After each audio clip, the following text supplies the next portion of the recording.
Timeless Assassin. Author. Raj_Shah_7152. Chapter 626 to 670. Chapter 626, The Terms. Planet Juxta, The Holding Cell, Leo's POV. On a personal level, Leo really wanted to help his friend Su Yang. However, as a representative of the cult, he could smell a shit deal when he saw one, and in his opinion, this deal wasn't something he could accept under its current framework. All right, he began, as he looked Su Yang square in the eye and let out a deep sigh.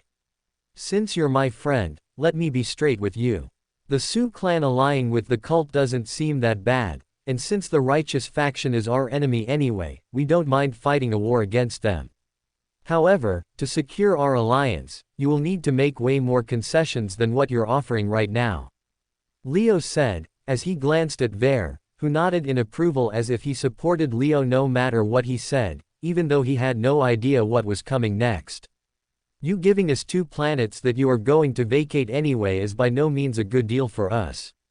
Because, regardless of us helping you or not, you're going to pull out of those planets, and when you do, we can easily capture them ourselves.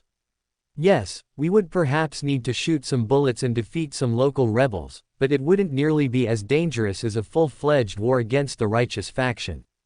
Leo explained, as his words caused Su Yang's face to drain of color. Su Yang had never thought of his offer in this way.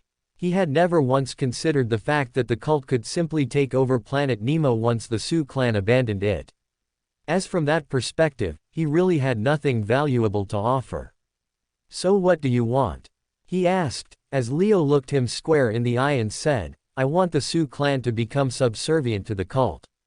I want us to have the same dynamic you had with the universal government, where you manage the territories, keep every resource you want, and in return pay us an annual tribute. That's the price for you to get our help. Leo laid out, as Su Yang immediately rolled his eyes in rejection. Come on, that's outrageous. He said, as he couldn't believe that Leo would even make such an offer. However, Leo didn't budge at all. Su Yang, my friend, I'm not making outrageous demands, I'm being very rational here. We can easily profiteer from this war without coming to the Su clan's aid. You're forgetting who needs who here. Our cult still has our god. Your clan does not. If you want Soren's deterrence to save your clan from extinction, then you must accept our demands. Leo reminded, as Su Yang grit his teeth hard. His pride as the Su clan's young master made it difficult for him to easily accept the concept of subservience to the evil cult. However, the more he thought about it, the more helpless he felt, as every other avenue of resistance collapsed in his mind one by one, leaving behind nothing but the raw truth that the Su clan no longer held the high ground in universal negotiations that they once did. While Su Ren was still alive, their very name was enough to command respect across the universe, but now, with their founding god dead, their enemies were circling like vultures waiting for carrion. Right now, even though he wanted to argue, to slam his fist on the table and declare that the Su clan would never kneel, he couldn't see what good would that pride of his do. If in the end the Su clan amounted to nothing more than dust scattered across 78 fallen worlds. Do we really have no bargaining chips here? Su Yang wondered, as the weight of the chains on his hands suddenly felt heavier, as he realized that his choice was not between dignity and surrender, but between survival and extinction. I don't know, man. I don't think I have the authority to even accept such a deal. I'll have to consult my father before I can respond.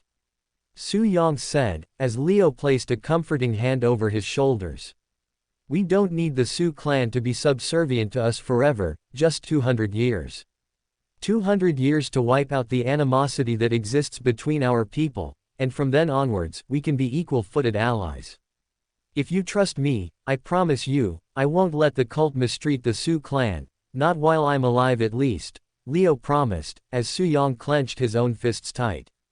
Leo's right. If you do choose to place your trust in us, I too promise in my capacity as dragon, that I'll do everything in my power to prove myself a good ally. The dragon army will always answer the war call for the Su name. There pitched in, as Su Yang alternated his gaze between the two. On one hand, he knew they were just doing their part and representing their organization to the best of their abilities. However, on the other hand, he felt disappointed at how Leo was trying to leverage the Sioux clan's weak negotiating position to the maximum advantage of the cult. Having come here, he had hoped that Leo would be swayed by their friendship, and would accept the terms he came prepared with. However, that aspiration had now proven to be nothing more than a fairy tale. In the end, Leo treated the political aspect of today's deal separate from their friendship, as he negotiated as the shadow dragon of the cult, rather than his teammate from Rodova. Well, I'm supposed to place a secure call to my father once I glossed over the terms with you all, so if I can have a moment of privacy, I'd like to confer with him, before I give you my decision. Su Yang said, as both Leo and Ver nodded, and stood up from their seats at once. Take your time, Ver said, before walking out behind Leo, as they allowed Su Yang some time to gather his thoughts, and discuss this once-in-a-millennia arrangement with his father. Chapter 627, 3 Steps Ahead. Holding cell, Su Yang's POV. Once left alone, Su Yang dejectedly placed a call to his father, Su Tang, and relayed the demands that Leo had set forth. What? Has the cult gone insane? To even suggest that the great Sioux clan should become subservient to them. Have they completely lost their minds? Su Tang roared, his voice carrying the weight of centuries of pride, as his blood boiled at the mere thought of such a humiliating deal. But what else can we do, father? Su Yang pressed, his tone carrying both frustration and resignation. They clearly believe they can capture Planet Nemo, and the other worlds we are abandoning, without us conceding them willingly. They think they can turn our turmoil into their opportunity, carving out territorial gains for themselves regardless of what we offer. So tell me, if they already believe that, then why would they ever risk joining us in a dangerous alliance? What's in it for them? At those words, Su Tang fell into deathly silence, the fury that had moments ago burned so brightly now tempered by the heavy truth his second son had laid bare. But we are the Sioux clan. He spoke with a deflated tone, as if realizing midway through the sentence, that the Sioux name no longer carried as much weight across the universe as it did before. So what if they were the Sioux clan? Without Su Ren, they were nothing. I won't be able to justify the Sioux clan becoming subservient to the cult to the rest of the clan members. There are a few hardliners amongst our ranks who would rather face annihilation than joining hands with the cult. Under such a political environment, it's going to be impossible. I'm afraid we can't accept this offer. Su Tang concluded, as Su Yang shook his head in understanding. The last few days had forced him to mature far faster than he ever imagined, as he had gone from being one of the universe's most privileged heirs to suddenly becoming one of its most burdened. Only now did he realize that although his father held the title of patriarch, much of his authority had always stemmed from being the son of Su Ren, and with his grandfather gone, that absolute power had vanished, leaving his father in a position where he was forced to consult others before deciding the clan's future. I understand, father. I'll decline the cult and head back, Su Yang said, as he disconnected the call. Meanwhile, Leo and Ver, a few meters away from the holding cell door. This is genius, cuz. If we manage to subdue the Sioux clan, then we will have the beginnings of a genuine resistance movement against the universal government. I'm very impressed by your strategy, Ver said, as Leo simply shook his head in dismissal. It's highly unlikely that they will accept our deal. An organization as prideful as the Sioux clan cannot bend the knee so quickly. But that was never my true goal. My purpose today was only to plant a seed of doubt in their minds. The idea that there is still a way out of this mess, if only they bow, Leo said, as Ver tilted his head, raising a brow in confusion. Imagine it this way. You're a wealthy merchant with a net worth of billions of MP. With that wealth, you've grown used to a certain lifestyle, a standard of living that defines you. Now, if tragedy struck and you were suddenly forced to live as a minimum wage worker, the change would be unbearable. But imagine instead that you are a slave, one who has never known freedom or income, suddenly promoted to that same minimum wage job. To you, the soft bed you sleep on, the food you buy with your own earnings, all of it would feel like luxuries you could never have imagined.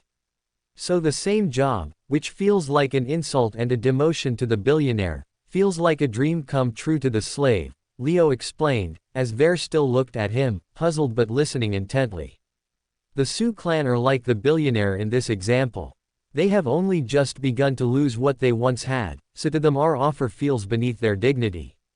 But when they hit rock bottom, when they see their brothers, mothers, and children slaughtered, when they watch their worlds conquered and plundered, when their influence shrinks into nothing, that same deal they scorn today will become to them the sweetest honey. Leo's voice trailed with quiet certainty, and this time Ver's eyes brightened, the weight of his cousin's words finally sinking in. When we walk back into that room, Su Yang is most likely going to reject us. But that's okay, as that's probably for the best. However, before he leaves, we will throw him a line of hope. Tell him that if, in the future, the Sioux clan is ever ready to accept this proposal, and bend the knee for 200 years, they have only to call on this private communication crystal, and the cult will respond at once to their call for help. Leo explained, as Ver finally understood the endgame. For now, they were only placing the bait, while the time to reel in the big fish would come later. And in the meantime, while we wait for that call to come, we can also conquer Planet Nemo and other abandoned worlds for ourselves, Ver suggested, finally catching on, as Leo smiled and gave him a double thumbs up. Bingo! Ver leaned back slightly, his grin widening as the full picture settled in his mind. So either way, we win. If they reject us, we still grow stronger through conquest. If they come crawling back, we don't just gain planets, we gain the Sioux clan under our heel. Exactly, Leo said, his tone calm, almost casual, though his eyes gleamed with cold clarity. It doesn't matter if they spit in our faces today. Tomorrow, when their walls are burning and their pride is ash, they'll remember this deal we offered. And then, they'll come to us on their knees. Ver chuckled darkly, folding his arms with satisfaction. You really are dangerous, cousin. I would never want to be on the wrong side of you in a war. Chapter 628, Within Expectations. Planet Juxta, the holding cell, Leo's POV. When Leo and Ver walked back into the room, the first thing they noticed was the dejected expression etched on Su Yang's face that carried both the weight of his pride and the helplessness of his position. He did not need to say a word at first, the silence itself was enough to announce the outcome, but he still forced the words through clenched teeth as though he owed them the formality. The terms you have set forth are unacceptable to the Sioux clan, Su Yang declared, his tone grave, his golden eyes dimmed by resignation. There will be no deal made today. Leo gave a faint sigh, pretending at disappointment, though in truth the answer was no surprise to him. His lips curved into a thin, understanding smile as he reached into his utility belt and drew forth the small iron keys to Ver's binds. I understand, he said softly, as if he meant it, though his mind was already 3 steps ahead. Let me unlock you then, he offered, as he leaned forward, the chains clinking as he unlocked them one by one. Rack-tack, clink. You know, Yang, Leo continued, his voice lower now, almost carrying warmth. Even though I cannot do much for you as the cult's shadow dragon, as your friend, I will never fail you. If the Sioux clan falls and your home planet crumbles, and if you or your immediate family are ever in need of shelter or protection, then you may always turn to the cult. I promise that I will see you housed and cared for, with lodging and expenses befitting a ruler, should you come to us in your hour of need. He said, as he looked into Su Yang's eyes with a genuine smile. Su Yang's wrists were free now, the shackles falling away, as he rubbed at the marks they had left on his skin before rising slowly to his feet. His expression softened, and for a moment the political mask slipped, leaving only the trace of the boy who once fought beside Leo on the Sky God Arena grounds. If we survive this mess, Su Yang said, extending his hand with quiet sincerity, and tomorrow the cult does not, then I offer you the same protection as well. You and your family will never be turned away from the Sioux clan's door. Leo clasped the hand firmly, the gesture lingering as though sealing a pact deeper than any signed treaty. Then, with a sudden flick of his wrist, Leo summoned a small object from his storage ring, the crystal shimmering faintly as it rested in his palm before he pressed it into Su Yang's hand. Also, Leo said, his eyes hardening once more, just in case the Su clan reconsiders our deal today and wishes to accept the cult's terms to become our vassals, you need only to place an emergency call through this crystal once. I will be on the other side of it, and if I discover that you require our help, I will promptly come with the cult's army to save you.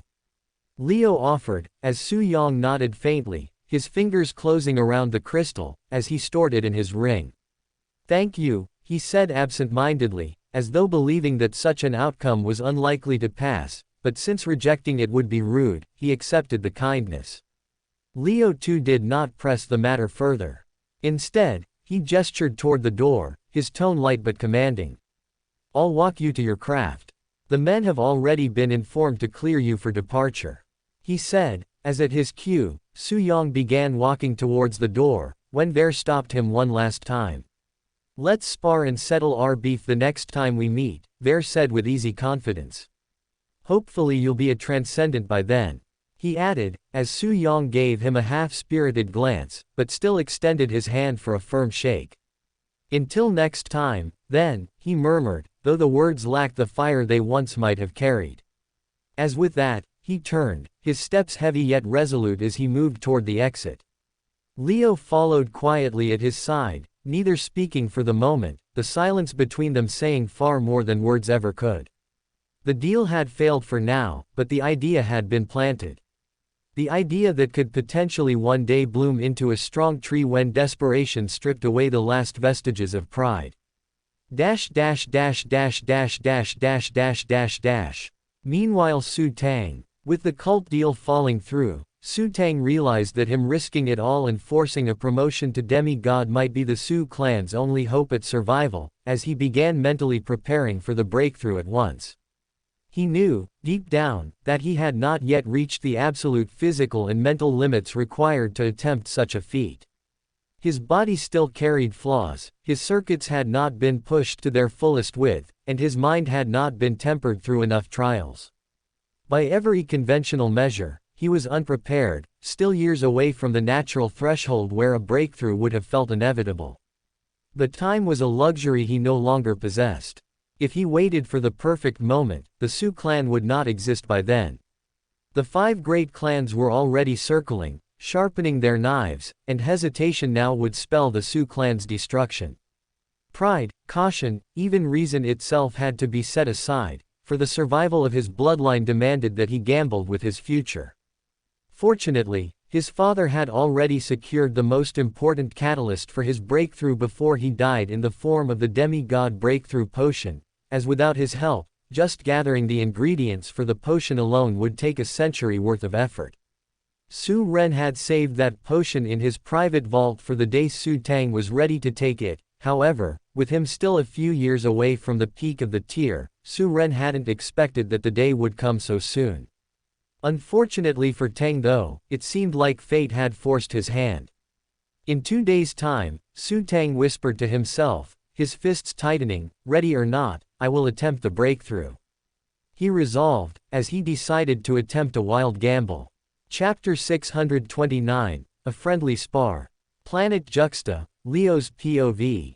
Crack, crack. Once Su Yang had left the planet, Leo began stretching and warming up his muscles, as he felt an irresistible itch to test out his new transcendent tier strength. Tell Ver to come and find me in the training grounds, I'll be there sparring against Dumpy. Leo informed a soldier, before making his way towards the training grounds, where he knew Dumpy would be training. Come at me, you inferior contraptions. I will show you what real speed is. Leo faintly heard a voice as he walked into the training arena, as an involuntary chuckle escaped his mouth. Inside, Dumpy seemed to be working on reflex and agility training, as the poor frog dodged attacks from a dozen contraptions at once. Whoosh, swoosh, zap. He twisted, turned, and jumped, his larger, human-sized frame weaving nimbly between swinging poles, stabbing rods, and crackling mana bolts that shot out at random intervals. Jiggle, wobble. His soft belly fat jiggled as he made sharp movements, yet his mass seemed to have no bearing on his nimbleness. Despite the high difficulty, he managed to dodge 98% of the attacks coming his way, only being grazed or bruised by an unexpected attack, every now and then. He looks so much more stable on his footing now. This training has definitely reduced his beastly instincts and groomed him into a proper thinking fighter. Leo thought, as he crossed his arms and continued to observe Dumpy train in silence. However, only a few seconds after he had arrived, Dumpy suddenly froze mid-roll, his nostrils flaring as he turned in Leo's direction, recognition forming across his eyes. "Sniff sniff. Lord Father," he shouted, his voice carrying across the yard as he abandoned the training field altogether, springing forward with reckless speed. Thump thump leap. He launched himself straight onto Leo's face, as he shrank to his original size of a tiny frog, and stuck straight to his nose. "Lord Father, have you come to free me from this grueling training?" he asked, as he nuzzled against him as though he were a tiny child facing separation anxiety from his mother. Leo sighed softly, his hand instinctively pulling Dumpy away from his face, and placing him onto his shoulders. "You'll crush me one of these days if you keep greeting me like that," he said, though the warmth in his tone betrayed the fondness he felt. Sniff sniff. Dumpy buried his snout into Leo's collar, inhaling sharply, his belly jiggling as his expression turned puzzled. "Wait, Lord Father, you smell different," he said, as Leo raised an eyebrow. "Different? Yes," Dumpy said slowly, his eyes narrowing as though he were analyzing a puzzle. "Stronger, sharper, almost more manly than before." Leo chuckled faintly, brushing a hand over his slimy head. "That's because of Ascended, Dumpy. I'm a transcendent just like you now," Leo revealed, as Dumpy blinked before sniffing him again. "Does this mean you can beat the smoking man now? Lord Father, will you punish him for all the crimes he's committed against me?" he asked hopefully, as Leo chuckled and shook his head. "I don't know, Dumpy. I don't know how strong I am, but I was hoping to find that out, by holding a spar against you," Leo said, as he gestured for Dumpy to get off his shoulders. Jump. Jumping off Leo's shoulder, Dumpy landed in front and grew to the size of a full human, as he unsheathed the two swords he carried on his back. "I will fight you to the best of my abilities, Lord Father," Dumpy said with a fiery spirit, as Leo chuckled and retrieved a dagger of his own. "I know you will. And I expect nothing less. Show me what you got, Dumpy," he encouraged, as they both moved towards one another at once. Parallel processing. Almost immediately, Leo activated parallel processing, as the world slowed down around him, his senses sharpening to a crystalline edge where every shift of muscle, every twitch of tendon in Dumpy's body revealed themselves in absolute clarity. Through aura mastery, he could already see the red trajectory line of Dumpy's intent as the frog warrior lunged forward with both blades in a clean overhead arc, yet alongside that single line, three glowing markers of weakness illuminated themselves in his vision. Dumpy's left knee, too heavily bent to spring away fast enough, his right elbow, overextended from the force of the swing, and the exposed underside of his throat, left unguarded in the rush of momentum. As a Grand Master, Leo did not have the necessary speed to attack these openings without defending against Dumpy's incoming blow first. However, now as a transcendent, his body simply flowed with the decision faster than conscious thought. Swoosh! He slipped beneath the sweeping blades with the ease of water curving around stone, his figure blurring as his dagger came up in a single seamless motion, stopping less than a hair's breadth from Dumpy's throat. "It's over," he muttered, as from the moment Dumpy's strike had begun to the instant he ended the spar with his dagger poised for a killing blow, less than half a second had passed. Tap! Dumpy's eyes widened, his pupils dilating with disbelief as his brain tried to reconcile the impossible. Just how had his Lord Father moved so quickly? He had no clue, but he was glad for it regardless. "Lord Father, you're the strongest," he said, as Leo threw his head back and chuckled, the sound of his laughter rich and hearty, as his chest swelled with exhilaration. "Ha! Incredible!" Leo exclaimed, his gray eyes gleaming with excitement. "This body, it's faster, sharper, more alive than anything I've experienced before." It's like I'm capable of moving on pure instinct now, he said, as Dumpy jumped with joy. Again, I must give you a more worthy challenge, Dumpy said, as Leo patted him on the head and reset his battle stance. Come on, let's go for another round, Leo instructed, as they started all over again. Chapter 630, Immovable Mountain. For the next hour, Leo and Dumpy clashed a total of 95 times, yet in every single exchange Leo emerged victorious, ending each bout in half a minute or less, as he proved himself unquestionably superior despite being a freshly ascended transcendent. Aura mastery coupled with a superior body really is a broken cheat code. One man shouldn't be able to move this swiftly, Leo thought, as it became clear to him that his dominance did not come merely from stepping into the transcendent realm, but rather from being a transcendent who had already mastered the art of aura control. The ability to perceive attacks before they landed granted him precious windows of foresight, allowing him to evade and counter his enemies' attacks before they themselves had a chance to fully execute them. Meaning that in battle, he was always one step ahead, dictating the pace of it rather than reacting to it. This razor edge of anticipation, coupled with the agility of his new body, made him an overwhelming force, a truth only magnified by the steady support of his fundamental techniques. As with techniques like enhance, reinforcing his every movement, and parallel processing, ensuring flawless execution in the most critical moments, his body reacted with such lethal precision to his neural commands that mistakes were no longer a part of his battle equation. It's like, I've become the perfect war machine, Leo realized, as he felt as if, when he put everything together, he became a dominant force to be reckoned with, that finally had his own unique style of fighting. Clap clap clap. Ver clapped from the sidelines, after observing Leo beat Dumpy for an hour straight, as at that point, it was him who jumped into the training field, to get in on some of the action himself. You have bullied the beast long enough, cuz. What do you say you and me go a few rounds? Ver asked, as Dumpy frowned deeply at his question. Mongrel human, if I can't stand up to Lord Father, what makes you think you can? You're not the smoking man. You're just another weakling, Dumpy retorted, as Ver nearly lost grip of his own sword listening to Dumpy's comments. I completely forgot about this one's temper, he muttered to himself, before giving Dumpy an amicable smile as he said, Noble beast, please allow me a spar with Lord Shadow Dragon here. As Dumpy simply snorted in response and leapt off to give them space. Leo tilted his head slightly, his lips curving into a faint smile, as he lowered his dagger into position once again, while Ver stepped forward with his blade already drawn, his golden eyes narrowing as his aura flared just enough to show he meant business.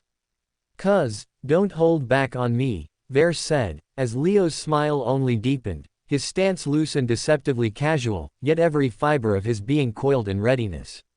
Step step. Ver circled once, analyzing every inch of Leo's footing, before lunging low with a sweeping slash toward his cousin's leg, which he thought was the best way to create an opening and assert control. Cousin's weight is on his back foot.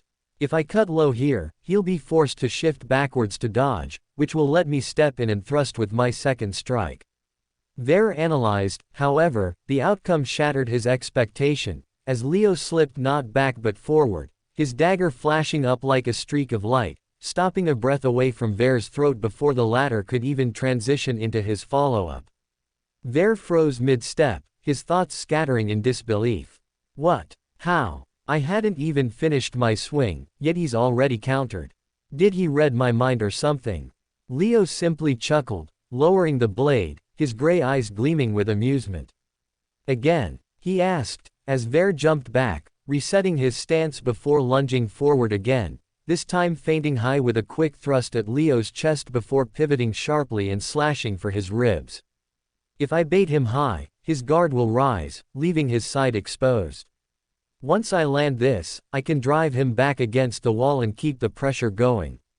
Clang! The strike met steel, but not in the way he expected. Leo had angled his dagger with surgical precision, redirecting the blow effortlessly, his movement so fluid that Ver's sword was carried harmlessly aside, as a second later the dagger's edge hovered near his wrist. Impossible, he didn't just parry, he dismantled my entire sequence before it even began. Why am I the one losing ground from the very first move? Ver growled low in his throat, then unleashed a flurry of strikes, his sword lashing out in arcs and thrusts, fast and relentless as he tried to overwhelm Leo with sheer volume.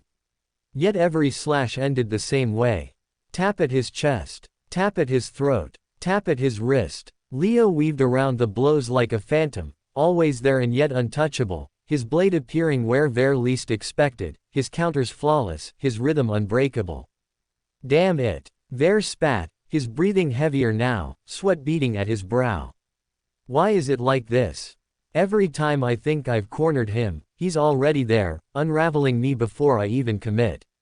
It's not just speed, it's as though he sees the fight 2 steps ahead.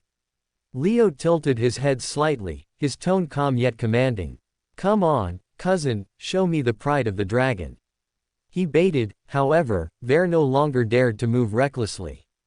By this point, he had already realized that no amount of pride could bridge the impossible gap that now stood between them, as now that they were on the same tier, his cousin had become simply untouchable.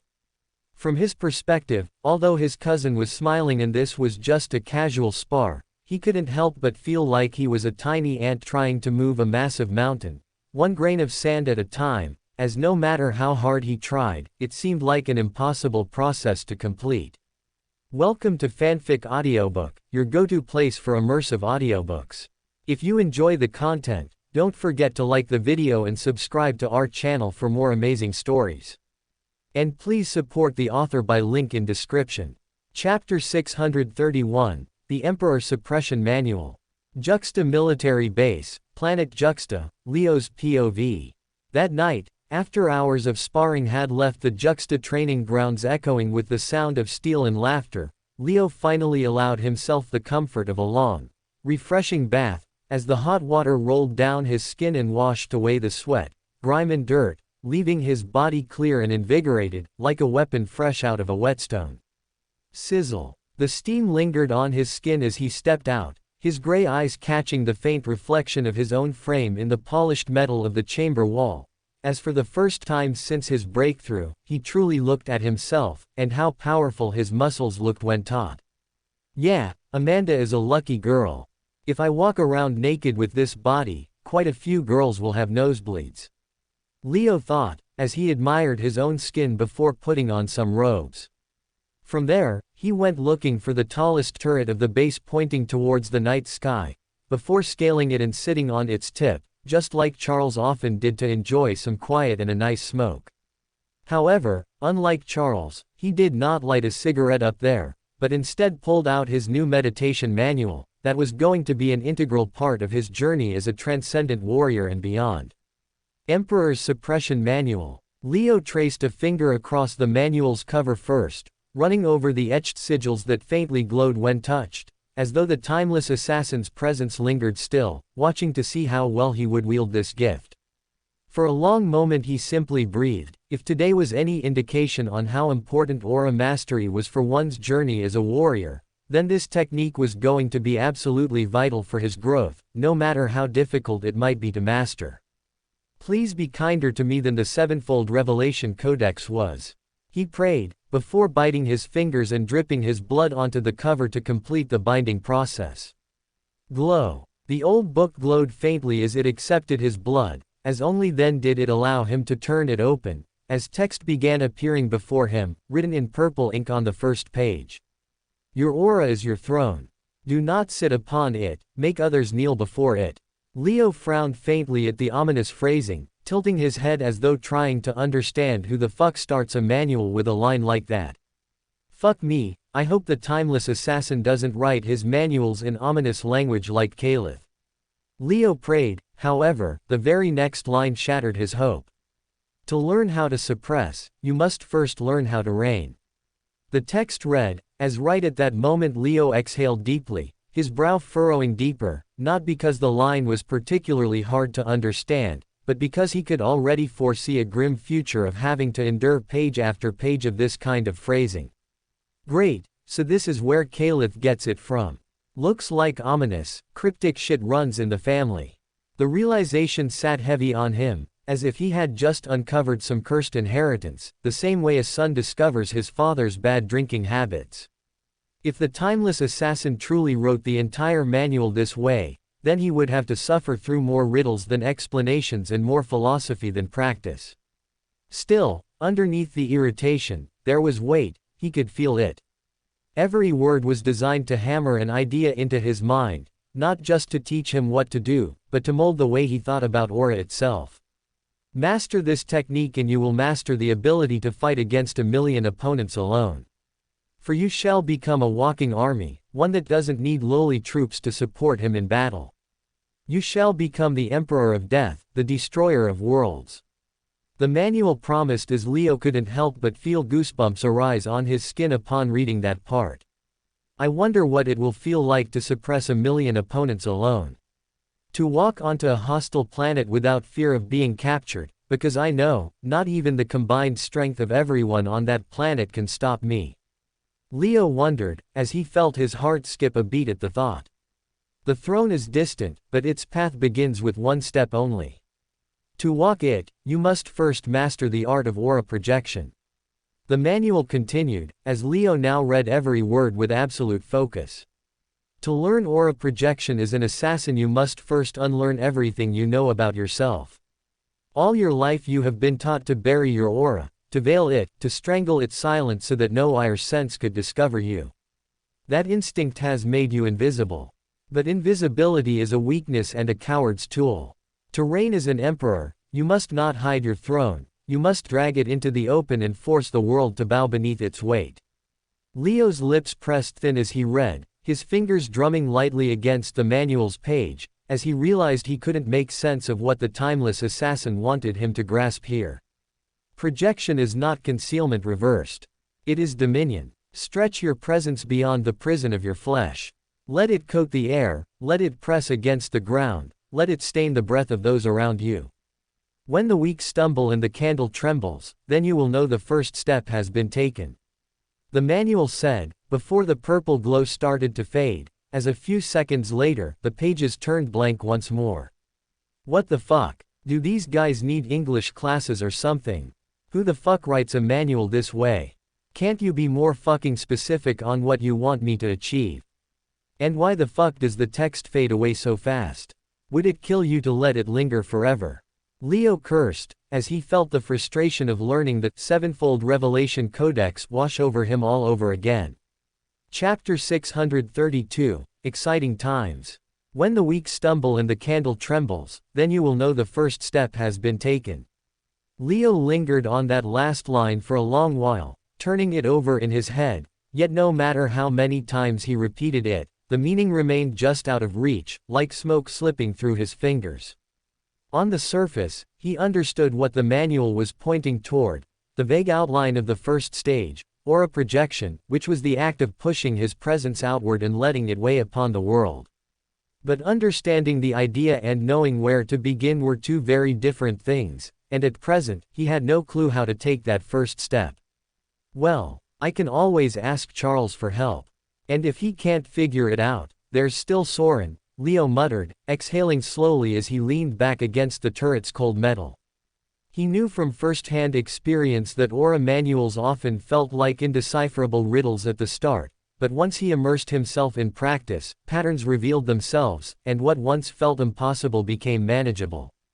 I'll get a hang of it eventually, he resigned, not out of defeat, but with the quiet confidence of someone who had broken through walls like this before and would do so again. Oye, oye, oye, aren't you getting a little too comfortable sitting in my spot, boy? A deep voice rumbled up from below, and when Leo glanced down, he found Charles standing there with his arms folded across his chest, as though trying to project that he did not approve of anyone else sitting on his spot. Leo's grin spread instantly, wide and unrestrained, the kind that carried both mischief and relief, as he saw his mentor finally arrive. Leaping off the top, and landing soundlessly, Leo clenched his fists and flexed his biceps as he said, "Guess who became a transcendent today?" To which Charles smiled and replied with a chuckling nod. Yeah, good job kid, you can finally be promoted to the rank of a Legion commander on your own merit now," Charles said, as he checked Leo's body for abnormalities, but felt satisfied when he saw nothing wrong. "Commander, quite a lot of developments have taken place recently, and even Ver is here. I'm afraid I'll have to borrow quite a lot of your time first thing tomorrow morning, for we have a lot to discuss," Leo informed, as Charles nodded with seriousness in his eyes. Now that he was essentially the acting cult master, he needed to be responsible for every major development occurring within the cult, and not just the military. Dash dash dash dash dash dash dash dash dash dash dash dash dash dash dash dash. Meanwhile, Planet Granota, Morris's POV. Ever since Calith had slain Su Ren, Morris had devoted all his focus to monitoring the cult's every movement, convinced that Soren would surely seize this moment to make a play, now that the balance of the universal order had been shaken. Inwardly, he had even allowed himself a flicker of hope that Soren might finally step out of his isolation, rally allies among the great clans, and forge an anti-righteous faction coalition strong enough to challenge the universal government. But to his disappointment, no such move came. For days, the old god remained cloistered within his castle on Ixtal, unmoved and seemingly unconcerned with the storm brewing across the universe. Until today, when suddenly, Soren veiled his entire fortress beneath layers of anti-probing wards, a lattice of ancient barriers that smothered even the most refined divine sense, rendering the castle a void when looked through divine sense, making it a dark spot which no god could spy on anymore.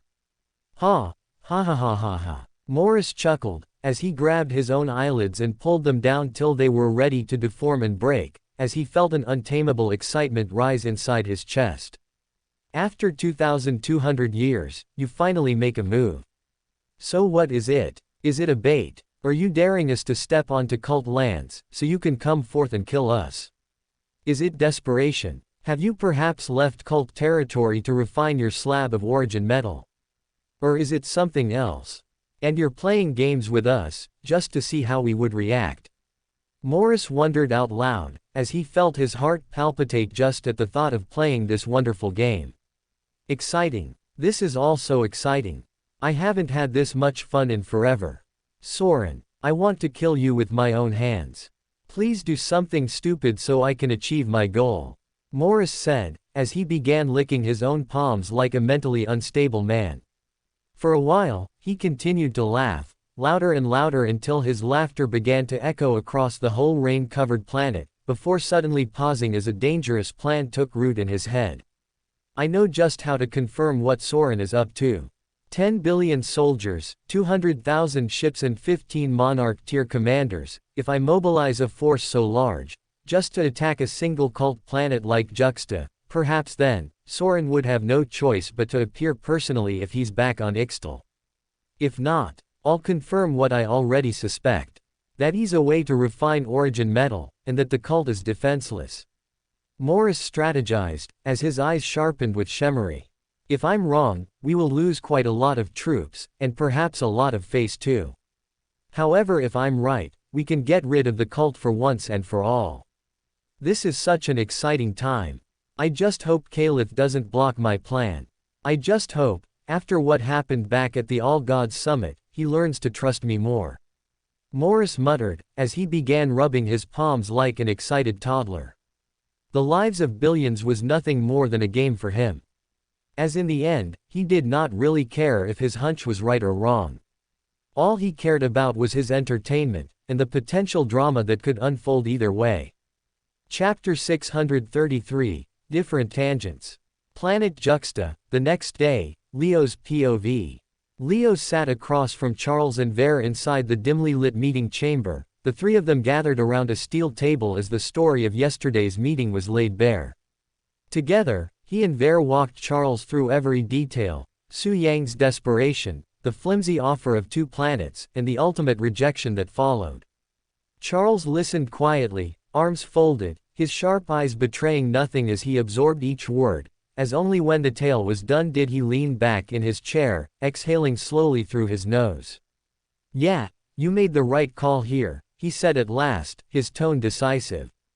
There's simply not enough benefit in tying ourselves to their sinking ship. 2 planets. That's not payment, that's scraps. The risks outweigh the rewards by too wide a margin. He tapped a finger against the table as he continued, his voice steady but firm.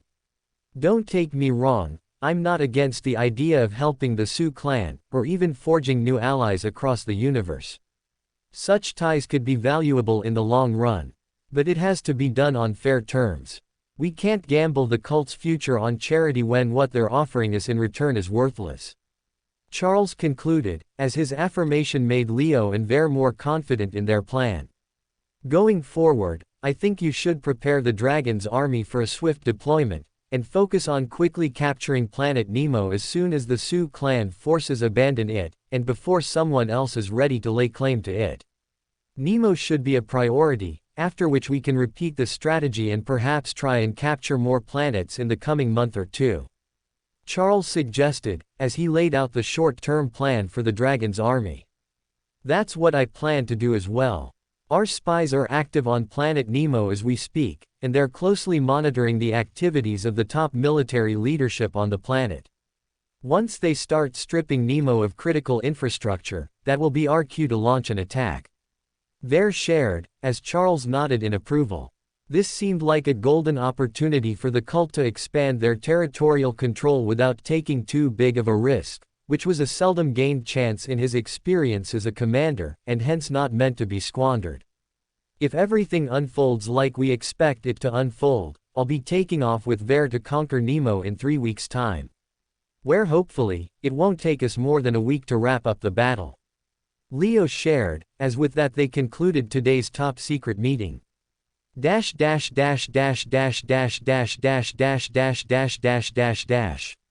Meanwhile inside the Eternal Garden, Calith's POV.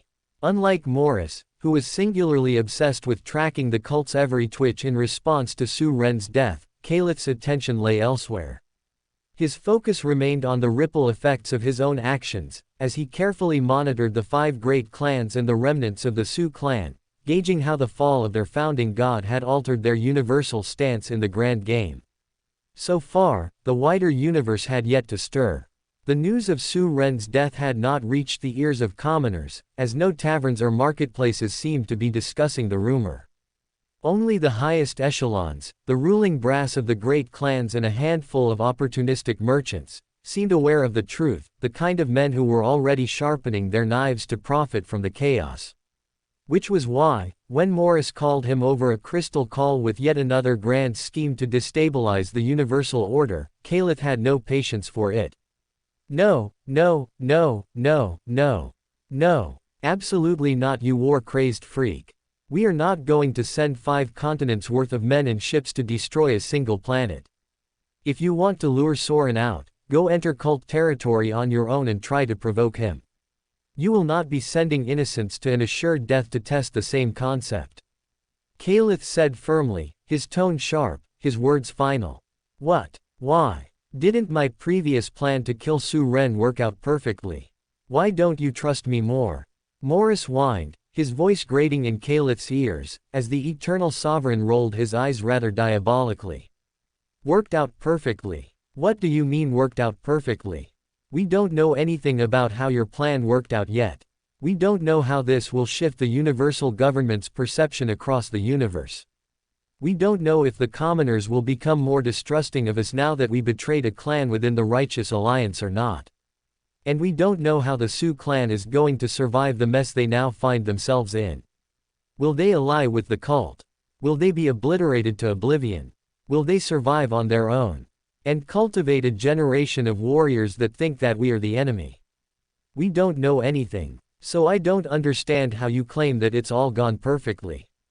Calith pointed out, his voice cold, precise, unrelenting. Morris threw his hands up, exasperated, though Calith knew the gesture was more mockery than genuine frustration. Unlike Calith, Morris cared nothing for public opinion, nor for long-term consequences of his own plans. The shifting tides of perception, the centuries it would take for trust in the universal government to erode, things like those mattered little to him. Of course, he was smart enough to understand the risks of eroding commoner faith in the current universal order. However, understanding and caring for it were 2 different things. For him, only the present mattered. His hunger was for action, not foresight, and so, despite Calith's strong dismissal, he refused to let the matter drop. "Oh, come on. Trust me on this. If I'm right, we can eliminate the cult for once and for all. Isn't that worth taking a risk? Come on, think about it. At least give me half of what I want," he pressed, his voice dripping with manic glee. Calith let out a long, weary sigh, as he pinched the bridge of his nose. A part of him wished to deny Morris outright, to cut the call and leave the man to his delusions. But Morris was relentless, and if he was going to chase this obsession anyway, then it was better to limit the scale of his madness.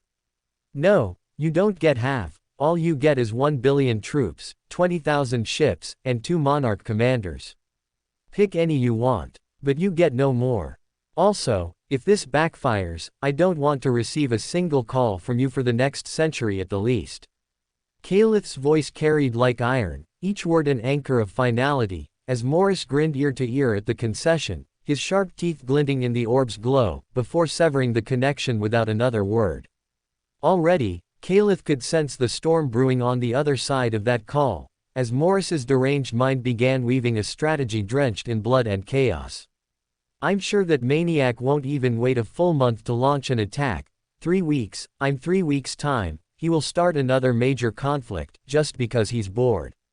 Calith complained as he clicked his tongue and shook his head. Currently for him, the priority for him was to prevent universal erosion of faith within the universal government, as without the commoners trusting them, soon the talents within the great clans and neutral planets would no longer want to join the universal army due to mutual distrust, which over time would erode the foundations of their power. However, for Morris, his personal entertainment seemed more important, and he felt powerless to stop that war-crazed fool. Chapter 634, A Man's Pride. An uninhabited planet, Sutang's POV. Sutang stood in the middle of a vast empty desert on an uninhabited planet, staring at the crystalline bottle in his hand as though it were both his most prized possession and his most lethal poison.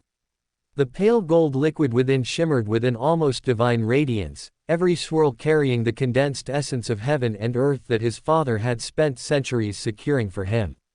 It was the key to stepping into the demigod realm, yet also a blade pressed to his own throat. This was undoubtedly the most desperate moment of his life, for he was about to attempt a breakthrough he was not yet ready for. His body and mind were not fully tempered, his soul not yet refined to its sharpest edge, and his circuits were still too narrow to safely handle the torrent of divine energy about to tear through him. But he had no choice.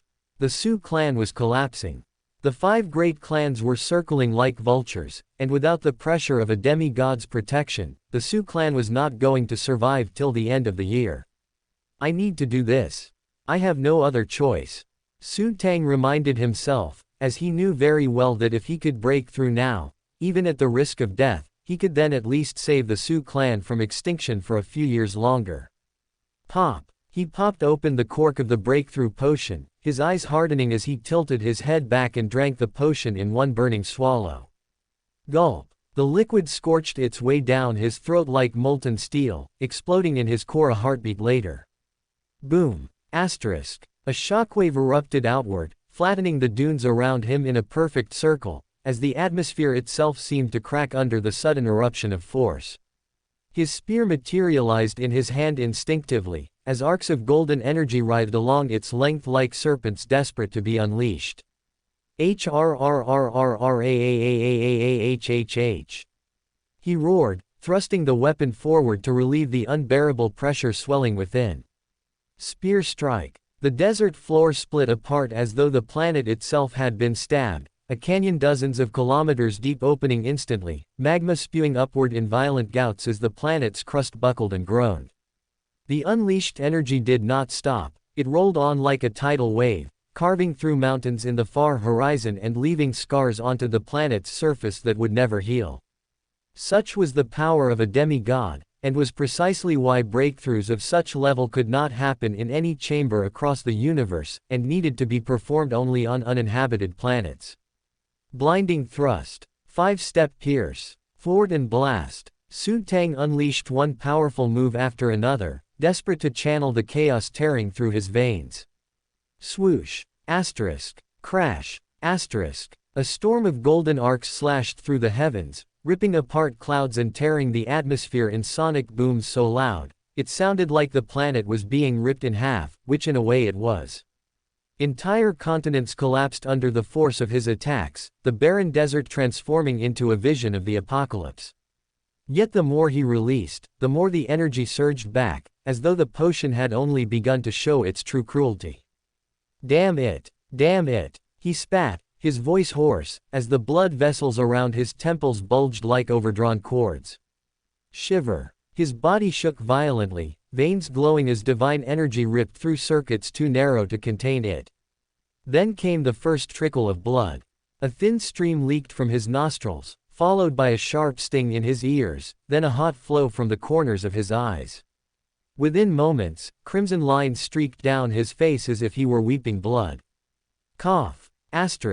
He spat a mouthful of it onto the broken ground, the red liquid sizzling on contact with the molten stone beneath him. Every breath now felt like fire devouring his lungs, every heartbeat like an explosion inside his chest. Hold it together. He screamed inwardly, forcing himself to keep striking with his spear, trying to carve pathways for the divine energy to stabilize. However, the more he swung, the slower he became, each thrust more desperate, as he tried to swim against the current of a stream which was roaring with a flood. If Leo were here, he could have seen a bright green shine around Su Tang's body at this moment, as he battled with the very doors of death, surviving purely on willpower as he desperately tried to make his way against a torrent that was slowly but surely washing him away. However, no matter how slow his strokes became, Su Tang refused to give up as he fought, as long as his body still obeyed his will to move. I will not fall here. I swear on my name and on that of my father, that I Su Tang shall not fall here. All my life, I have firmly believed that I was born to be a god. And while many called it arrogance, I call it belief, for I know, divine is in my blood. Su Tang muttered to himself, as his thrusts slowly started to regain some lost speed. The whole universe wants a piece of my clan. The whole universe is against us. But so what? We are not eunuchs, we are the Su clan. And I am Su Tang. I'll show them who I am. I'll show them all. I won't die here. Not till I make the 5 great clans tremble in fear before me. Not till I have avenged my father. Come on. Move body move. We can't let those cocksuckers get the satisfaction of knowing I failed to break through and died like a dog. No. For the sake of our own pride. We can't die today, he said, as against the odds, in what was a purely egotistical way of holding on to life, Su Tang clawed his way back to survival, unleashing more and more of the chaotic energy trying to rip his body apart from the inside, as he inched closer and closer to a demigod breakthrough. Chapter 635, Fighting for a Losing Cause. An uninhabited planet, Su Tang's POV. Seconds stretched for hours for Su Tang, as his world narrowed into nothing but pain, blood, and the spear in his hands. Every vein burned like molten fire, every tendon screamed as if pulled to snapping, yet he forced his body to obey. His circuits, far too narrow for the torrent of divine essence crashing through them, cracked and splintered under the strain, but he did not stop. He could not stop. Endure. He snarled, his throat raw, blood spraying with every word. Boom. The desert exploded around him as another spear thrust tore open the horizon, splitting the skies with golden arcs that rained down like judgment. Mountains collapsed in the distance, rivers of magma surged outward, and the air itself quaked as if it wished to abandon this ruined planet. His legs buckled once, then twice, yet each time he steadied himself, slamming his spear into the ground to anchor his collapsing frame. His teeth cracked as he clenched them, fragments mixing with blood as they spilled from his mouth. His eyes blurred, vision swimming in crimson, but still he swung. I will not break. I am Su Tang. I am Su Ren's son. I will not break. The divine torrent within him raged, clawing to escape, to devour him from the inside out, but slowly, agonizingly slowly, his will forced it into shape. The wild flood began to bend, each strike carving a new channel, each roar pushing back the collapse by a single heartbeat. Until the critical moment came. CRAAAACK. Asterisk. His circuits, fractured and bleeding, suddenly widened, the divine essence searing them open into conduits vast enough to bear the weight, as his soul, trembling, and on the edge of annihilation, finally locked into harmony with the storm. And just like that, boom! Asterisk. The energy burst outward one last time, then collapsed inward, settling into his core, violent chaos crystallizing into pure, terrifying order. Silence followed, broken only by the hiss of magma lakes and the groans of a dying planet. Su Tang fell to his knees, gasping, his spear digging into the ground to stop him from collapsing completely. His chest heaved, every breath rattling as his head hung low. Until when he finally raised it, only to see a horrid reflection stare back at him through the pool of molten stone. His hair was gone, burned away by the heat of divine ascension. His skin had sloughed off in blackened sheets, leaving raw muscle fibers writhing as they knit themselves back together. Even his bones showed through in places, glistening white against the crimson mess of exposed flesh, while his face looked hollowed, his sockets sunken, his lips torn. If any outsider had stumbled upon him now, they would not have seen the patriarch of the Su clan, nor a man who had just stepped into the demigod realm. Instead, they would have recoiled in horror, mistaking him for a ghoul dragged out of a necropolis or a corpse animated by hatred alone. But beneath that grotesque exterior, Su Tang's body began regenerating at a breakneck speed. Now a demigod, he was able to channel and produce divine essence within his own body, as for the first time in his life he could perceive the fringes of the fourth dimension. He couldn't touch it yet. Couldn't alter the flow of time, as he was but like a newborn that had legs and arms but had no idea how to walk. He still had a lot to learn, a lot to progress. But all that was for later. For now, the only thing that mattered was that he had endured. That against the odds he had succeeded. And that despite the high likelihood of death, he had survived.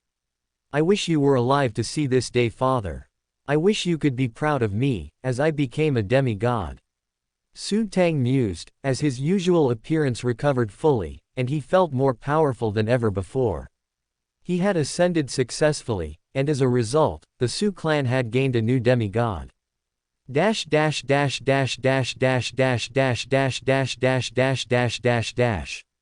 Meanwhile, elsewhere in the Su clan, unlike what Su Tang had hoped, not everyone within the Su clan was willing to abandon their hard-fought ancestral planets to rally in defense of Su Prime. As after he passed the decree for them to abandon their homelands, there were a few who secretly gave up on the Su clan altogether. Many branch members, bound by private ties to the 5 great clans, through marriages, blood cousins, or other personal connections, began striking secret bargains. They offered to surrender the Su name and swear fealty to another clan, so long as they were permitted to retain control over their home worlds. It was a betrayal born not of malice, but of calculation. To them, the Su clan was no longer a proud lineage but a sinking ship, and so, like rats sensing the vessel breaking apart, they leapt into the waters, desperate to cling to anything that might keep them afloat. Hence, while Su Tang risked his life to push himself to become stronger, many of his fellow clan members sought only to secure their own survival, bartering loyalty for convenience, bloodlines for comfort, and the Su name for safety. The irony was bitter. At the very moment their patriarch was carving his way through fire and death to give them a future, some of his kin were already selling that future away, blind to the sacrifice being made on their behalf. Worse, they tried to rally others alongside them, to brainwash them into betraying the clan as well. As whispers began to spread in the dark, small deals, secret promises, veiled oaths sworn to foreign banners, each one a nail hammered into the Su clan's coffin. And though Su Tang knew nothing of it yet, the seeds of betrayal had already been sown. Seeds that would sprout soon enough, at the exact moment when the Su clan could least afford to bleed from within. Chapter 636, Picking the Right Men. 1 week later, Planet Granota, Commander Entrails POV. Rain, thunder, tidal waves crashing into rock. The storm never ceased on Granota, as black clouds pressed low against the endless ocean, while waves slammed furiously into the lone shard of rock that emerged out like an anomaly that defied natural law. Rain poured in sheets, heavy and unrelenting, as lightning forked across the heavens and illuminated the scene in violent flashes of white and violet. It was here, atop that solitary outcrop where no mortal could endure the weather for long, that Entrail and Streak stood, summoned by the great god Morris himself. Entrail did not expect to be called on such short notice to stand before a being whispered of in dread across the universe, and yet here he was, soaked to the bone, heart thrumming steady, eyes fixed on the figure above. Morris stood bare-chested at the cliff's edge, the rain cascading down his pale frame as though it dared not linger on him for long, while his long black hair floated freely above his head, defying both gravity and the storm, as if it answered to some private, silent rhythm only he could command. Every lightning strike seemed to crown him in fire, and though no proper throne sat beneath him, his very presence pressed upon the air like an empire manifest. Entrail, ever the gentleman, adjusted the cuff of his sleeve with precise elegance, as though good manners could steady him against the weight of madness, while beside him Streak remained calm and loose, his posture unbothered, his silence thick enough to carve its own space within the storm. Morris's gaze turned upon them, sharp and glimmering with that manic gleam that marked them as disposable tools rather than genuine subordinates. However, he tried his best to not let it show. "I have summoned you both today," he began, as he alternated his gaze between the two, "because I wish to entrust you with the most important mission of your lives. The two of you have proven yourselves to be more than capable warriors over the years, and so I will reward you with a challenge so intoxicating that, should you succeed, your names will be sung across the universe as immortal heroes." Kaboom! Faster rain. The storm seemed to howl louder as he leaned forward, his chest glistening with water, his hair writhing like dark serpents in the wind. "I have handpicked you to lead the assault on planet Juxta with 1 billion soldiers and 20,000 of our finest warships at your disposal. And if you succeed in capturing it..." Morris stretched his hand outward, 5 fingers slowly unfurling, as he drew the attention of the two men to his palms. "I will grant you any 5 ingredients required to brew the demigod potion. You name them, and I shall see them delivered into your hands. I know the two of you have already begun the search for those precious ingredients, and that decades of effort may scarcely secure even one, yet with this victory you will advance by leaps and bounds, securing glory and power in one single stroke. So then, what do you say?" he asked, as Entrail bowed deeply, one hand pressed across his chest, his refined voice carrying above the storm with a composure that never wavered. "My lord, it is both an honor and a privilege to receive such a task, and I give you my word that planet Juxta will fall swiftly beneath our blades, its heathen soil echoing your divine will. I shall personally see statues carved in your glorious likeness raised upon its conquered lands, so that every soul who dares resist the universal government may tremble before your name. As long as there's strength within my limbs, I will not rest, until I secure absolute victory in your honor." Entrail promised, as Morris nodded in approval before turning towards Streak, who gave a short and curt response. "It will be done," Streak said, as Morris's laughter ripped from his chest, wild and rolling, louder than thunder as the waves themselves seemed to surge higher just to carry his madness across the horizon. "Good, good. Then go forth, my hounds of war, drench Juxta in fire, carve my name into their bones, and return to me carrying triumph upon your shoulders," he instructed, as Entrail felt the thrill strike through him like lightning, not born of fear but of savage exhilaration, as to be chosen by Morris was not merely an honor but the promise that history itself would bend to record their names forever if they performed as expected. Of course he wasn't a fool, and he understood perfectly well that Morris's nickname was the Eternal Deceiver, and that his promises were never what they seemed. Still, it couldn't be denied that Morris was one of the 3 founding gods of the universal government, and to be a hound for him was a matter of tremendous pride and glory. As despite the risks, in the end, Entrail was grateful for the chance. A few minutes later, once they had left Granota behind and were aboard the sleek warship cutting its way through the void of space, It was Entrail who finally broke the silence, his eyes still lingering on the storm-racked planet fading into the distance. "How long before you think we'll be ready for deployment?" he asked, his tone calm and measured, as he seemed to be making complex calculations in his head. Streak sat back in his seat, gaze steady on the stars ahead, before giving a slight shrug.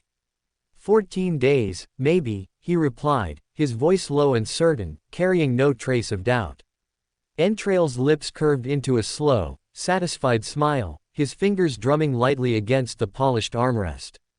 For years he had waited for this chance, an opportunity to finally launch a raid against the disgusting evil cult, and now the door to do so had opened at last. "We are going to succeed in this mission and it's going to be legendary," he muttered, as just the thought of it thrilled him, as in his head, he did not just plan for victory, but rather complete annihilation of all evil doers residing on the planet. Chapter 637, Try Again Later. Planet Juxta, the training arena, Leo's POV. Clang, clang, swoosh. The sound of metal clashing against metal rang out across the training arena, each echo carrying the weight of experience and intent, as Leo sparred against Charles for the very first time since stepping into the transcendent realm. He had walked into the spar brimming with confidence, feeling convinced that his new tier would finally allow him to press his mentor. That at last he would be able to force Charles onto the defensive and carve out even a sliver of victory. However, reality proved to be entirely different from his delusion, as his initial confidence quickly soured into frustration. For no matter how many times he closed the distance, no matter how many angles he tried, he found no gaps, no flaws, not a single weakness to exploit in how Charles fought. Charles's stance remained unshakable, his defense like a fortress that adapted fluidly to every assault, while his counters were delivered with a calm sharpness that made Leo feel as though he were still the apprentice struggling to find footing against the master. "The fuck? Why can't I still break you? I'm so much faster and stronger than before," he muttered, sweat glinting along his brow, his breathing tight with disbelief, as Charles chuckled lightly at his words. "There's more to battle than just tier strength and aura reading, boy. I have centuries worth of experience over you. You think you're so tough fighting opponents a single tier above you? Well, my sparring partner for decades was Soren. Go figure," Charles replied, as Leo's eyes widened at the unexpected revelation.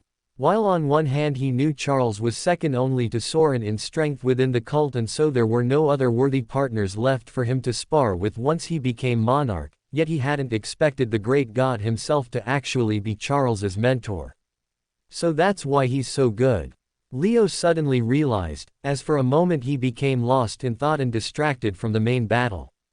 "Eyes on the blade, boy," Charles reprimanded, as with a sudden flourish, his blade struck out in a precise sequence, his movements carrying the grace of countless years honed in combat.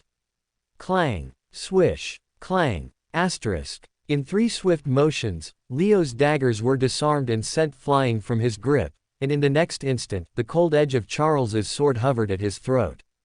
"You lose, boy. Try again a century later once you have more battle experience under your belt," Charles said flatly, as Leo swallowed his pride and gave a short nod, his gray eyes igniting with the thrill of being tested so fiercely.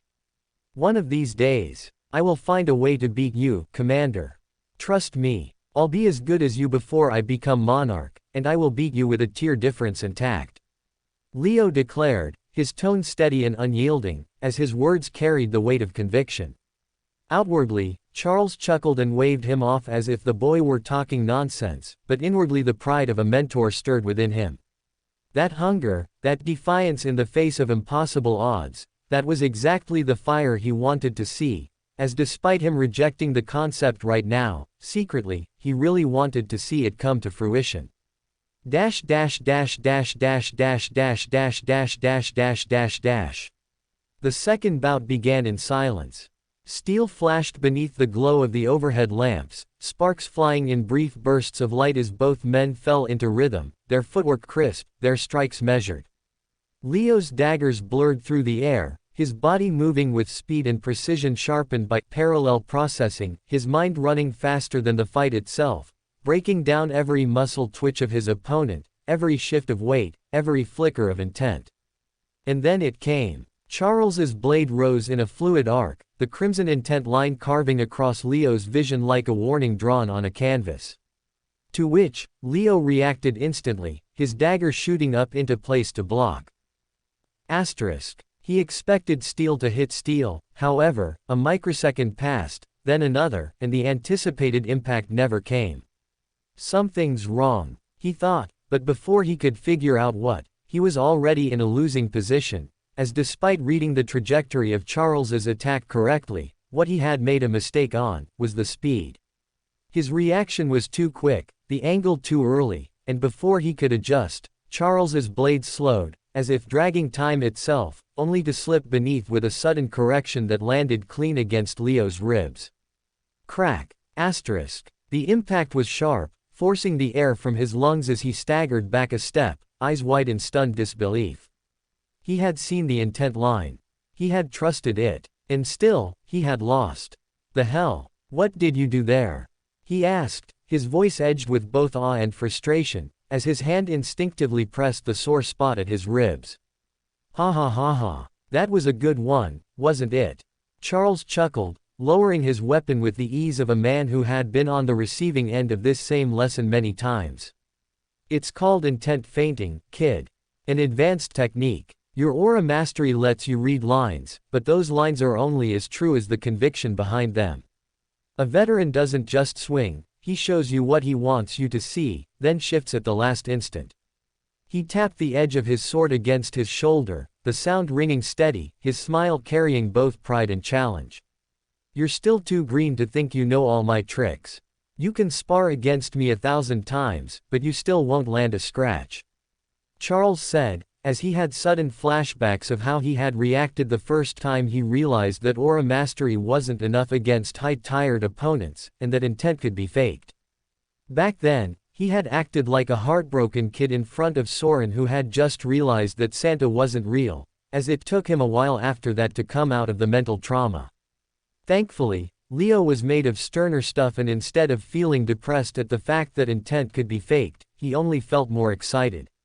Again. Next time, I'll time it better, he said, as his response only made Charles chuckle louder. All right boy, let's go for another round, he said, as he battled him again gladly. Chapter 638, Amanda's Build Progress. Planet Vorthas, inside Amanda's workshop, Amanda's POV. Clink. Whir. Sizzle. The air in Amanda's workshop was thick with the smell of molten alloys and the faint hum of power runes, as copper-tinted sparks showered across the cluttered bench before her. She leaned back in her chair, grease-stained fingers pressing against her forehead, as her brown eyes glared at the humming contraption in the corner of the room.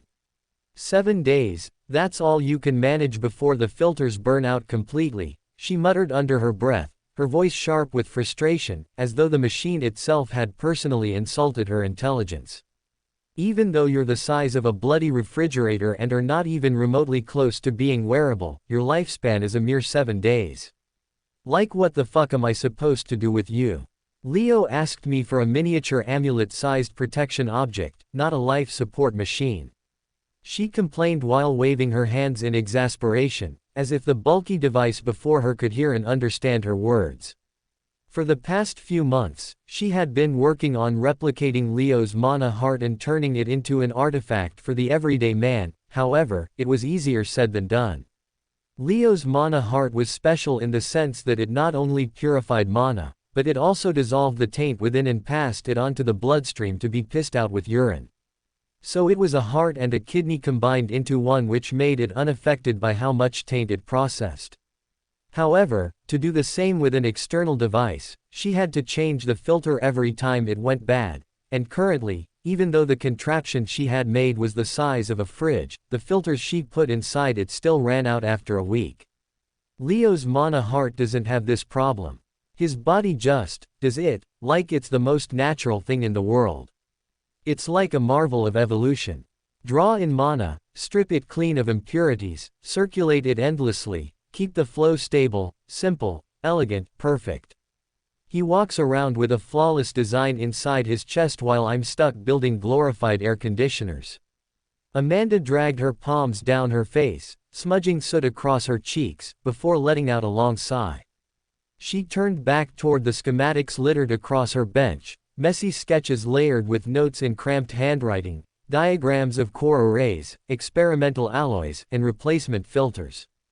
The theory, I understand, she continued, talking to no one in particular as her rant filled the room like a second heartbeat. I know how the heart draws the mana in, how it breaks it down into its base particles, how it strips away every ounce of waste and leaves behind only pure essence ready for circulation. On paper, I could explain it better than anyone. But translating that theory into practice. She shook her head, slamming her pen down onto the notes. That's where everything collapses. She stood, walking over to the hulking machine, her boots clanging against the steel floor, her eyes narrowing as she watched the steady pulsing of the mana intake vents. You do the job, I'll give you that.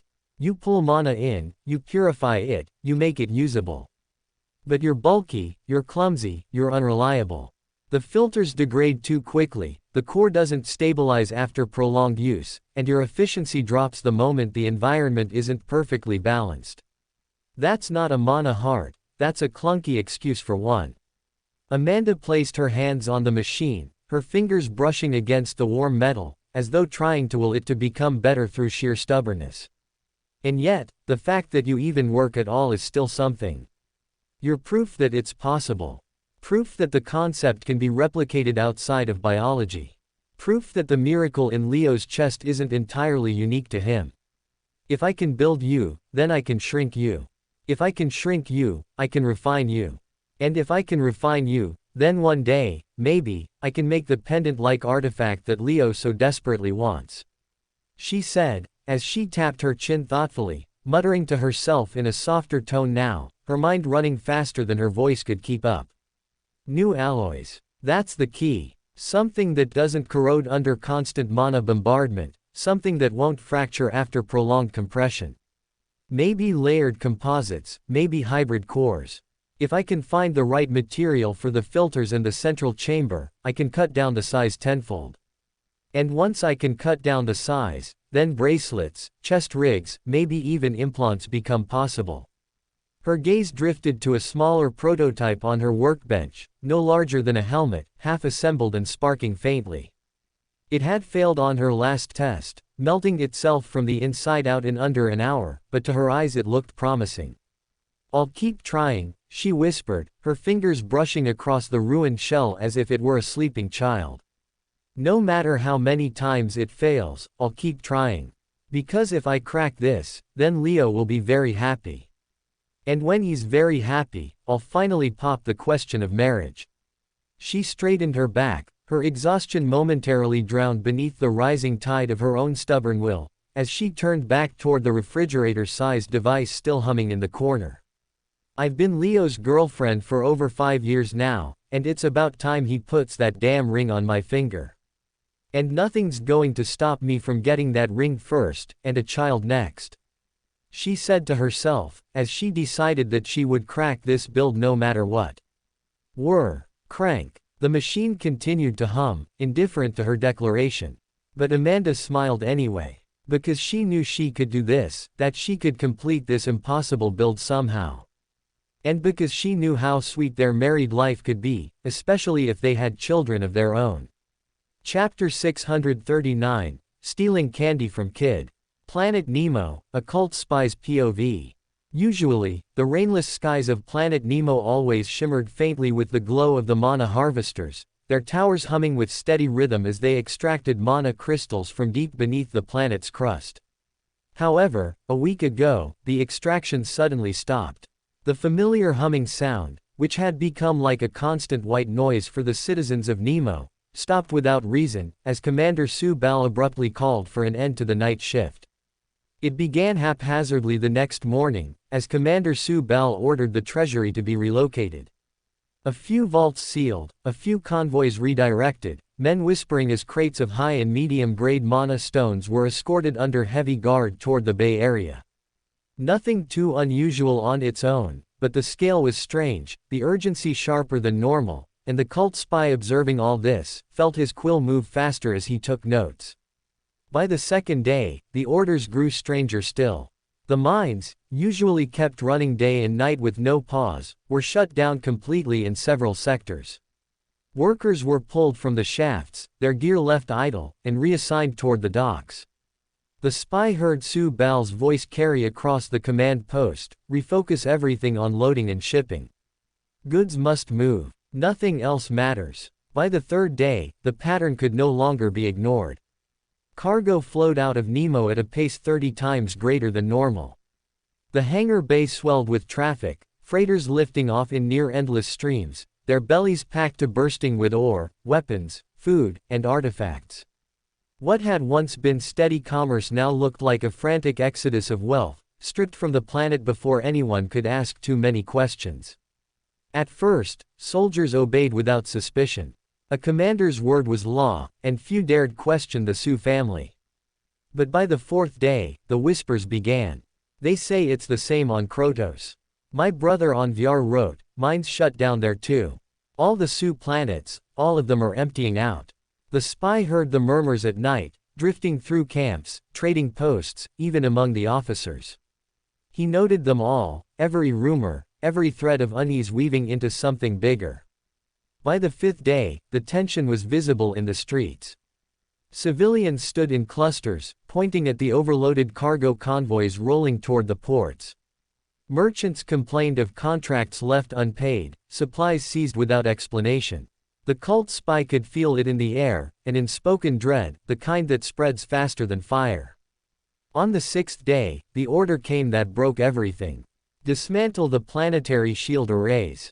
Strip them down. Load them for transport. The spy's breath caught, his hand stilling over the page. The planetary mana shield, the one thing no world ever lowered willingly, was being torn apart before his eyes. Soldiers froze at the command. One officer even spoke out, his voice shaking. "Commander, the shield. Without it, we are exposed."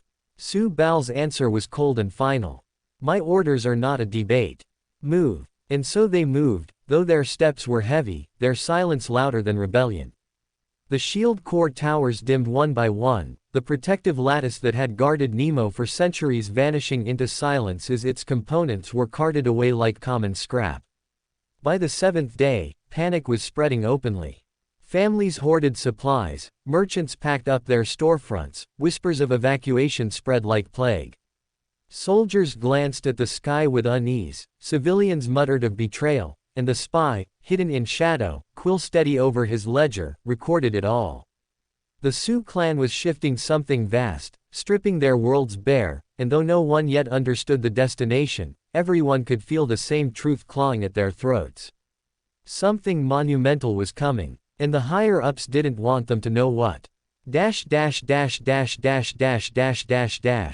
Meanwhile when Ver got the news that the planetary shield on Nemo had been taken down, he began to dance like a kid on Christmas.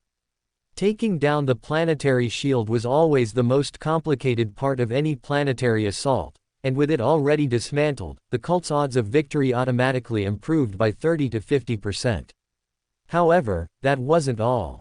In what came as even more delightful news, the planet had also been stripped of other critical defensive equipment such as surface-to-air turrets, ammunition reserves, and even the expensive crystal cores that powered the railgun towers.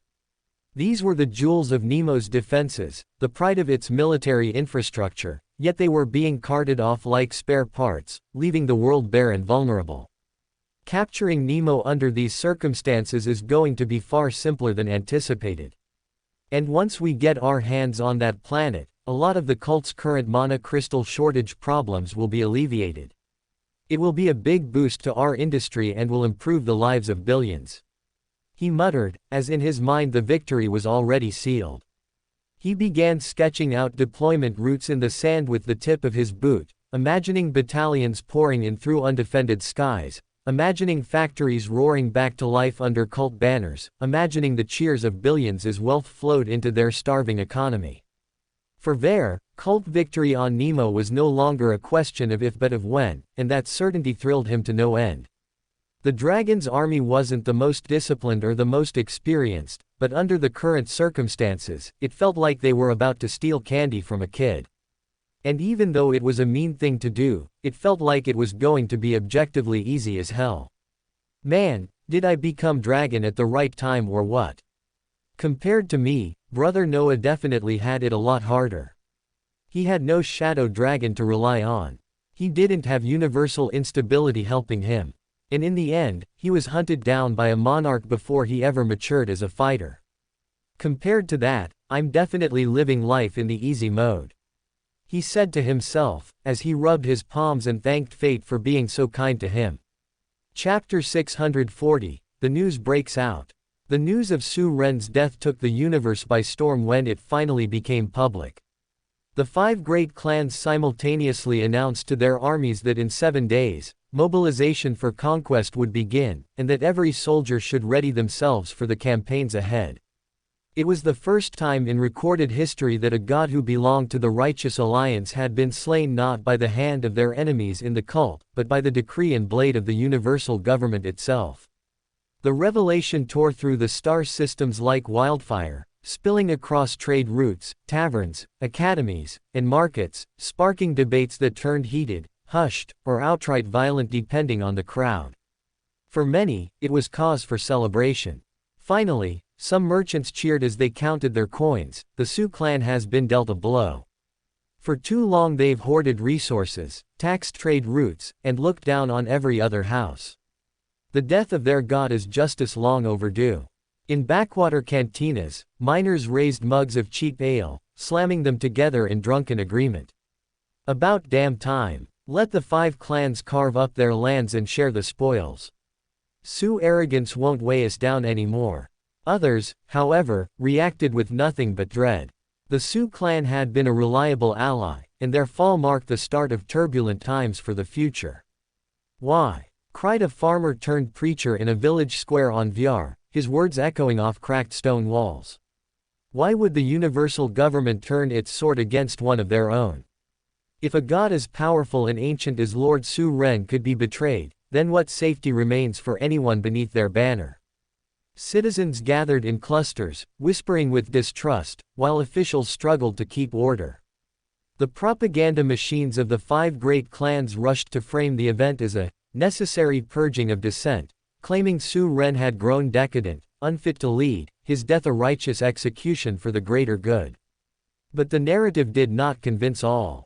Rumors spread faster than official decrees. Some claimed Su Ren had been negotiating secret treaties with the cult. Others whispered that he had discovered something dangerous, something the universal government wanted buried forever. Still others believed his fall was orchestrated to send a message to the 5 great houses. None were untouchable. For the soldiers, the reaction was more practical than philosophical. In barracks across the universe, captains barked orders, drills intensified, weapons were sharpened, and transports fueled. Soldiers accepted the announcement with grim obedience, though in private conversations they admitted their unease.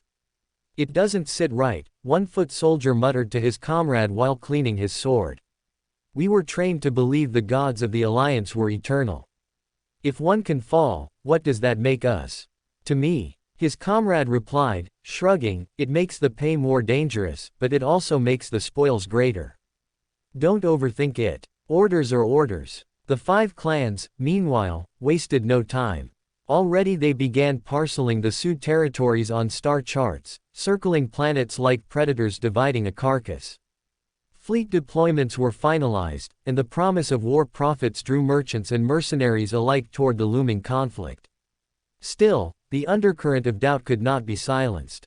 For the first time in centuries, the people of the Righteous Alliance were forced to confront an uncomfortable truth, that perhaps the universal government was not the infallible pillar of order it claimed to be, but a hungry beast willing to devour even its own when it suited their designs.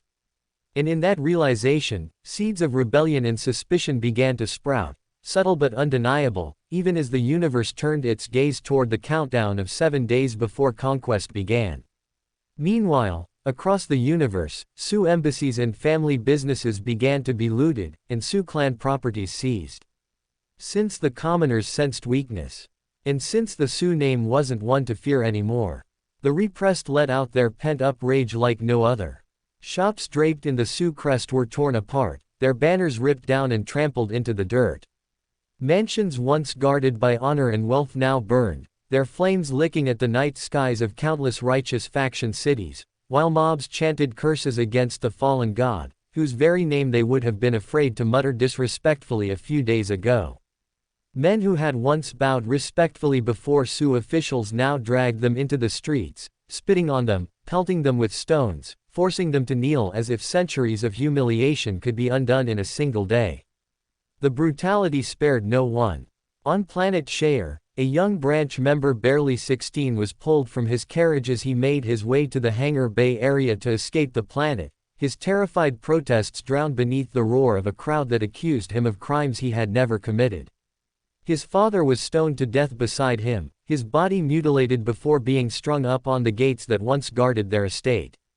In trading colonies across the Alliance, Sioux-owned warehouses were smashed open, their goods plundered like war trophies, while loyal retainers who tried to defend them were beaten into the dust, their pleas silenced beneath boots and fists. Even the innocent suffered. Shopkeepers whose only fault was to rent their stalls beneath the patronage of the Sioux, scholars who had married into the clan generations ago, servants who had never raised a hand in cruelty, were all lumped together as villains by association. Women screamed as their hair was torn, their faces cut with blades to mark them as Sioux dogs, while children wailed beside parents dragged away in chains, their blood spilling onto the very streets they once walked with pride. It did not matter that many of these branch members had never held power, never levied unjust taxes, never lifted a sword in the clan's name. Just because they had left the Sioux-controlled lands and were now living on other planets in the Righteous Alliance, which up till a few days ago were their allies, they were now targeted and ostracized. To the mob, guilt was collective. To the mob, blood was the only repayment for generations of perceived arrogance. And so, as Sioux Ren's body lay cold and the great clan faltered, his legacy was not only stained by political betrayal but drowned in the howling vengeance of those who had long awaited their chance to break the mighty Sioux name into dust. Chapter 641, Lift Off. 1 week later, Planet Tithia, Leo's POV. Time seemed to move faster for Leo ever since his breakthrough into the Transcendent tier, as days blurred into nights filled with drills, briefings, and preparations, until at last the moment arrived for him to depart alongside Vare and the Dragon Army to begin their campaign for Planet Nemo. The news of the Sioux clan's collapse had by now seeped into every corner of cult territory, igniting a feverish anticipation among the common soldiers, who whispered eagerly of plunder and conquest as they sharpened their blades and polished their armor. To them, this was not merely another military maneuver but an opportunity to claim a piece of the Sioux legacy for themselves, to take in blood and fire what once belonged to one of the greatest families in the Righteous Alliance. Like Vare, most of the Dragon Army viewed the battle ahead as little more than a formality, i.e. an easy march rather than a war, with casualties expected to be minimal. What troubled them far more than the Sioux defenses was the idea that some rival clan or opportunistic power might reach Nemo first, sweeping in to claim the planet before the cult could stamp its banner upon it. And so their eagerness grew with every passing hour, each man itching to reach the battlefield quickly and consolidate their hold before anyone else dared to contest it. "I don't think you or Viper would need to personally fight in this war," Leo told Su Pei, his tone even as he briefed both him and Viper on their expected roles in the coming campaign. "As far as I'm told, Commander Su Bal has already abandoned the planet a couple days back, which means that they currently don't have any warrior stronger than Transcendent living on there. So, all things considered, I don't think I'll need to call on you to fight. But I'm taking you both with me, just in case we fall into a scuffle with another clan's army after capturing Nemo," Leo explained, as Su Pei and Viper exchanged a glance before nodding in understanding. Thus far, Leo had shown himself to be a surprisingly lenient master, one who neither squandered his retainers on needless errands nor demanded their presence for every minor affair. This past month, he had allowed them time to live their own lives when the battlefield did not require their blades, and only summoned them recently when he himself was marching for battle. That balance, rare among men of power, made his command easier to serve, for it carried neither arrogance nor waste. And because of it, neither Su Pei nor Dupraval felt any bitterness toward their service. Rather, a quiet respect began to take root, growing stronger with each campaign, as both men slowly but surely recognized that Leo was not merely a bossy master, but a leader worthy of loyalty. "Are you not taking the giant frog and the robot with you this time, cuz? They're both terrific fighters," Ver pointed out before they took off, as Leo merely shrugged in response. "Dumpy needs more training." Charles felt reluctant to send him to war this time, so I obliged. "While I only trust Ben to keep my house safe in my absence. He might be a robot, but he's the strongest fighter back home by a fair margin," Leo explained, as Ver nodded in understanding. If it were him, he'd always keep his entourage around. However, Leo was more moderate in that regard. Thrum! The thrust of the lift-off rockets shook the craft, as the destroyer ship finally took off the hangar bay, and ascended outside the atmosphere of Tithia in formation alongside hundreds of other ships. "Here we go. Planet Nemo, you're next," Ver said excitedly, as they sped up to hyperspeed once outside the planetary atmosphere.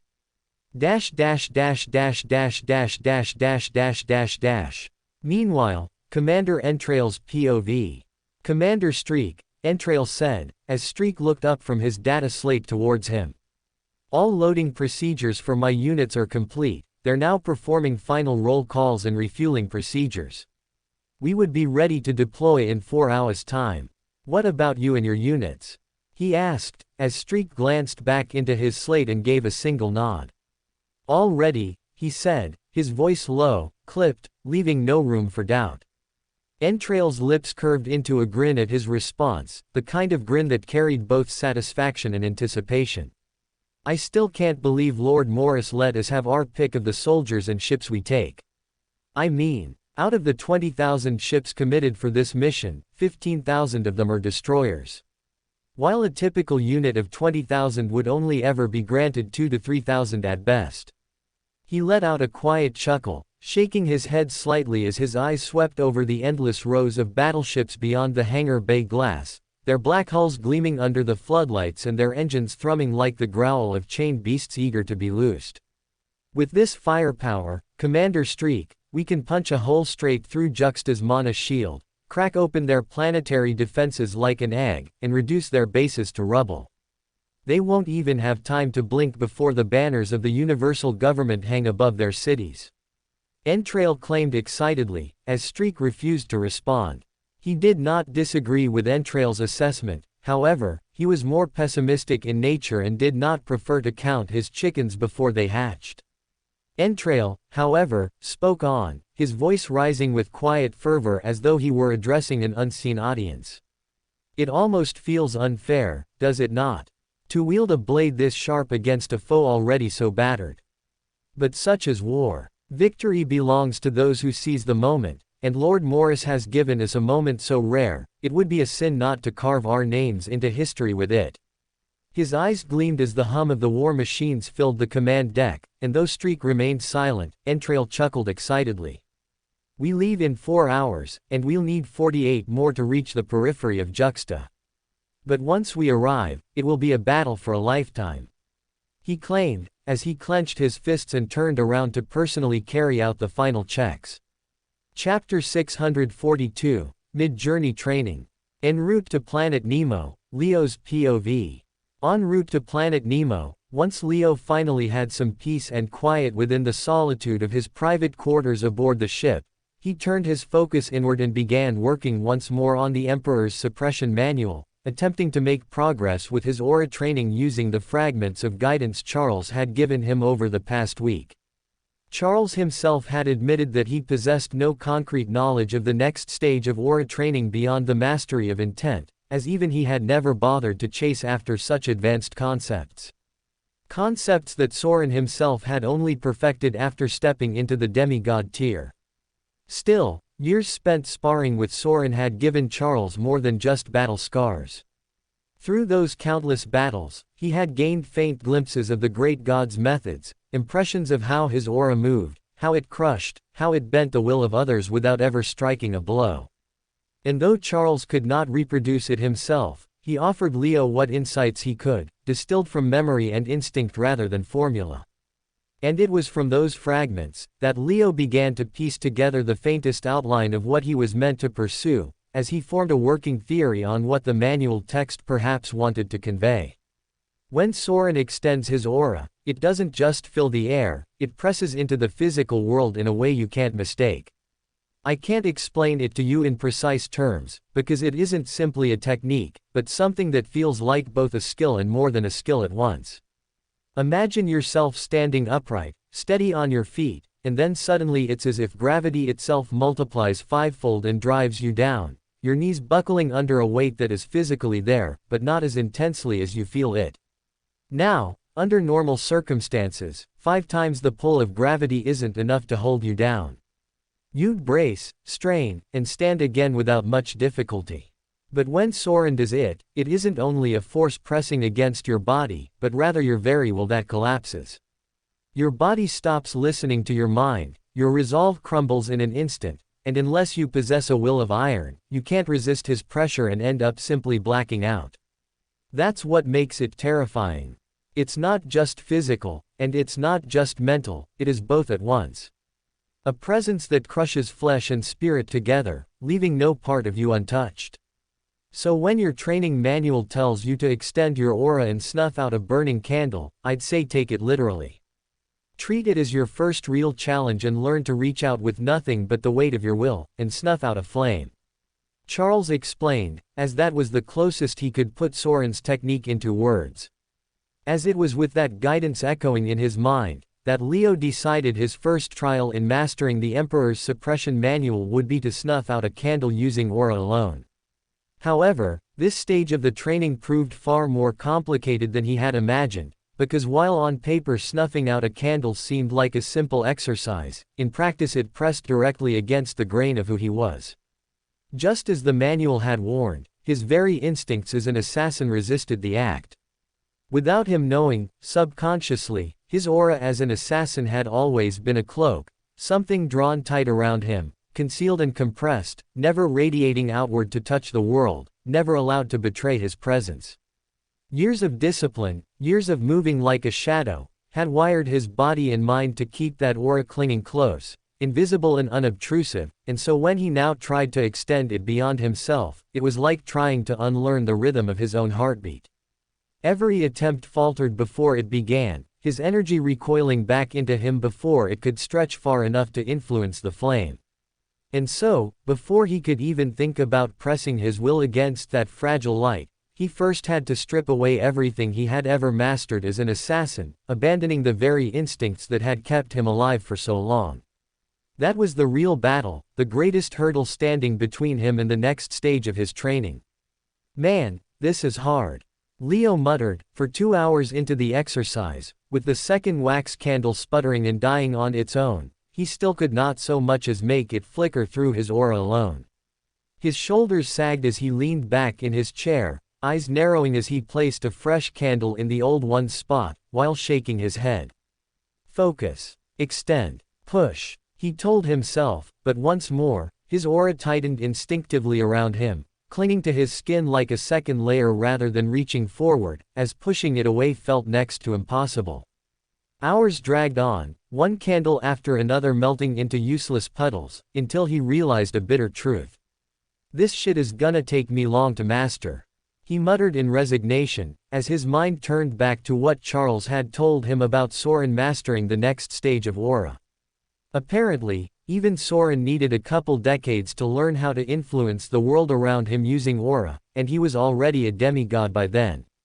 Hence for Leo to expect results after a few hours of training was not realistic at all.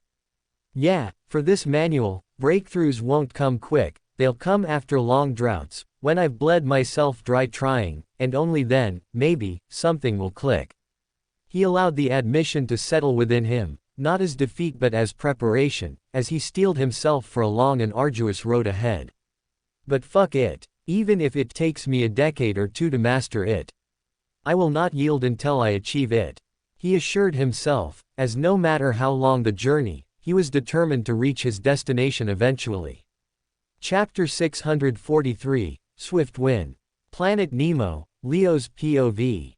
Approximately 40 hours after leaving planet Tithia, the cult fleet finally arrived at the periphery of planet Nemo, where the first casualty of their advance came swiftly, as the extraterrestrial observatory stationed in orbit to serve as the planet's eyes and ears was reduced to flaming debris within moments of their arrival. BOOOOM. The cult destroyers fired in unison, their black hulls shimmering under the light of distant suns as a rain of mana projectiles and concentrated beams tore through the observatory's defenses. Blast. Shatter. The shattered structure tumbled helplessly toward the planet's gravity well, a burning monument to how unprepared Nemo was for the storm descending upon it. Leo stood beside Ver in the cockpit, their eyes trained on the several notifications on the battle screen in front, as they absorbed the data displayed in real time, alongside the ship's captain. All units in place, we are awaiting your orders to commence attack, sir, the captain informed, as Ver nodded and gave his permission. Go ahead, Captain, blast them to hell, Ver said evenly, his eyes cold as they fixed on the trembling blue-green sphere in the distance. The captain nodded briskly, pressing down on his comms rune. All units, by order of the dragon, advance into the atmosphere. Primary targets are all remaining defense bases. Burn them down. Thrum. Engines roared, thousands of ships breaking formation to descend into Nemo's skies. What followed was less a battle and more a massacre. With the planetary shield already dismantled by the Sioux clan, there was nothing to hold back the onslaught. The cult's destroyers, frigates, bombers, all punched through the thin net of orbital defenses with contemptuous ease, their bombardments raining across the land below. Crash. Boom. Shatter. Military bases across the planet lit up in fireballs, hangars were reduced to molten craters, and defensive cannons were torn apart before they could even fire a second volley. Within 35 minutes, the bulk of Nemo's organized resistance was nothing but ruin. From the air, Leo and Ver saw white flags fluttering across cities, villages and military bases, as civilians gathered in open squares, kneeling and waving cloths of surrender toward the descending ships. Mining villages that once thrived around mana harvesters had abandoned their tools, choosing submission over feudal resistance. The collapse of the Sioux clan and the betrayal of Commander Sioux Bal had bled the will to fight from the people. Their loyalty had rotted, their courage withered, and all that remained was fear and the desperate hope for survival under new rulers. This is easier than I thought, Ver remarked with a grin, his eyes glinting as he watched surrender after surrender rise from below. Leo gave no response, his face unreadable as he studied the white banners waving in the wind. It was not triumph he felt at this moment, but rather confirmation that the Sioux clan had indeed lost its power to dominate the universe any longer. The citizens of planet Nemo had already fallen in spirit before the first strike landed, and that was supposed to be a source of major concern for all Sioux military leaders across the universe. Land. Thud. The cult ships landed soon after, the ground shaking under the weight of their massive frames touching down.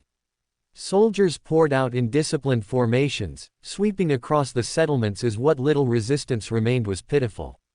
A handful of Sioux loyalists, officers who still clung to duty, raised their blades and sent out spells in defiance. However, against the overwhelming number of Dragon Army soldiers, they were cut down in mere moments. Clang. Crash. Screams. The on-ground assault lasted minutes at best, and was a one-sided slaughter that ended with broken military bases painted red as the last holdouts were silenced forever. By the time the smoke cleared, the cult banner had already been planted atop Nemo's Capitol dome, its psychological impact stretching across a city that dared not raise its head in defiance. In the end, for the Dragon Army, capturing planet Nemo had indeed been as simple as stealing candy from a child, and Ver felt extremely satisfied with that result. Bloody hell, cuz, I don't think we lost more than 20,000 men and 15 ships in this assault. This might be the biggest and easiest victory we have ever achieved. Ver said, as he tapped on Leo's arm with unrestricted excitement, as his enthusiasm finally caught on with Leo. Yeah, this wasn't too bad. Leo agreed, letting out a small smile of his own, as he finally allowed himself to revel in the joy of victory. Of course, the job was far from done. and they still had to quickly set up planetary defenses and deploy a mana shield around the planet to make it more secure, as without it, they could just as easily be dispossessed of planet Nemo, should an enemy arrive now. And hence, with spirits high and cheers ringing, the cult troops began to quickly set up planetary defenses, as they unloaded the weapon crates they brought from back home and began clearing the debris and the ruins of the shattered Sioux bases to set up a new forward operating command. The wreckage of anti-aircraft missile launchers and mana cannons was stripped for parts, their shells salvaged and repurposed into the cult's own defensive arrays, while engineers barked orders and crews hauled power conduits across the smoking bases. Soldiers who had been drenched in enemy blood an hour ago now stood guard at makeshift barricades, their eyes scanning the skies as new defensive turrets were assembled piece by piece, the black banners of the Dragon Army already fluttering above the landing pads.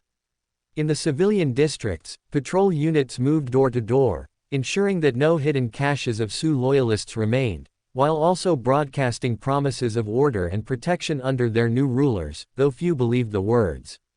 The white flags still hung limp in windows and over plazas, reminders that the city had surrendered, but everyone knew it was out of sunken morale and not thorough suppression, which meant that the situation remained volatile at best.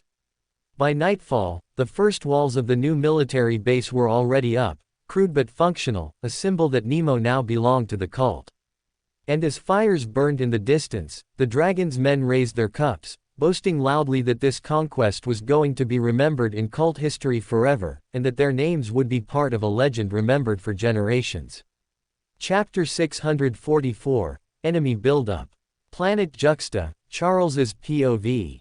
Simultaneously, while Leo and Ver fought on planet Nemo, a tense situation started to arise back home on Juxta, as suddenly the skies outside the planet observed unprecedented troop buildup, as thousands upon thousands of enemy destroyer ships crowded the sky. All men to arms. Raise the alarms. All men to arms, enemy attack imminent. The cult soldiers shouted, their voices echoing across the base as sirens wailed, the sound sharp enough to rattle glass panes across the city. Alarm bells. Officers shouting orders. Charles sat on the steps outside the command post, a cigarette dangling lazily from his lips, as he lazily gazed upward toward the heavens.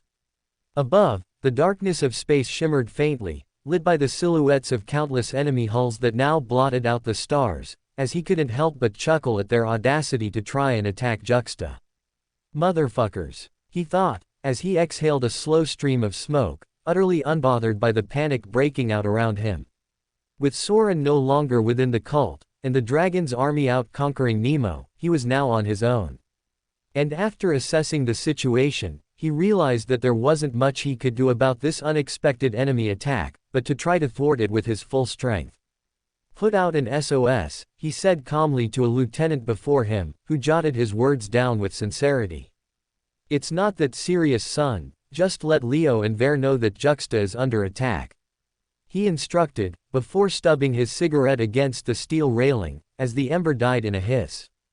Crack, crack, cracking his neck, Charles rose, his boots heavy against the metal walkway as he began to stroll through the panicked base. All around him, soldiers scrambled into positions with well-drilled efficiency. Mana bombs were distributed from armories, artillery crews rushed to their stations, and battalion leaders barked orders into calm stones, their voices barely holding together the rising tide of fear. Juxta had seen many military build-ups outside their skies over the years, however, this had to be the largest assault they had come under in at least the past 400 years. Thrum. Grr. The thrum of anti-air arrays activating filled the military base, as towers of crystal-powered cannons swiveled upward toward the crowded skies.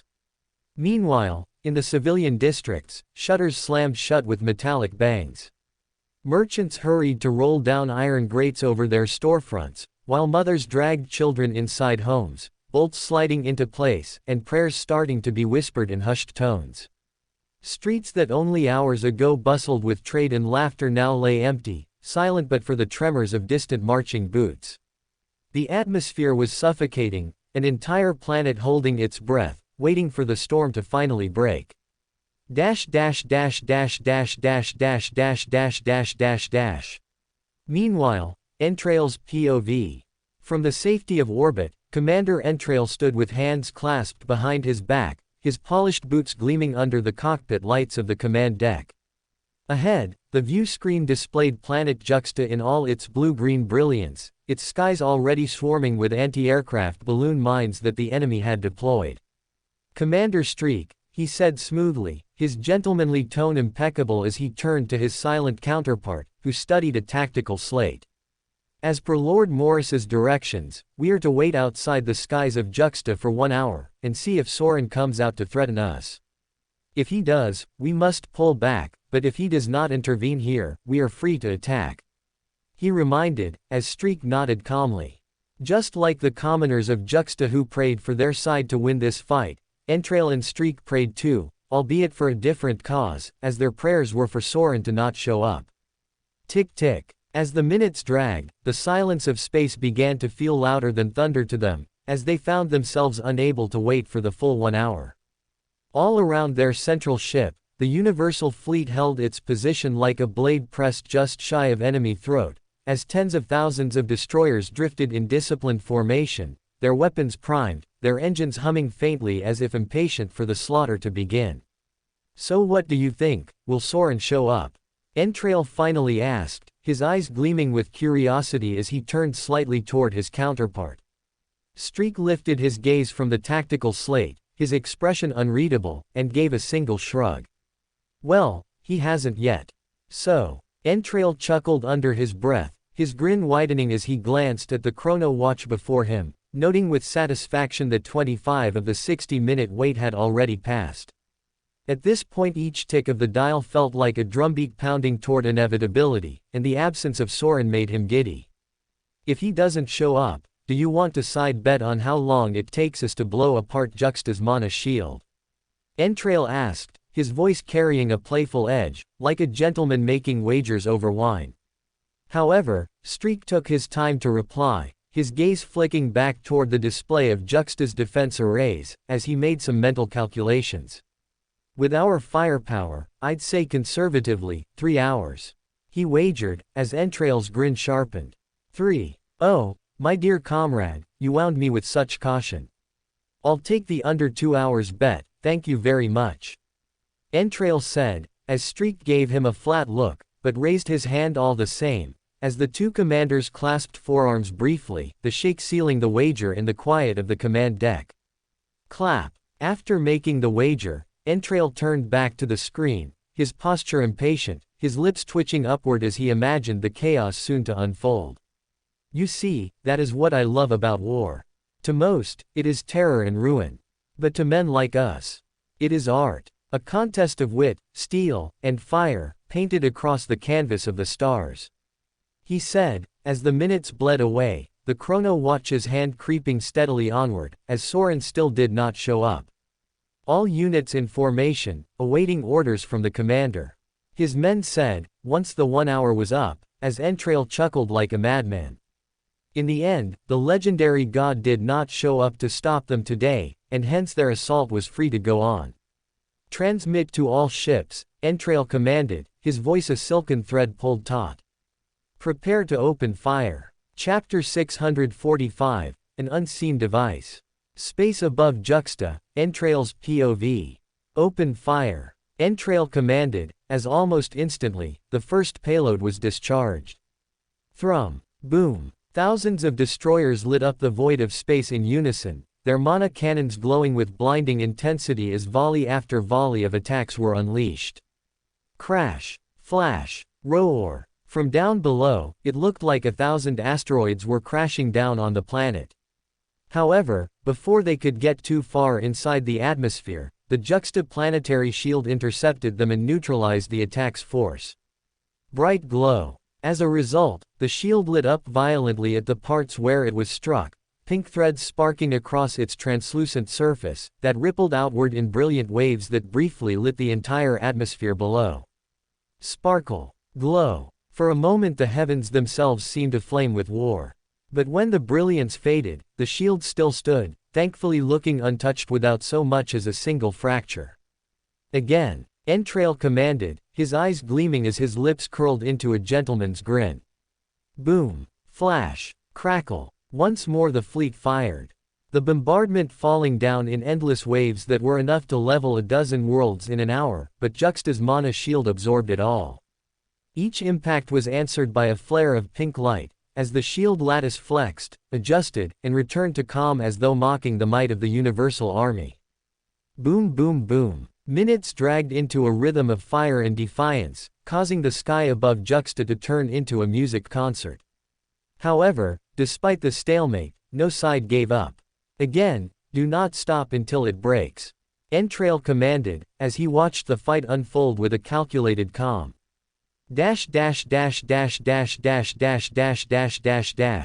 Meanwhile, below in the trenches and ramparts, the cult soldiers stared upward with breaths held tight in their throats. Each time the sky lit pink, each time the ground shook, each time the shield flared under the assault, they flinched, their lungs refusing to release the captured breath until the glow above their heads subsided and the barrier still held firm. "It's holding, thank the gods, it's holding," one soldier muttered, his voice trembling as relief broke through the crushing fear.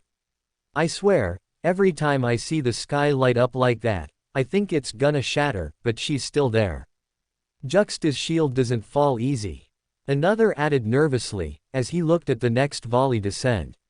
Yet despite the fragile confidence, the pressure was constant. The rumble of bombardment never ceased, rolling across the skies like thunder that refused to end. "Keep steady, boys, tonight's going to be a long one," a captain growled, though his own voice cracked under the strain.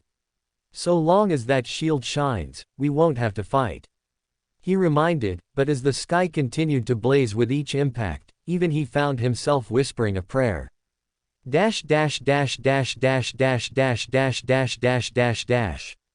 "Enough, bring out the secret weapon," Entrail ordered at last, his tone even but his grin betraying the hunger beneath. Thrum. Rattle. Upon his command, from the belly of the lead carrier, a single vessel detached, that looked entirely different to any vessel the universe had ever seen before. Its prow gleamed with reinforced alloy, the entire frame narrowed into a drill-like spear, as despite being as long as a frigate, it seated only a single pilot, while 90% of its body was just a power core. "That's it, isn't it? The shield buster," whispered an officer at the console, his fingers twitching nervously against the panel. "Indeed," Entrail replied smoothly, his eyes locked on the viewscreen, as he clenched his fists in excitement. "The very first of its kind, forged to end the age of planetary fortresses. This is its maiden deployment. I can't believe Lord Morris let us use it. Our scientists had created this device a full decade ago, but we were holding back on using it till the right opportunity presented itself." VMMM. The weapon's core awakened, an unstable glow pulsing in erratic bursts. Unlike the uniform charge of standard cannons, this charge-up felt dissonant, as if the whole array was unstable. "Launch," Entrail commanded, as almost immediately. FWOOOOOM. The ship fired, a colossal beam lancing downward, white-hot and violent, yet not steady, its pitch wavering mid-flight. Curl. Zap. The energy itself bent and shifted, its wavelength and colors changing from white, to pink, to blue to green to yellow, as it crawled through resonance bands until it found alignment. Flash. Crackle. The Juxta mana shield flared violently where the beam struck, sparks cascading across the lattice in countless ripples, not smooth like before but ragged, irregular, as though the shield had been forced to vibrate against its own foundation. "What the hell is that?"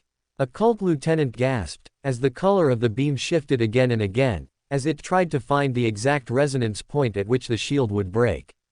RRRREEEEEE. An unbearable sound soon took over planet Juxta, as once the resonance was found, the entire mana shield began to tremble violently like a piece of glass. "This is not normal, this device and method of attack is something new," Charles muttered, his voice calm despite the threat, as he memorized how it worked, so that the cult engineers could copy it later. This was the first time that the Universal Government had displayed a piece of technology that the cult did not possess, and Charles was impressed. Crack. Boom. Soon, a fracture appeared, thin but undeniable, streaking across the shield like a lightning bolt. The barrier that had held 4 centuries without failure now screamed under the alien resonance tearing it apart. "Increase power output," Entrail said softly, almost lovingly, as the pilot obeyed, causing the beam to increase in size and intensity. RRREEEEEE. Asterisk. BW000000M. Shatter. The shield broke. The great dome of mana that had once wrapped Juxta like an unbreakable shell dissolved into shards of radiant energy, scattering like dying embers across the skies before fading into nothingness. "And so, it begins," Streak said, as he quietly tapped on his data slate, and sent a 20,000 megapixels bet amount to Entrail's account, since the mana shield had fallen precisely 1 hour and 4 minutes after they began their assault. Chapter 646, The War Begins. Warning: this chapter contains strong language, gore, and extreme violence. Please read at your own discretion. Closing square bracket. Dash dash dash dash dash dash dash dash dash dash dash dash dash dash. Planet Juxta, a common soldier's POV. The planetary mana shield, it's gone. A soldier whispered, his voice breaking as his eyes stared wide at the heavens above. The Juxta planetary shield had been shattered for the first time in 4 centuries, and enemy ships now entered their lands without any checks. No, no, no, no, no, it was supposed to be unbreakable. This can't be true, this must be an illusion. Another cried out, as he clutched his helmet with trembling hands, refusing to believe this was real. Every cult soldier at this moment felt fear and shock running through their veins, as they knew that in a handful of seconds, a bloody battle would start to unfold. A battle, which would see many of them being killed for sure. And as a result, fear spread quickly amongst the ranks. Fuck, fuck, fuck, we are all going to die. Will I ever see my wife or daughter again? Without the shield, can we even hope to hold on? Some wondered aloud, however, although a wave of fear washed over the men at first, it also subsided just as fast. Once the inevitability of the upcoming fight settled, the hidden courage buried inside each heart started to surface, as it was the captains and lieutenants who took charge first. Shut up. Stop quaking like righteous faction chicken. This is Juxta, this is our land. And if the righteous bastards want it, they'll have to claim it over my dead body. A captain screamed, as his courage inspired many others. He's right. So what if the shield is gone? The mana shields are a relatively modern piece of technology. Our ancestors have held onto Juxta for over 2 millennia, long before we ever had shields. If they can hold onto the planet, so can we. A lieutenant added, as his words reminded the men of their prideful lineage, and how this was a land of their ancestors. For Juxta, for the cult, for the dragon, for Lord Soren, for our families. The chants began, as soon fear turned into adrenaline, and the men began to scream their throats out. Come at us, you righteous scum. Come eat my shit, you cowards. The men screamed, as even though their voices sounded hoarse, and their throats hurt raw, this small act of defiance shifted the morale completely. The men had decided that if this was to be their last day alive, they would greet it not with quiet despair but with battle cries that clawed their way toward the heavens. Dash dash dash dash dash dash dash dash dash dash dash dash. Meanwhile, above their heads the storm finally broke. Boom. The first wave of fire rained down as the Universal Fleet descended, their destroyers spewing endless torrents of mana bolts and heavy artillery fire. Crash. Roar. Rumble. The ground shook as strikes cratered the outer military warehouses, ripping through storage sheds and sending plumes of dust and flame into the air. Kaboom! However, while they attacked, the Juxta defenders did not stay idle either, as they shot back with equal ferocity. FWOOOSH. Railgun towers lit up the night sky, their crystal cores flaring bright white before unleashing beams that tore through the void, punching holes clean through destroyer hulls. Boom! Shatter! A universal cruiser split in half, its wreckage burning as it spiraled downward into the atmosphere, slamming into the plains with an earth-splitting explosion that flattened everything for miles. Keep firing! Officers bellowed, as surface-to-air mana cannons launched barrage after barrage, their projectiles trailing luminous arcs that burst into dazzling explosions across the night sky. Whistle. Boom. Anti-aircraft missiles shot upward in swarms, tracking targets with precision before bursting like fireworks, reducing squadrons of bombers into scrap metal and falling corpses. But the invaders answered in kind. RRRRAAAAAGHHHH. The Universal Destroyers unleashed their own devastating salvos, beams of blue energy slashing across the horizon, ripping defensive towers from their roots, and shattering mana cannons into ash. The once proud military bases of Juxta began to burn, destruction and ruin taking place everywhere. "Mayday! Mayday!" a righteous faction pilot screamed into comms, but his words were cut off, as a cult fighter frigate took to the skies and neutralized him. As by now, even the cult's defensive crafts took to the skies in a counter-offensive. WHISHH. Boom. The skies turned into a graveyard of twisted hulls and flaming wrecks, cult ships and universal destroyers tearing each other apart at point-blank range. Clang shatter boom. Bodies rained down with the debris, some burnt beyond recognition, others screaming as they plummeted, only to vanish in explosions below. Splat. Blood misted the cockpits of shattered fighters, screams and static filling the comm channels until they became indistinguishable from the thunder of war itself. Still, the cult fought back like demons unleashed. Every ship that fell was replaced by another taking its place in formation. Every soldier on the ground that manned the air defenses fought with teeth bared and eyes blazing, as though determined to drag 10 enemies with them before death claimed their flesh. And it was this passion of theirs that caused heavier casualties on the enemy's side than what Entrail or Streak could have ever expected. Out of the 20,000 ships that entered Juxta's atmosphere, 8,000 were neutralized before they could ever land. And even the ones that eventually did find ground, failed to cause significant damage to the military base before landing, as no side managed to establish a clear advantage in these early stages of the conflict. The cuck enemy soldiers have landed.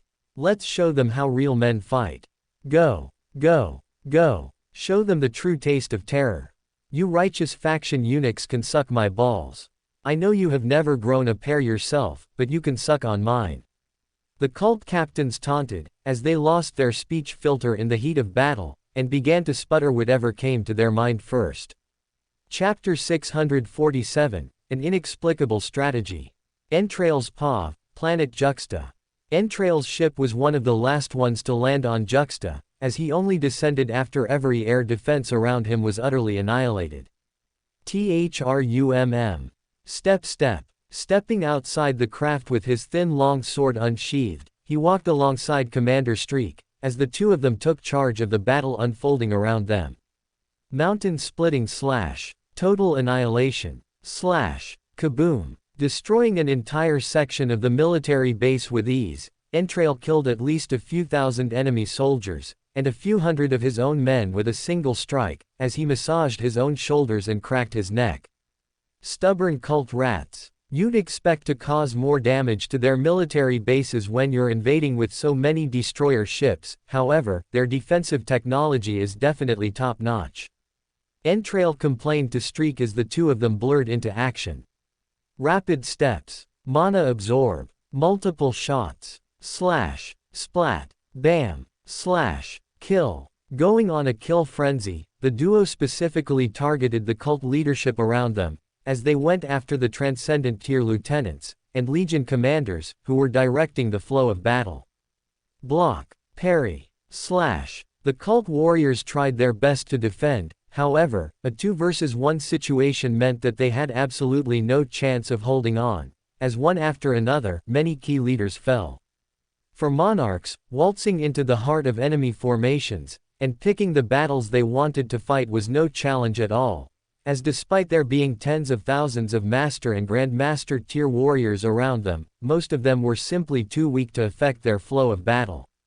Hence, even when a cult leader was within defensive trenches, a few hundred meters away from the heart of battle, they were still singled out and killed, as Entrail and Streak showed them no mercy. Take that, you dirty cult scoundrel, Entrail spat, as he decapitated the 10th cult Transcendent.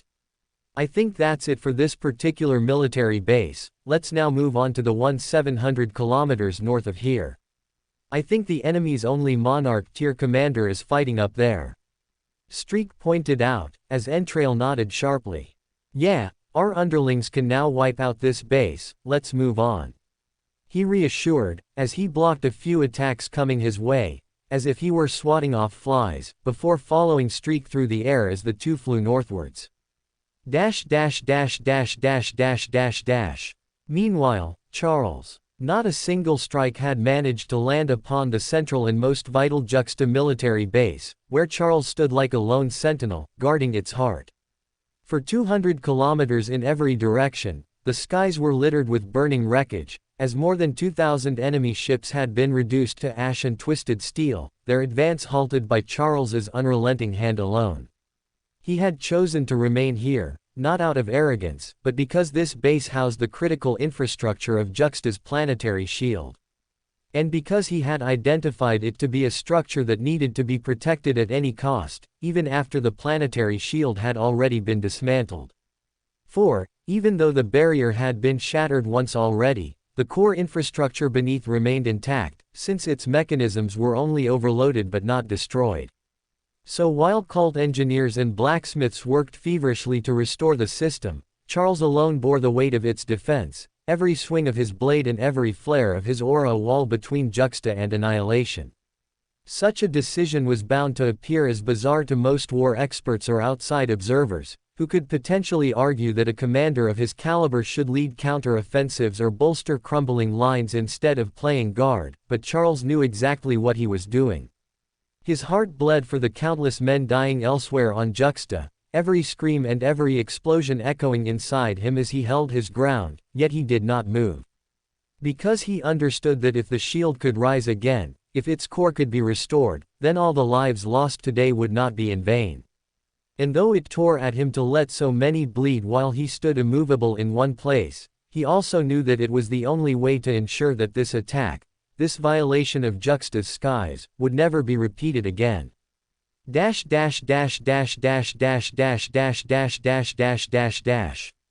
Inside the planetary core building, the cult planetary mana shields were all single-core systems. I.e., a single core powered the entire planet's defense. However, what the enemy's new unknown weapon did was to overload this core and make the barrier shatter, which overloaded the circuits and damaged some key components of the core. Guys, come on, Commander Charles only made a single request, which is to get this planetary shield up and running in under an hour. We can't waste time, the chief engineer said, as he encouraged his men to work faster. Sizzle, burn, drop. At this moment, an engineer accidentally dropped an extremely hot piece of core circuit that had been fried to unsafe temperatures. However, as soon as the chief engineer saw this, he picked it up with his bare hands, and slotted it into the area it was supposed to go, even though the heat blistered his skin. The commander is counting on us. There is no room for pain or delay now, he said, as his bravery inspired his men to disregard personal safety, and start pushing like maniacs. Clang, buzz, whir, sparks rained from the core chamber as the engineers pressed on, their hands trembling from burns, cuts, and exhaustion, yet none daring to falter. The chief's blistered palms dripped blood onto the glowing runes, but still he forced the circuits into place, his jaw clenched with resolve. Faster. If we fail, Juxta falls. Another shouted, sweat streaking his soot-stained face, as above them, the thunder of Charles's strikes echoed faintly through the ceiling, a reminder that a single man held back a world's doom. If every man in here plays their part, I promise you, together, we can save Juxta, the chief said, as he made sure that every man down here worked like their lives depended on it. Chapter 648, Double Trouble. Juxta Military Base, Entrail and Streak's POV. Once Entrail and Streak felt Charles's monarch sense lock onto them as they neared the central base, the two of them exchanged the briefest of glances, and without a word, unleashed their arrival strike. Heaven's sundering arc. Silent void rend. BOOOOM. Crash. Entrail's blade carved a crescent of blinding silver that split the clouds apart, while Streak's near-invisible slash tore through the very fabric of the air, the two attacks converging like twin storms upon the lone figure standing guard below.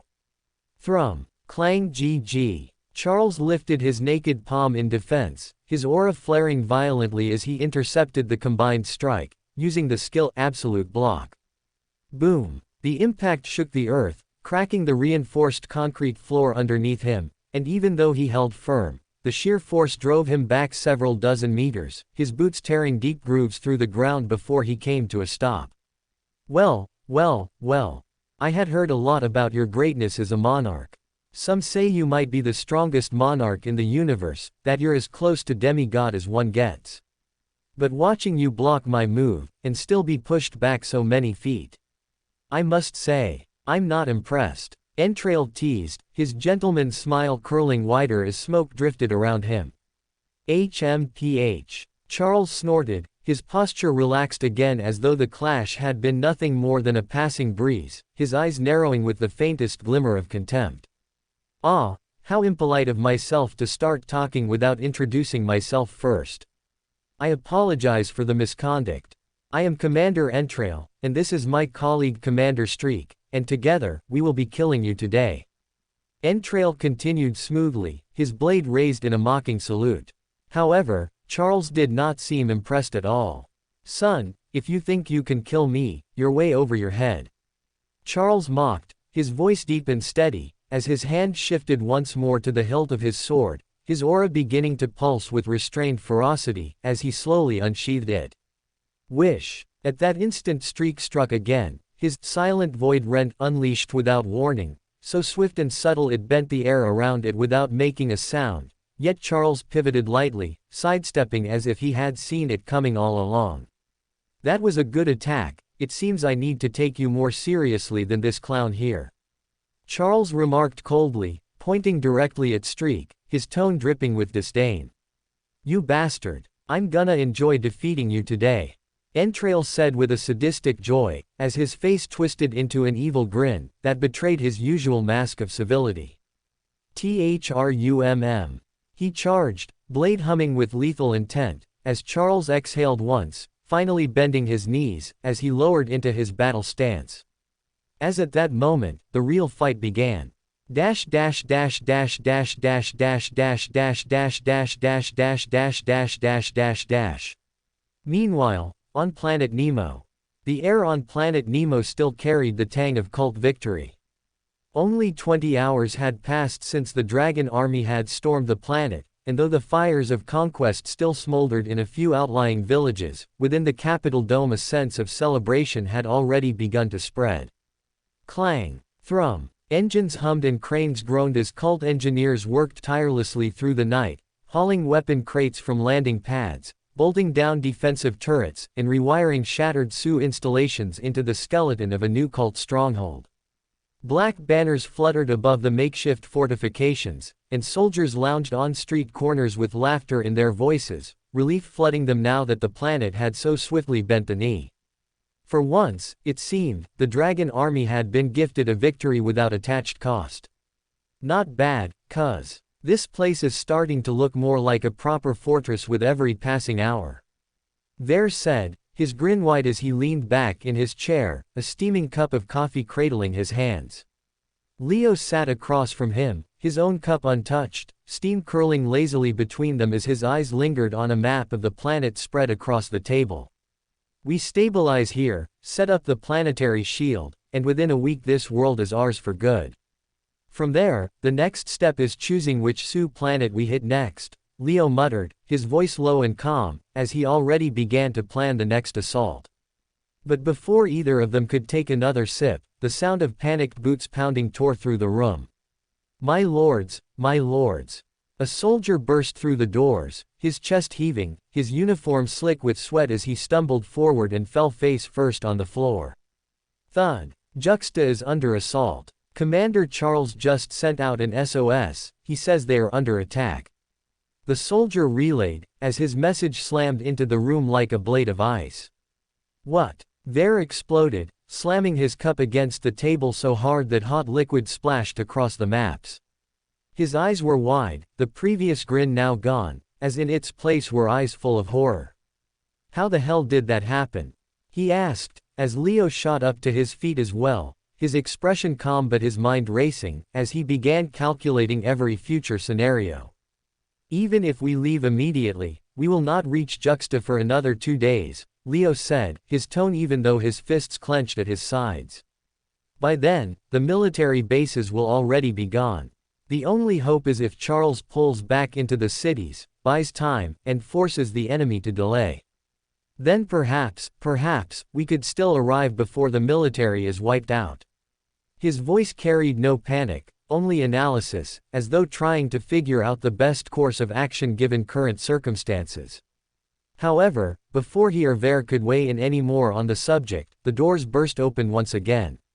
My lords! My lords! Another soldier came barreling in, his face pale and streaked with soot as he too stumbled and fell face first before them.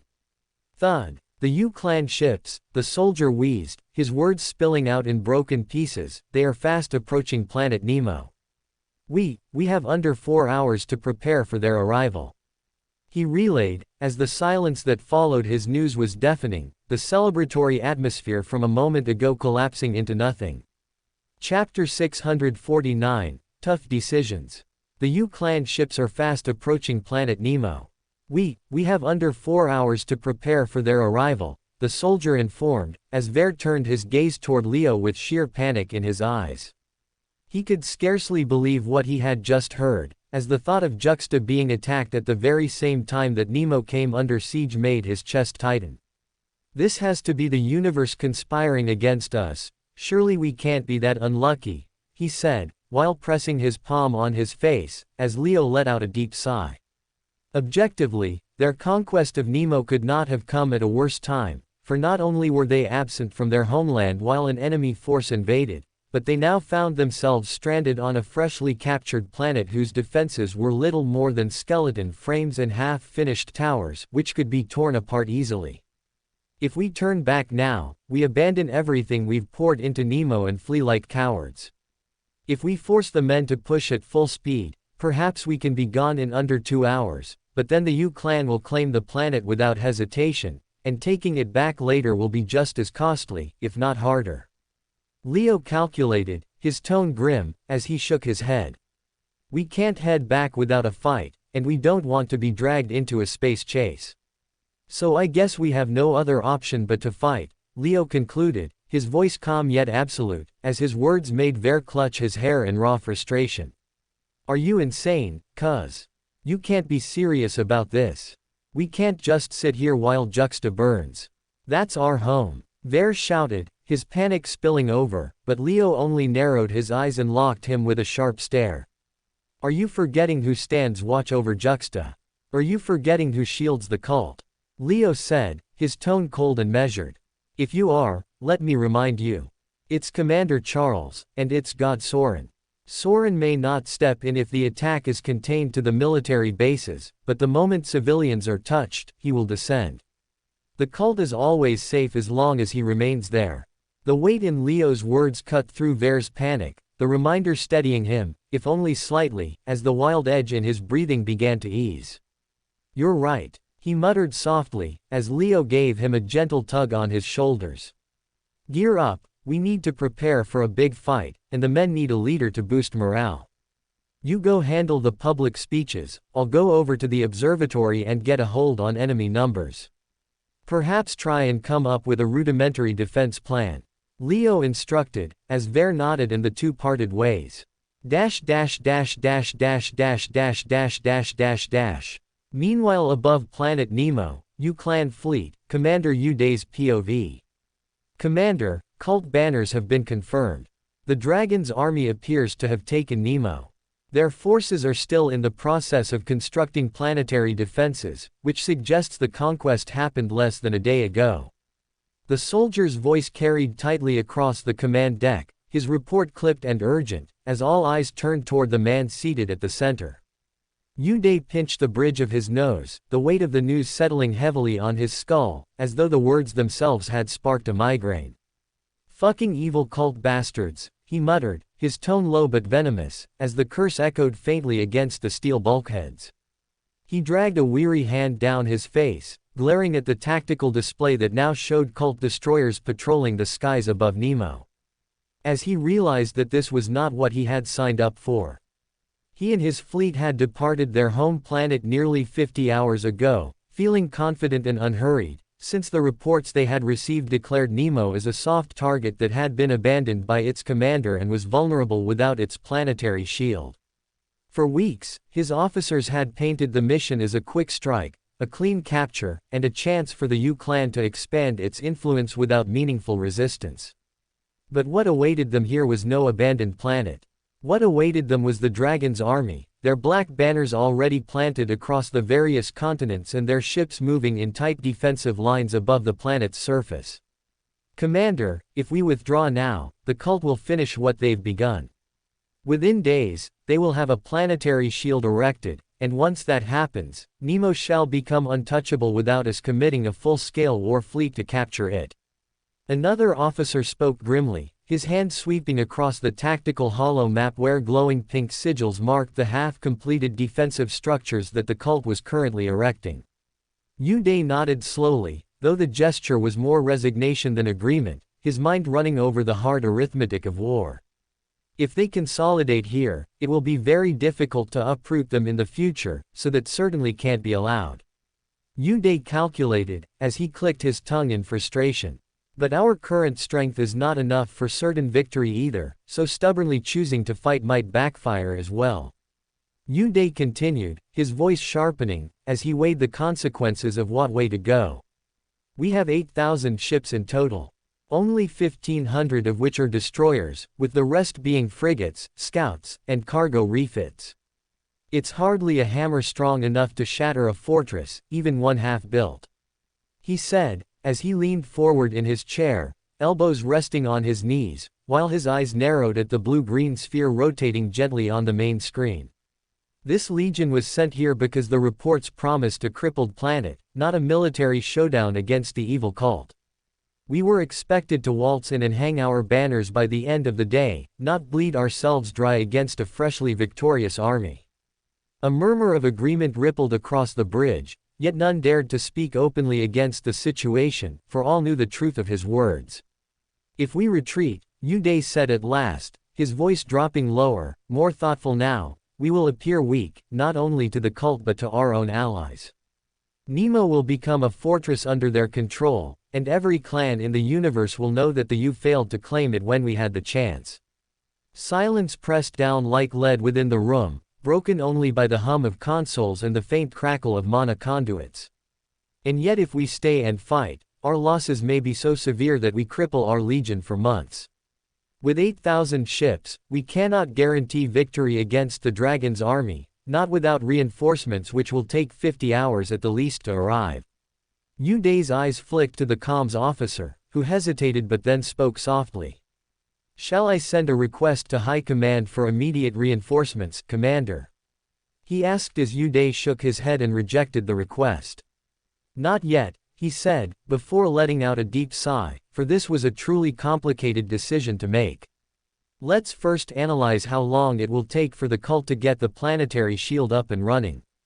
If the speed of construction is slow, and we can afford to wait for 50 more hours before starting an assault, we shall wait. However, if we can't afford to wait that long, then we fight. For I would rather die trying to capture Nemo, than turn back away in shame. Uday concluded, as all telescopes turned to the central military base, where a new mana shield facility was being constructed. Chapter 650, The Terror of Tadpoles. Meanwhile, back on planet Juxta, Dumpy's POV. Dumpy had been completely oblivious to the planetary invasion, up till the moment the planetary shield shattered, as it was at that moment, when a screeching sound spread across the planet, that he finally became aware of his surroundings. Which mongrel dares disturb my training? I must teach them a lesson in respect. Dumpy groaned, as he stepped out of his training arena, only to see thousands of ships descending onto the planet, which immediately caused his stomach to rumble in panic. Ribbit, he said, as he rushed back inside the training arena and began digging a hole to bury himself underground, as he prayed that he wasn't blasted to oblivion. Dear heavens, forgive me for all the flies I stole from other frogs, forgive me for eating that worm that was clearly not mine, forgive me for kicking that snail shell down the pond slope for fun. I just want to live long enough to see Lord Father have 11 children, Dumpy muttered, his body trembling as muffled explosions shook loose clumps of dirt that sprinkled down over his head. Boom. Crash hhh. Rumble. Each sound made him sink lower, his bulging eyes darting in panic as he hissed to himself. Stay calm, Dumpy, just breathe, in and out, oh who am I kidding, I am going to croak for real today. For several minutes he sat buried, clutching the hilt of his twin swords like holy relics, until suddenly the rumble stopped, replaced by heavy boots stomping closer and closer, until the door to the training arena burst open with a crash. Slam! A squad of enemy soldiers stormed inside, their armor gleaming, their blades raised, their eyes sharp with anticipation. Yet all they found was silence, the arena empty save for a muddy patch in the ground. Huh, why are there no enemies in here? I swear I felt the presence of a powerful transcendent. But all I can see is a cute frog, one of them muttered with a chuckle, as Dumpy's head slowly poked out of the hole, his face smeared with dirt, his eyes narrowed dangerously. Mongrel, how dare you call Lord Dumpy cute? Only Lord Father calls me cute. You will pay for this. Dumpy roared, his voice shaking the walls as the veins on his forehead bulged like rivers of fury. Before the soldier could even blink, the little frog was gone from sight. Shhhk. Slash. Splat. In the blink of an eye, Dumpy's twin swords carved the squad apart, blood spraying the walls as their bodies fell in pieces too clean to believe a frog had made them. You think Dumpy will be flattered by compliments from other men. You think Dumpy is a Labrador dog. You think Dumpy is a plush toy on the shelf. He screamed, his words punctuated by another violent slash that reduced the last soldier to ribbons. Thud. Their corpses hit the ground as Dumpy stood tall in the center of the carnage, his chest heaving, his eyes still twitching from rage, before he spat into the dirt. Cute, he says. I am an ancient swamp, a harbinger of death, scourge of snails, terror of tadpoles. The universe literally trembles when I hop, but he called me cute. Ribbit, Dumpy declared proudly, as he raised one of his bloodied swords high into the air. Then he froze, tilting his head, his eyes darting nervously toward the still roaring sky outside. I wonder if the smoking man is okay. I wouldn't mind if he dies, he tortures me too much to live a happy life. However, it would be a tragedy if he falls before Lord Father becomes stronger than him. After all, Lord Father needs a good sparring partner. Dumpy muttered, as despite his beastly instincts yelling at him to not go out, he decided to go out against his better judgment, just to check in on Charles.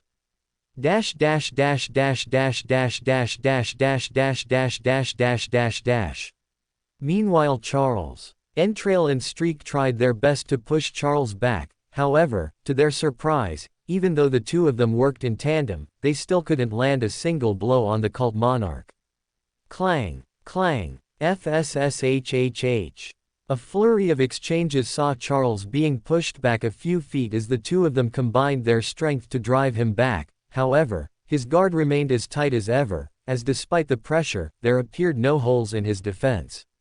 Is that all? Charles muttered, his voice calm as his blade whipped upward, deflecting Streak's void slash before turning on its heel to parry Entrail's elegant downward arc.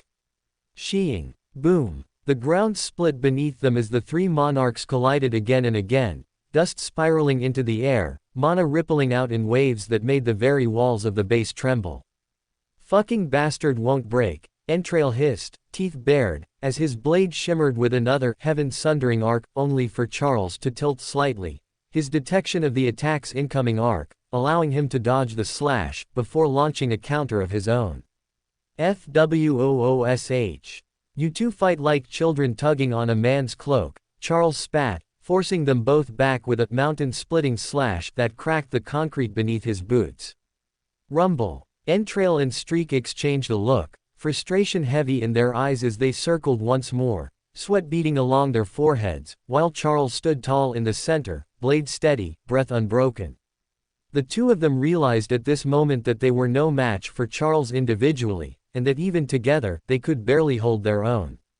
Charles could very well be the strongest monarch alive, just like the rumors suggested, and having fought him firsthand, the two of them understood this now. It's exactly like Lord Morris predicted. In the end, the two of us can't take him down with just our own strength. Entrail said, as he looked towards Streak, who nodded in agreement of his assessment. You think we should use it now? Streak asked, as Entrail nodded back in confirmation. Yep. It's time, I'll hold him back, you use it first. He said, as Charles raised an eyebrow in confusion. Chapter 651, A Frightening Scenario. Morris had already predicted that Entrail and Streak would never be able to break through Charles's defense, as the cult monarch's mastery over aura allowed him to easily sense the trajectory of strikes before they were ever unleashed, which in turn granted him those crucial extra heartbeats to adjust his stance, raise his guard, and carve out precise counters that made attacking him feel like striking at the future itself. For Entrail or Streak to beat Charles, they either needed to become masters of aura themselves, which was impossible in a short amount of time, or they needed to neutralize his advantage, and somehow level the playing field. And hence, to strip him of that singular advantage, Morris had armed the two commanders with a failsafe, as each carried with them one vial of intent concealment potion, a divine concoction brewed for the sole purpose of smothering intent so completely that even aura masters like Charles, who had sharpened their senses to perfection, would find nothing to predict, no thread to follow, no shape to intercept. Plop. Glurg. Without hesitation, Streak tore the cork away and downed the potion in a single swallow, the liquid searing down his throat as his killing intent, once sharp enough to cut the air itself, dulled into silence, vanishing like a flame snuffed out beneath the sea. Entrail, meanwhile, pressed forward in an endless storm of attacks, his blade rising and falling in furious arcs as he went all out to buy Streak the precious seconds needed for the potion to take effect, his strikes clashing against Charles's guard with relentless rhythm that shook the very air around them. Clang, clash, block. He chained countless skills together in rapid succession, each swing designed not to break through but to occupy, to distract, to bind Charles's senses in the chaos of steel and aura, until the moment Streak rejoined the fray with a sudden lunge that slipped through the monarch's defenses. Slash. Trickle. For the first time in the battle, a thin crimson line appeared on Charles's wrist, the skin parting only for an instant before knitting back together in a flash of regenerative aura. Yet the sting remained, faint but undeniable, a reminder that he had been struck. Why could I not see the trajectory of that move? Charles thought, his gaze narrowing as his mind struggled to reconcile the sudden blindness, his instincts clawing at him as he tried to adjust to an opponent whose aura gave away nothing, whose intent lay hidden in absolute silence. That's it, Streak. He's on the back foot now. Keep him engaged while I consume my potion, Entrail shouted, his voice brimming with satisfaction as he reached for his own vial, while Streak pressed forward with savage precision, his every strike flowing faster and sharper, each one designed to push Charles back another step, as the monarch's calm mask began to waver beneath the weight of an unfamiliar disadvantage. Dash dash dash dash dash dash dash dash dash dash dash dash dash. Meanwhile Dumpy. Ribbit, left foot, right foot, sword swing, ribbit again. Dumpy muttered to himself as he waddled through the wreckage of the base, his plump body bouncing with every step, as his eyes darted around as he looked for Charles. But though his steps seemed lazy, everywhere he passed turned into a massacre. Slash, splat. One moment he was small, slipping between the legs of armored soldiers like a frog hopping through reeds, twin swords flashing in blurts of silver light that severed tendons and throats alike. The next, he grew to the size of a towering tree, his shadow swallowing entire squads before he came crashing down with a single stomp that left the enemy flattened into unrecognizable smears. Boom! Crunch! Cult soldiers shouted with disbelief when he joined their lines, for the sight of a frog swelling into a mountain and then shrinking back to the size of a child's toy was as bizarre as it was glorious. Yet wherever Dumpy appeared, enemy formations broke apart like scattered ants, their cries muffled by his ribbiting war chants. Ribbit. Death from the swamp heavens. Hisssshhhh. He puffed out his throat and spat an acidic rain that sizzled as it fell, melting through armor, boiling flesh, and leaving behind steaming craters filled with twisted corpses, the stench so vile even cult soldiers gagged. "Don't worry, comrades, Lord Dumpy has saved your mongrel asses," he croaked proudly, as the acid rain burned hundreds of enemies alive, his grin wide as if he had just handed out candy to children. At other times he leapt onto the shoulders of unsuspecting battalions, riding their charge while slicing down dozens of enemies at once with his excellent swordplay, a massive grin constantly present on his face as he thoroughly enjoyed the bloodbath. Crash! Scream! Everywhere he went, the enemy died in heaps, and the cult soldiers began to chant his name, though half in awe and half in disbelief, for they could scarcely process that a frog, even one armed with twin swords, had become their new one-man wrecking crew. Ribbit! Dumpy conquers again. Forward, my minions, forward! And so he hopped, he slashed, he spat, he trampled, until at last, after trails of carnage and piles of broken bodies, he reached the heart of the base, where a far greater clash shook the air. Boom! Clang! Crash! Dumpy froze, his round eyes widening as he watched the smoking man locked in combat against two terrifying figures. For the first time in his life, he saw Charles being pushed back, blood streaking across his arms, fresh cuts glinting on his skin, as his stance wobbled. "No, this can't be right," Dumpy whispered, his throat puffing nervously, as his tiny hands trembled around his blades.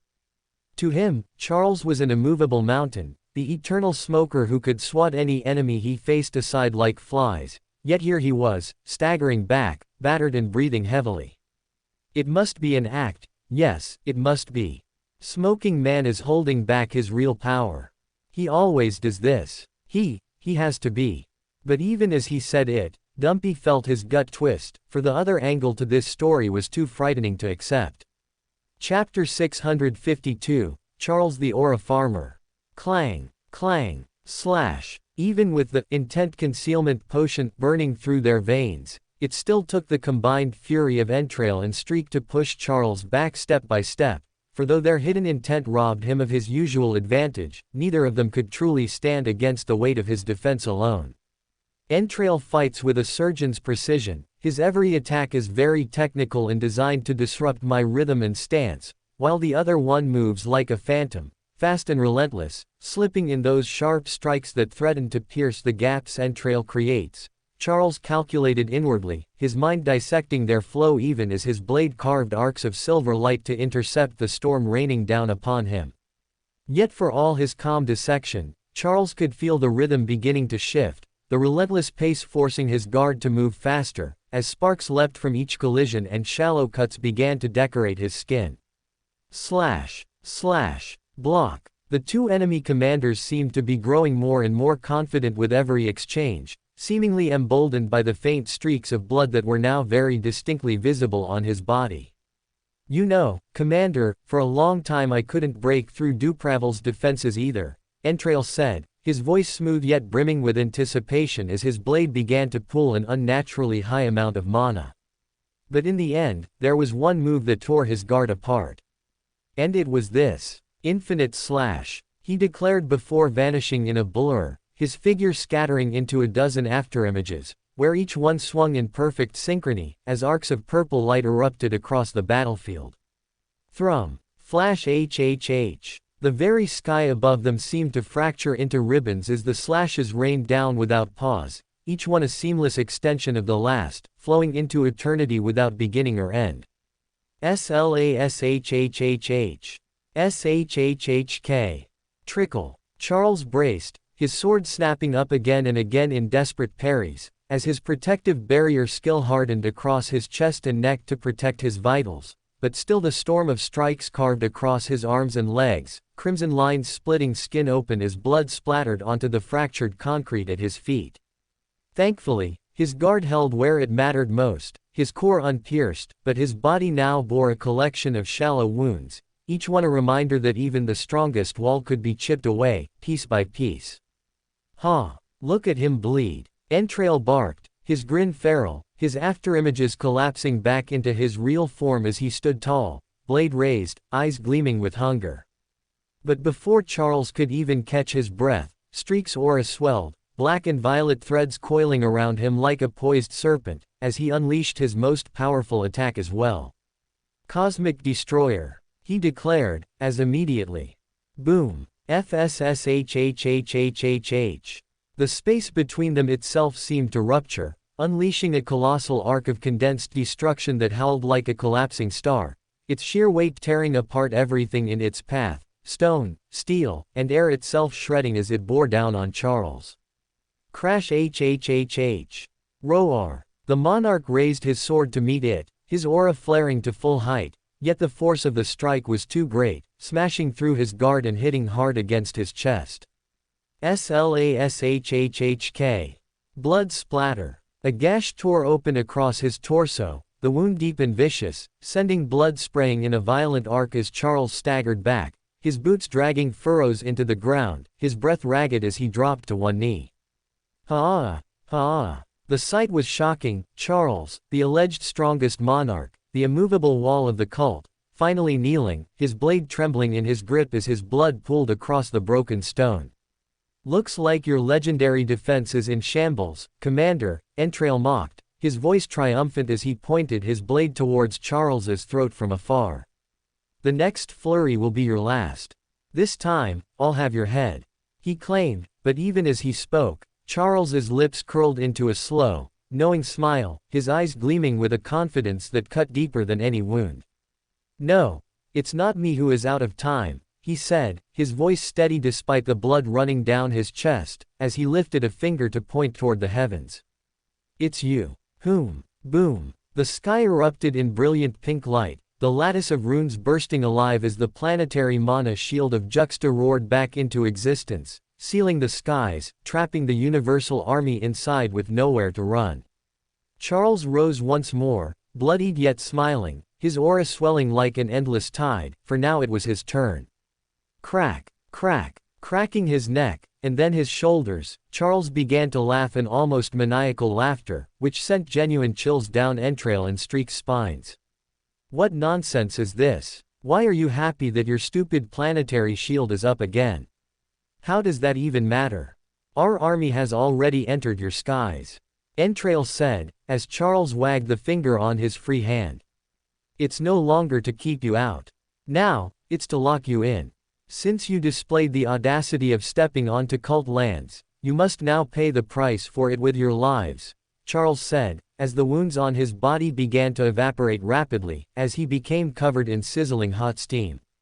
What I don't understand is, who in the wider universe is praising my fighting style for my defense?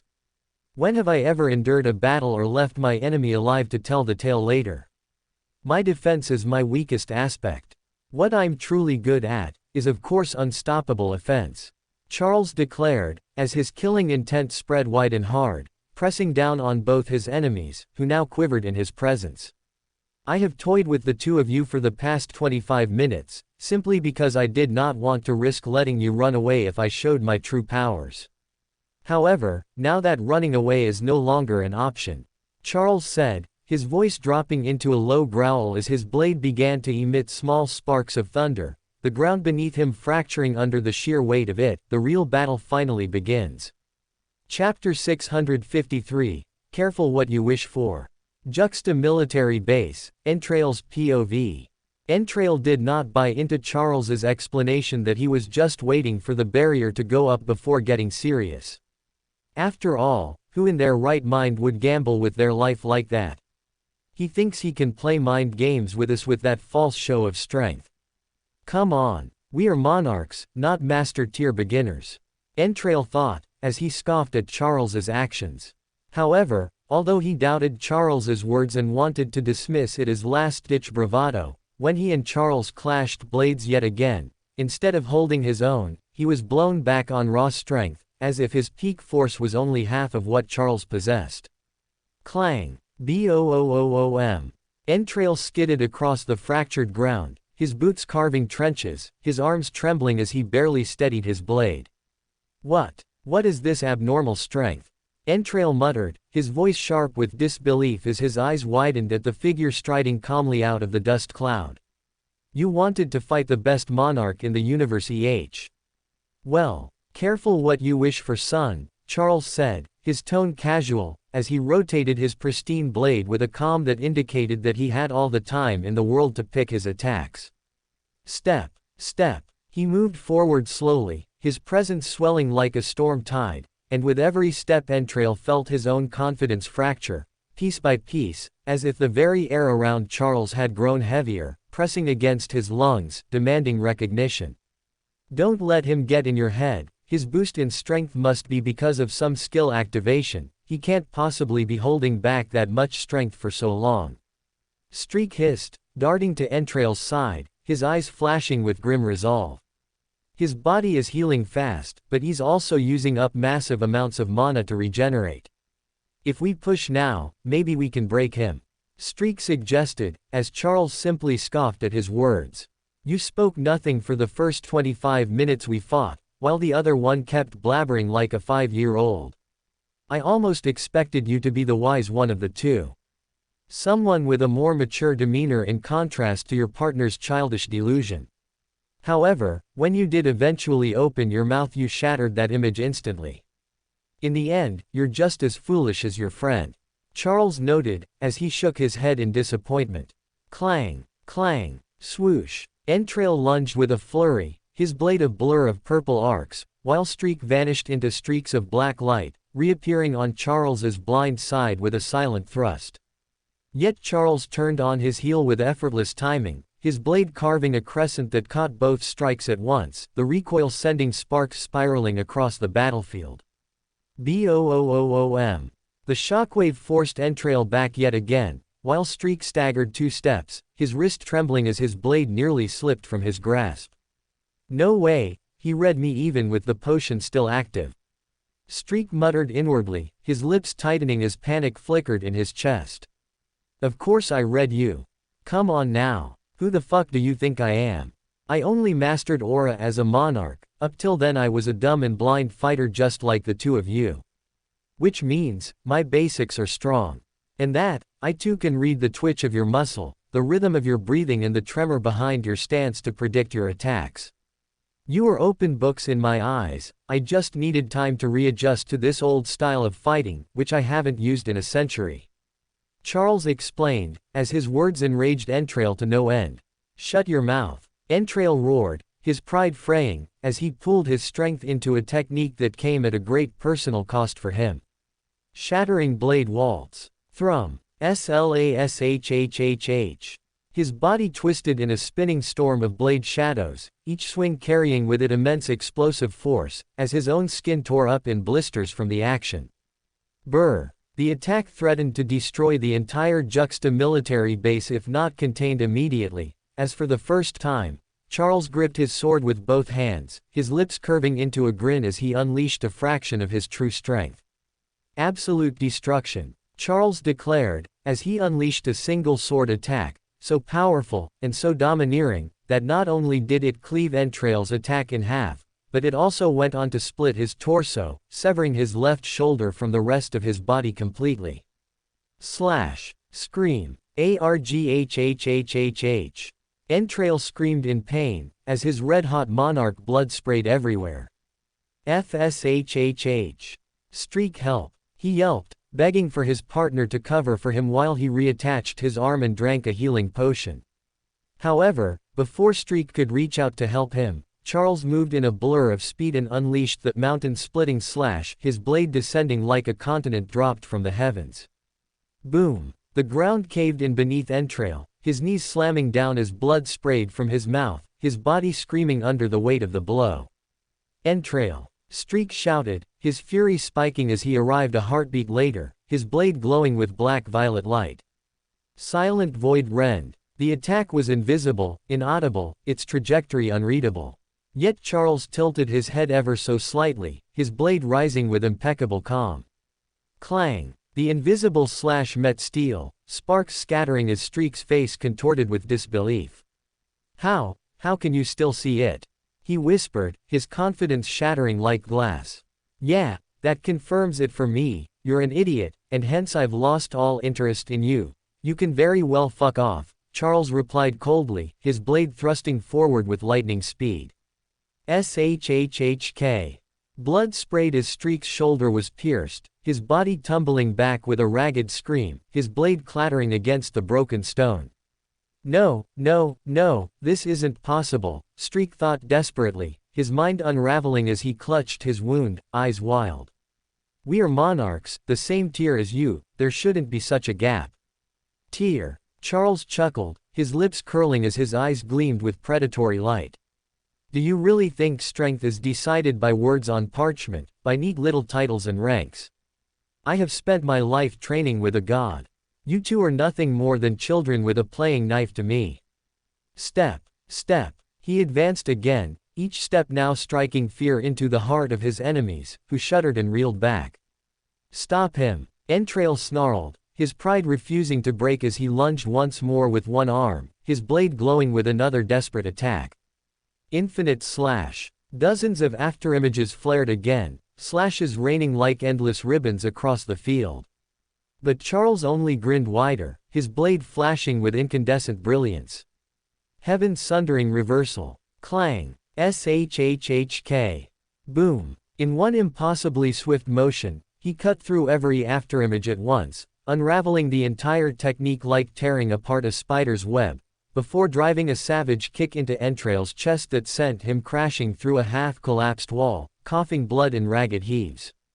Entrail! Streak cried, his voice broken as terror overtook him, his body refusing to step forward again. Charles turned his head toward him, his eyes narrowing, his grin feral. Your turn. No, Streak tried to retreat, his instinct screaming, but Charles was already there, his sword raised high as sparks of lightning danced along its edge. Thundering end. Goodbye. Slash. Thud. The lifeless body of Streak collapsed to the ground, twitching, his eyes wide and glassy as disbelief poured out in broken whispers. This cannot be, we are equals, this gap should not exist. Charles stood over him, his blade dripping with crimson, his smile sharp as a predator's. Equals, Charles said, his voice low and mocking, as he jerked the blood off his blade. Son, you flatter yourself, he said, as Entrail, bloodied but alive, dragged himself from the rubble, his eyes wide as he stared at the corpse of his ally. You, monster, Entrail hissed, his voice trembling with both fury and despair. Charles turned his gaze upon him, his smile widening, his blade lowering casually to his side. Did you not want the honor of fighting the strongest monarch in the universe? Well, here I am, Charles said softly, almost kindly as he gave Entrail a gentleman's bow with a mocking smile. Careful what you wish for. Righteous weakling. Chapter 654, The Real Man Charles Fears. Dumpy's POV. Dumpy watched the clash unfold from the sidelines, his bulging eyes following every spark and shockwave as Charles thoroughly dominated the two enemy commanders. Usually, he was indifferent to stuff not pertaining to himself or his Lord Father, however, for the first time today, he felt a strange excitement unfold within him as he saw Charles kick ass. Yeah, that's what I'm talking about. I knew the smoking man had to be conserving his strength. He's too strong to let those fools dominate him. But what I don't understand is, why did he take damage in the first place? And why is he still gazing towards the sky, as if expecting another opponent? Dumpy muttered, as he followed Charles's gaze towards the night sky, but saw no one up there, as he felt baffled on what was really going on. Dash dash dash dash dash dash dash dash dash dash dash dash dash. Meanwhile, Raymond. As per Calith's command, his son Raymond had been stationed just beyond Juxta's skies for nearly a year, his fleet drifting in patient silence like wolves at the edge of a campfire. During this time, he had occasionally tested the planet's strength, sending a handful of ships to strike the Mana shield and measure its response, but nothing more. For when he first arrived, Soren himself had delivered a warning, one so blunt and absolute that it shackled every move he made. The message sent was clear: if Raymond so much as attempted to pierce Juxta's atmosphere or set foot upon its soil, Soren had promised that he would personally hunt him down. And hence, even today, he did not join the initial wave of attack launched by Entrail and Streak, and instead watched the situation unfold from afar. The commanders sent by Morris have both been killed by Charles' father, He's made short work of them, and is currently gazing in my direction. I feel like, from the very start, he didn't register those two as genuine threats, and was more fixated on my actions. Raymond said over a crystal stone, as Caliph answered from the other side. Soren must have known that Charles is strong enough to handle those fools. My brother won't reveal himself for such minor matters. But I would suggest that you steer clear of this conflict, because if you so much as dare approach Juxta, my brother will come out personally to kill you. Caliph warned, as Raymond felt a chill run down his spine. His father was the strongest fighter he had ever faced. Nicknamed the Eternal Sovereign, he was hailed as the strongest god within the righteous faction. Yet only those closest to him knew just how much he feared Soren, for his voice always quaked in fear at the mere mention of his brother's name. I wonder how strong Uncle really is, for even father to always be so cautious of him. I've never seen him so cautious of anyone else, Raymond thought, as he lowered his head and pinched his nose. Father, if I may, he said gently, as he tried to propose an outrageous idea. Can I just probe if Uncle is still within the cult or not? I won't enter Juxta's airspace, but let me just move my ship slightly towards the planet, and see how my uncle reacts. Surely, he won't kill me without a warning, yes? Raymond asked, as Caliph chuckled in response. I wouldn't count on your uncle's mercy anymore. The softness in his heart died the day I betrayed my father. It's your life, if you want to gamble with it, you're free to do so. However, don't expect me to come out there and save you, in case your uncle does choose to come out and attack. Caliph warned before disconnecting the call, as he left Raymond to make his own decision. Back on the ground, Charles's gaze never wavered from the colossal ship that hovered a few hundred kilometers from the skies of Juxta, the one he knew carried Raymond. Shuffle, shuffle. In his left hand, he gripped his sword tight, however, with his right hand, he constantly shuffled the orb that Soren had entrusted to him, which was a safeguard reserved for only the gravest of emergencies. If that bastard so much as moves his vessel an inch, I'm crushing this orb immediately. Charles muttered to himself, as he nervously kept watch. For while warriors like Entrail and Streak had never been enough to become a cause for his unease, Raymond was someone he acknowledged. Across the universe, Raymond was only known as a powerful monarch, however, both Charles and Soren knew the truth. Raymond wasn't a mere monarch, but a powerful demigod, who was simply concealing his true strength to not upset Morris and Helmuth, if they found out that Caliph had raised a demigod son. And hence, his presence outside the cult's skies had been a source of constant worry for Charles over the past year, with him often losing sleep over the same.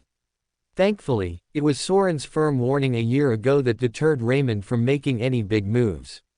However, if that illusion was to break under any circumstances, Charles knew that he himself wasn't strong enough to stop Raymond alone. Hence, it was for precisely this reason that Charles had refused to expend Soren's orb against Entrail and Streak, for no matter how savage their blades or how vicious their strikes, they were still manageable opponents for him. However, Raymond was another game entirely.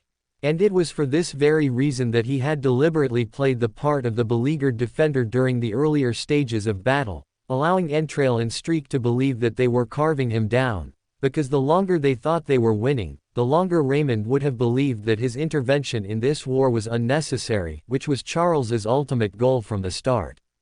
For now, even if Raymond wanted to act, he still needed to break the planetary barrier again, which was enough time for him to shatter the orb and make him believe that Soren was still here. Your move, bastard. Do you dare attack? Charles mused, as he eagerly waited for Raymond's response. Chapter 655, Crushing the Orb. Raymond carefully contemplated whether or not he wanted to probe a man as dangerous as Soren. However, after thinking about how Soren had not intervened when Entrail and Streak had attacked Juxta, he decided to nervously test the limits of the god's patience, by ordering his ships to advance very slowly. I need to check for myself as to whether or not Soren is within the cult, for if he is not, then we might finally have the opportunity we need to take the cult down. Raymond thought, as he turned towards the captain of his ship, and signaled for him to move the ship forward. "Push it ahead, but very slowly. Tell the others to stay behind us," Raymond instructed, as the captain politely bowed and accepted his command. "Thrum. Bees." The ship trembled as the propellers pushed it forward only a fraction, yet the moment it edged across the invisible line Soren had once declared forbidden, the entire vessel seemed to fall into the grasp of something immeasurable. Tremble. Suddenly, covering the entire ship was an aura so vast, so oppressive, and so suffocating that for an instant it felt as though the fabric of space itself had turned into stone, causing solid walls to close down on every crew member. Crack. Thud. Several weaker warriors collapsed outright where they stood, their bodies convulsing as their eyes rolled back, blood streaming from their noses and ears as life itself was squeezed out of them in silence, their corpses strewn across the metal floor like discarded shells. The stronger ones fared a little better, pinned to the deck as though a mountain had been dropped onto their backs, their mouths gasping open to find air, yet their lungs finding none, as they clawed and scraped against the flooring steel, their faces purple with strain. Even Raymond, son of Caliph, heir to the eternal sovereign, and secretly a demigod himself, found his chest tightening until every inhale was agony, his ribs groaning as sweat trickled down his temples in fat, trembling beads. His heart pounded violently, his vision blurred, and for a fleeting moment he was forced to accept the truth that if Soren had been before him recently, he would have certainly died a dog's death before he even had a chance to lift his blade. What terrifying aura, Raymond thought, his pupils shrinking as every fiber of his being screamed at him to retreat, his pride as a demigod and his ambition as Caliph's son crushed beneath the weight of a forgotten god's shadow. Then, as suddenly as it descended, the suffocating tide withdrew, washing off the ship like an ocean wave retreating back into the abyss, leaving behind nothing but the sound of ragged coughs of the survivors. Cough. Gasp. Wheeze. Raymond exhaled shakily, a deep sigh escaping his lungs, though his heart still hammered in disbelief at what had just occurred. "It is exactly as father feared," he whispered, his voice low yet heavy with dread. "Soren has gone nowhere," he concluded, as he decided to not dare push his ship ahead even slightly. His uncle had sent a severe warning shot by pushing forward his aura, however, he was probably not going to get a second one. If he probed him again, there was a high chance that Soren could appear personally to end him.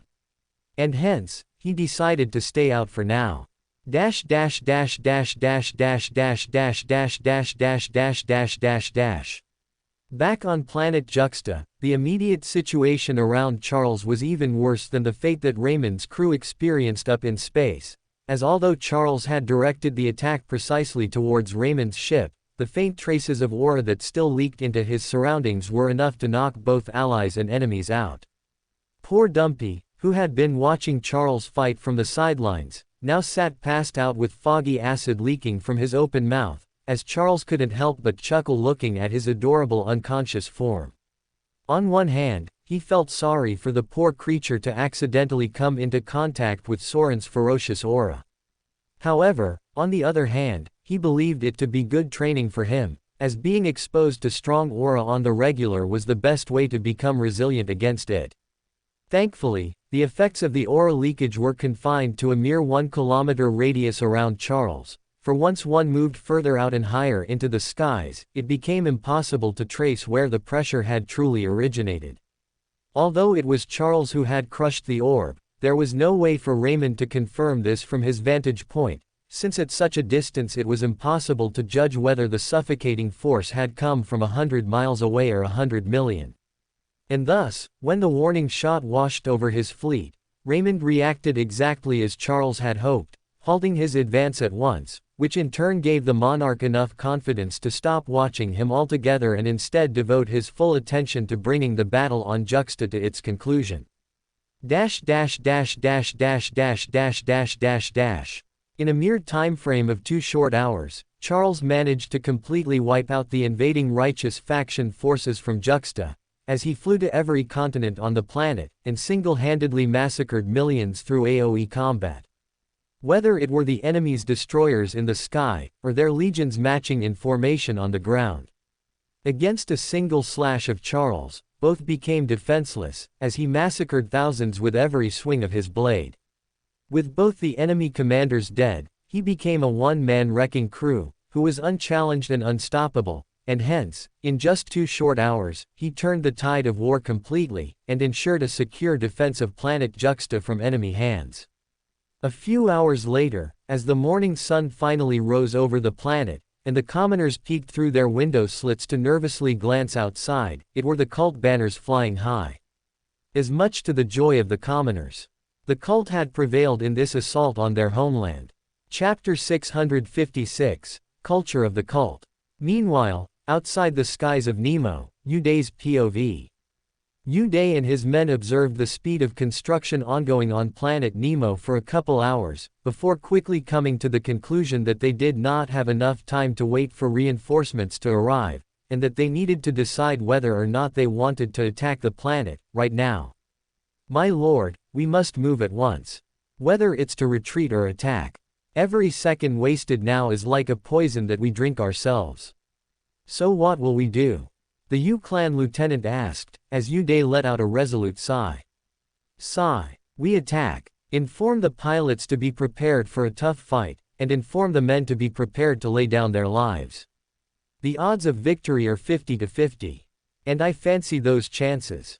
Uday instructed, as the atmosphere within the ship turned grim. Almost every common soldier within the ship hoped to turn back today and return with more strength later. However, their commander had decided that they would fight now, and hence they had no other choice but to obey. You heard the commander, prepare for war. The lieutenant repeated, as the underlings picked up the comms and began relaying the orders.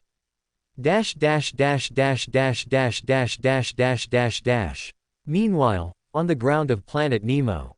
At the same time as Uday and his men observed the dragon army, Leo and Ver observed their ship build up, feeling slightly relieved when they only counted 8,000 ships.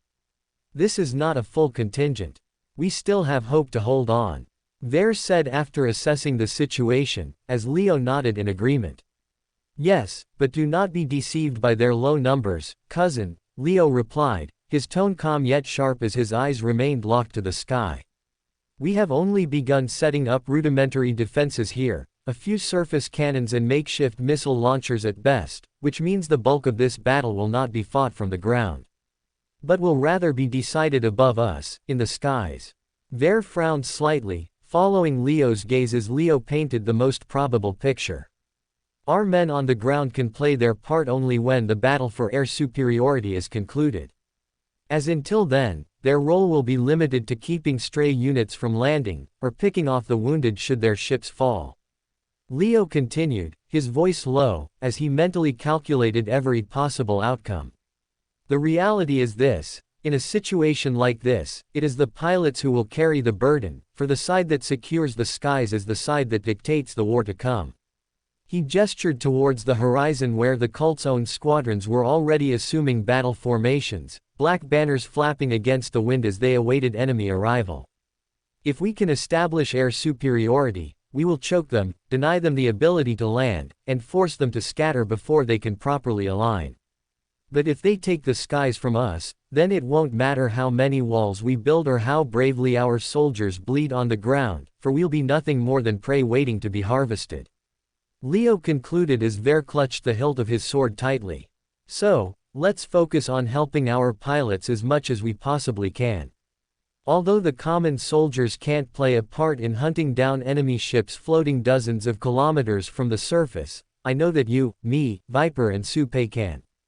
At least the 4 of us can join the battle for aerial dominance, and see to it that our side prevails, Leo said at the end, as Ver nodded vehemently in agreement. I'll fight as best as I can, cuz, maybe, I'll even down more ships than you. Ver said bravely, as Leo flashed him a semi-nervous grin. Well, I hope you do, cuz, but I don't think you will. He replied, as the duo bumped fists and strolled out, their war roles already assigned.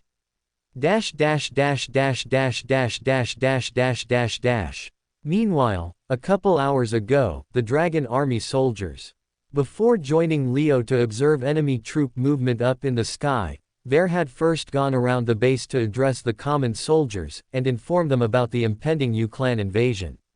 Upon his big reveal, the cheers that had once echoed through the half-built fortifications died into murmurs of dread, the laughter that had filled the air only hours ago replaced by anxious whispers about ships, shields, and survival.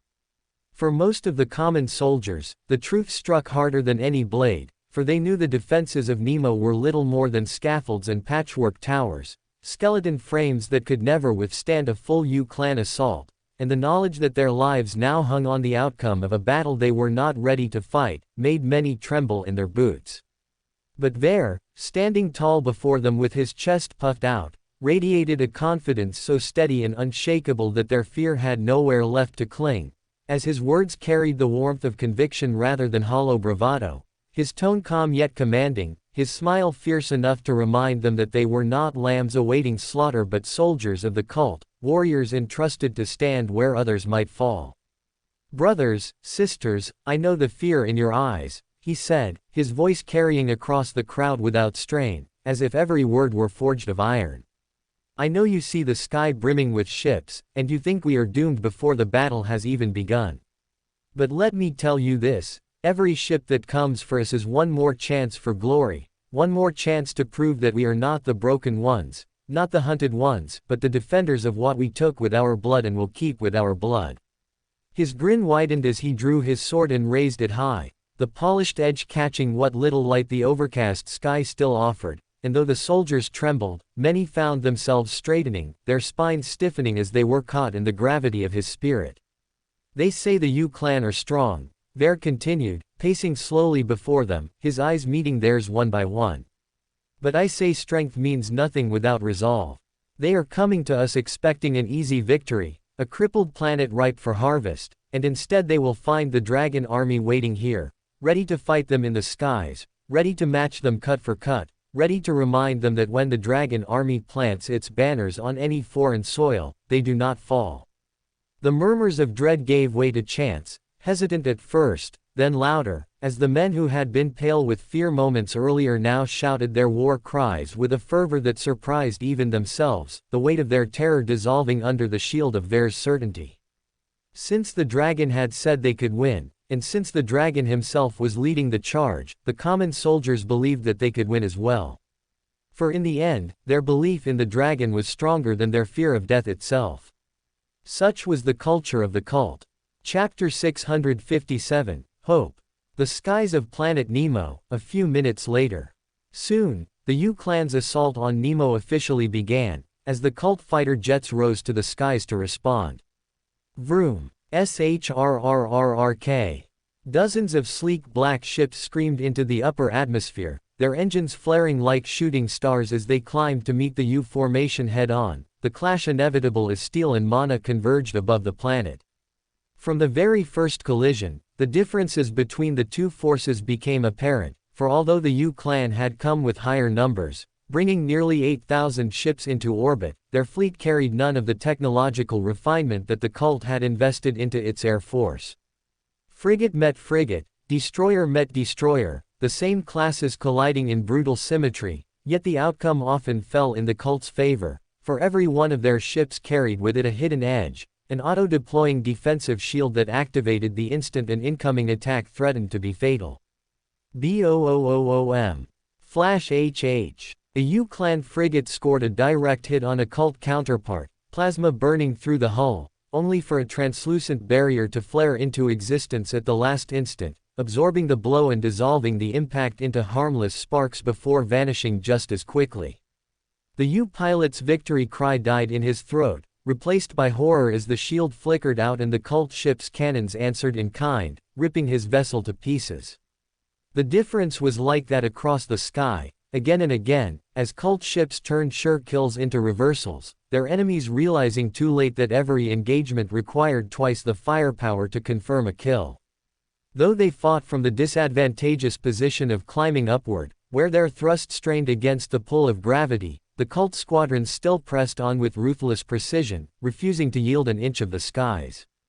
Their formations rippled like blades of black iron, each unit covering the other, each protective shield turning moments of doom into opportunities for retaliation, until the U forces found themselves losing more than they could replace. Hold the line. Push harder, they bleed more than we do. The cult pilots cried, their voices hard as steel, as the first dozen U frigates fell from the heavens in fire and smoke, their burning wrecks streaking toward the ground like meteor showers.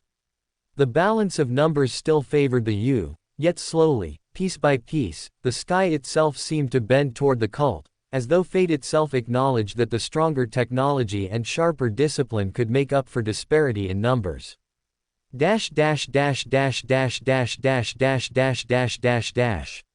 Leo's eyes narrowed as he tracked the battle above, his blood pumping hot in his veins as he muttered a single word. Enhance. His legs coiled with raw strength before exploding into motion, and with a single leap he soared hundreds of feet into the air, his daggers gleaming as he struck at the belly of a frigate that had dipped too low. Slashhhhh. The blades bit through the undercarriage, sparks bursting as Leo ripped open its armor before gravity pulled him back down, the ship spiraling out of formation with black smoke pouring from its wound. Not bad, cousin. Ver shouted from the ground, grinning wide as he too whispered, enhance, his muscles swelling as he vaulted into the skies like a launched spear, his massive sword glowing crimson as he brought it down with a roar. Final slash. The corresponding slash cleaved into the wing of a destroyer, severing one of its stabilizers and sending it tilting sideways into its allies, two ships colliding in a fiery blast that lit the battlefield like dawn itself. Kaboom! Meanwhile, Viper and Su Pei chose a different path, their bodies flashing with mana as they simply ascended into the skies themselves, blades in hand, moving as though gravity had no claim over them. Shhhhhhk. Boom. Viper darted across the flank of a frigate, his twin blades leaving trails of black light that looked like coiling serpents shredding through plating, as he destroyed ship after ship with lethal precision. Su Pei followed with equal ferocity, his movements sharp and surgical, as his greatsword cut through U-clan ships like open fruit, each strike laced with mana so dense that even reinforced hulls of destroyers crumpled like paper before him. Together, the four of them fought not as mere men fighting for a common cause, but rather as the most terrifying air defense the planet had, as they destroyed an enemy ship every 5 seconds or so, lending a significant hand to the cult's overall air defense efforts. Naturally, the lower-tiered Leo and Ver struck fewer ships, their leaps always ending in a return to ground, yet every time they brought down a vessel it carried weight, for the sight of them rising from the surface and tearing through steel by hand was enough to light a fire in every cult soldier's heart below. The men could see that it wasn't easy for them to rise to the skies and deliver these slashes. That every time they fell, it was not necessarily a graceful fall, as they often stumbled over sharp rocks or fell on their backs. However, no matter how they fell, they still kept getting back up and jumping straight off, as they tried their best for the sake of everyone. Dash dash dash dash dash dash dash dash dash dash dash. From the surface, the soldiers of the Dragon Army watched the battle above unfold with their necks craned high, as they bore witness to a war unlike anything they had ever imagined. Boom. Crash. Every time a U-ship went down, crashing in flames against the horizon, a roar erupted from the makeshift fortifications, as soldiers cried out in unison, their voices rising above the thunder of battle. They did it. Another one down. Cheers. Claps. Cheers echoed across the trenches as men who had been moments from despair now clutched their weapons tighter, their eyes burning with newfound determination, for the sight of their dragons fighting in the heavens themselves was a vision too grand to ignore. When Leo struck a frigate and sent it spiraling, the soldiers chanted his name, calling him the Shadow Dragon, their voices shaking the walls as they claimed him to be their strongest warrior. When Ver split a destroyer with one strike, they bellowed for the dragon himself, the sound of their war cry filling the night air until it drowned out even the rumble of engines. In those moments, the fear that had once gripped them dissolved, replaced by admiration so fierce it became a weapon in itself, their trembling hands steadying, their hunched shoulders straightening, their spirits ignited into fire. Quietly, within their own hearts, many made the same vow, that when the time came for the ground battle, they would fight with the same spirit, with the same ferocity, with the same refusal to yield as their lords had shown above. Seeing their dragons fight to the very peak of their strength reminded them that they too could be more than lambs waiting for slaughter, that they too could be wolves. And so the chants carried across the battlefield, rising and falling with every explosion, as the soldiers gave their lords their faith, and their lords in turn gave them the hope that this battle could definitely be won. Chapter 658, Slow Down. Nah. Aboard one of the invading ships, Uday's POV. Uday stood at the command bridge in silence, his gaze fixed on the chaotic ballet of fire and steel that painted the skies of Nemo, his eyes narrowing as he measured every clash with the calm patience of a man who had waded through 1,000 wars before. The cult's ships, though fewer in numbers and fighting with an angular disadvantage, still managed to win the early struggle for superiority just because they were shielded by a strange technology that turned certain death into sudden reprieve. For a moment, he was surprised to see the cult's one-time use barriers. The way cult ships flickered with translucent shields just before impact, negating what should have been fatal blows, was enough to tilt the balance of the battle in their favor, despite being outnumbered. However, once the initial wave of surprise faded, Uday began admiring the shield as a genuine piece of engineering marvel, as he wondered if the same could be implemented for the U-clan fleets. If I survive this war, I must push the U-clan engineers to build something similar. This is not a bad idea at all, technology that turns certain death into a second chance. That device can save countless lives and ships, and possibly save us billions of MP every year, Uday mused, nodding with quiet acknowledgement as his lips curled into the faintest of smirks. Tell the carrier ships to find a way to land now, also tell the Legion commanders to disembark and hold the line. He instructed, as, yes, Commander, came the reply instantly from his lieutenant. Also someone please open the entry door to this ship for me, Uday added, his voice calm but final. It looks like I must jump out and enter the fray myself. Gasps echoed across the bridge, but Uday paid them no mind.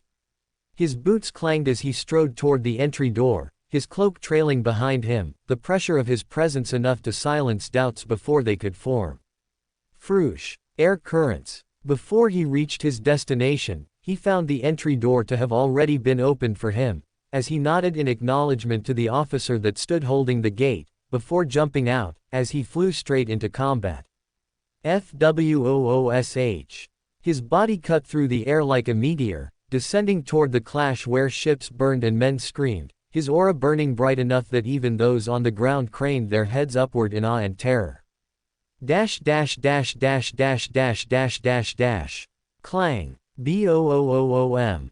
Boom. A couple cult destroyers were taken out by Uday in quick succession, as the impact of his arrival was felt immediately. Someone must go and stop him.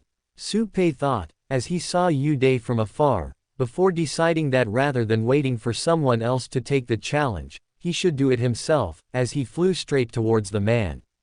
Clang, clang, ripple. Their blades collided mid-air, the force rippling outward in shockwaves that shattered smaller craft in their vicinity, tossing wreckage into spirals of flame.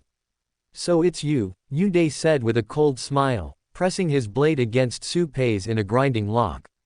I did not expect to see the great Su-pei, who was once hailed as the best defensive swordsman in the Su clan, being reduced to nothing more than a cult dog.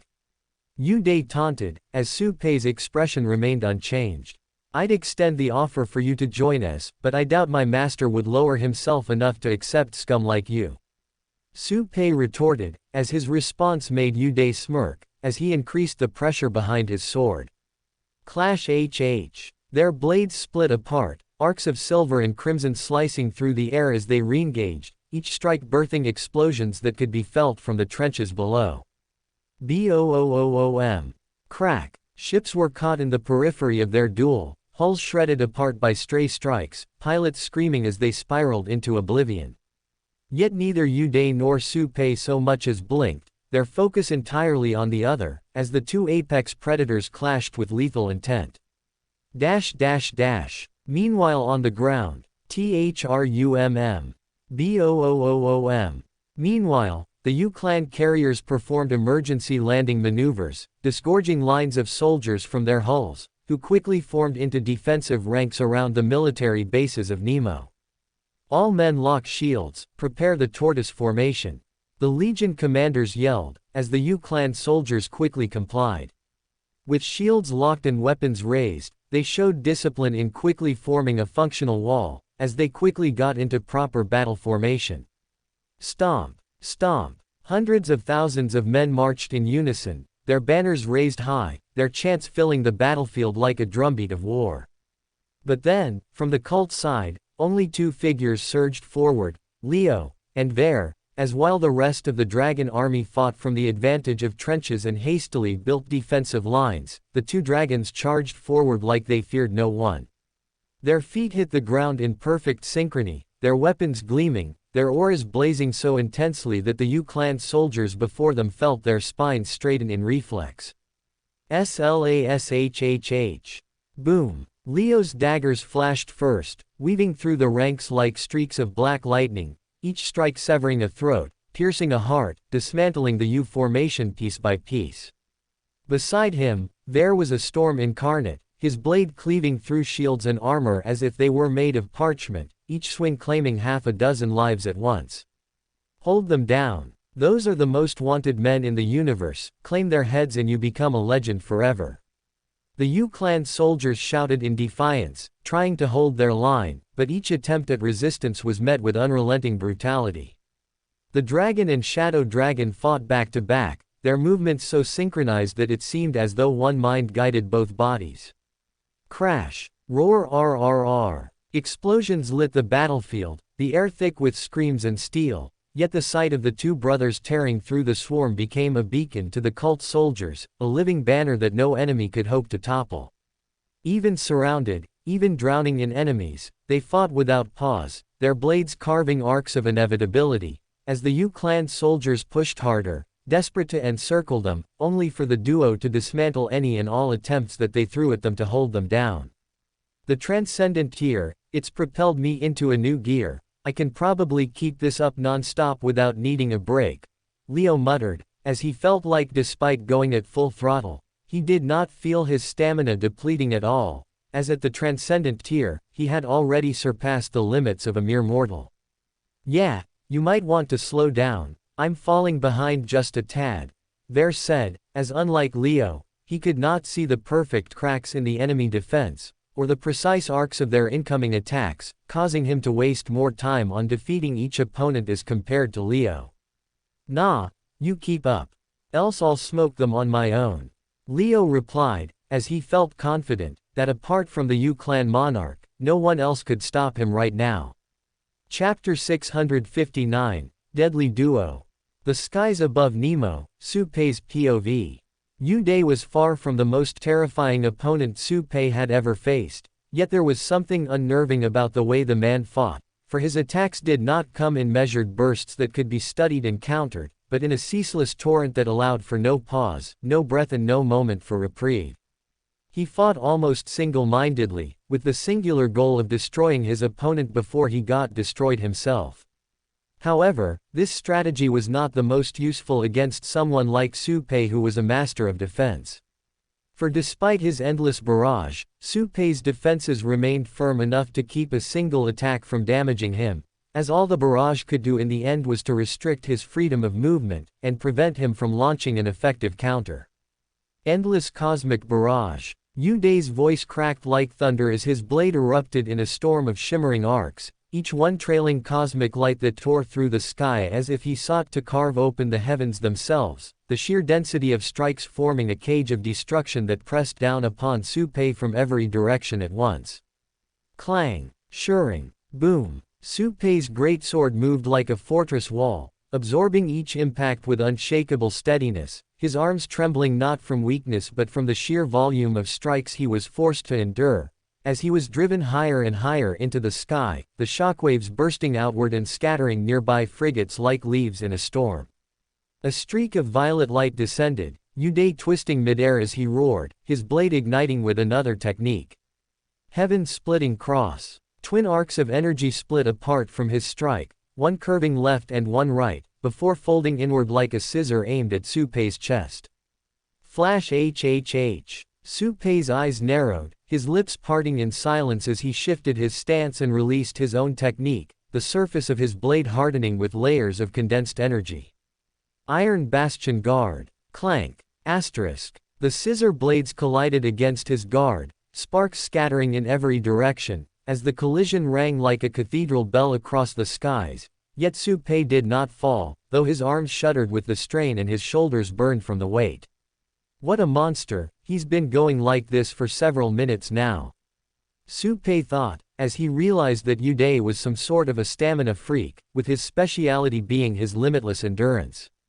FWOOM. Yu Dai pressed on without pause, chaining another flurry of relentless blows, his laughter echoing through the battlefield. You can block, Su Pei, but you can never win like this. The Yu clan monarch roared, his blade a blur of violet light. Su Pei's jaw tightened, his defense holding true as his thoughts rumbled. He is right. Alone, I cannot shift the momentum.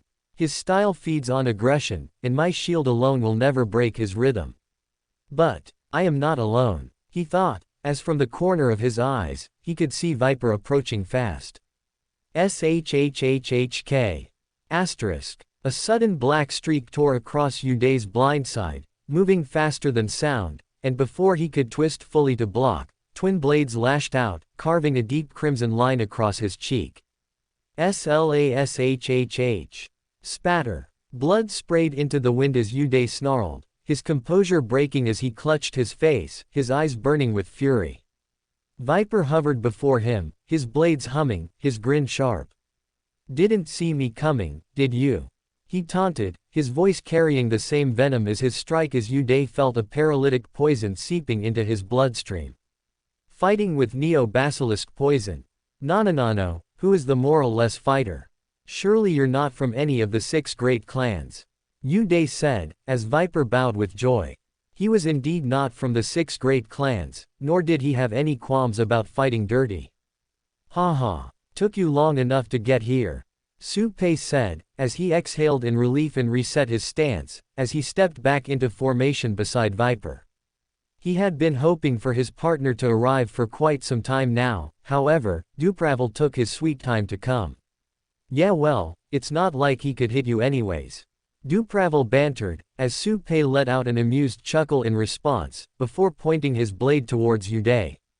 The intent was clear, from here onwards, Su Pei would defend, while Viper would attack, as the 2 monarchs would team up and work together to defeat the Yu clan outsider.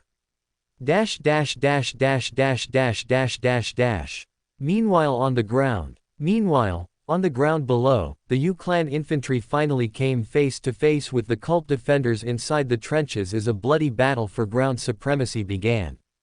Hold the line, one cult legion commander roared, his voice carrying over the chaos of war, his spear jabbing forward to signal the charge of 100,000 enemies. Archers, fire! Twang! Whoosh! Arrows, tipped with mana, soared in sheets of silver light, arcing down upon the Yu formation. Shields rattled as the first ranks staggered, a few collapsing outright as the barrage found cracks in their tortoise wall. Reload, keep firing, make them bleed for every step. A cult lieutenant added, his sword raised high as he strode behind his men, smacking helmets and shoving shoulders, keeping their focus sharp as he ensured panic did not spread amongst his men. Bang! BOOOOM. Half-assembled cannons without base stands, hidden within the half-built fortifications boomed across the cult defensive lines, belching flame and smoke as their shells tore gouges through the enemy lines, each explosion flipping men and shields alike, scattering formations and staining the dirt crimson. Keep pushing forward. Cover the gaps in formation. Yu clan commanders bellowed back, driving their men forward, yet the trenches held, spears bristling like a wall of iron fangs, waiting for the desperate to come close. Forward 2 feet, don't let them breach. A cult legion commander shouted, his armor cracked and bloodied, yet his eyes blazing with defiance as he stood atop the trench line, his banner whipping in the wind. We hold them here, the bastards should never reach the actual military plaza. He demanded, as his soldiers answered in kind, their roars rising, their blades thrusting with unprecedented vigor, as they fought with all their heart and strength.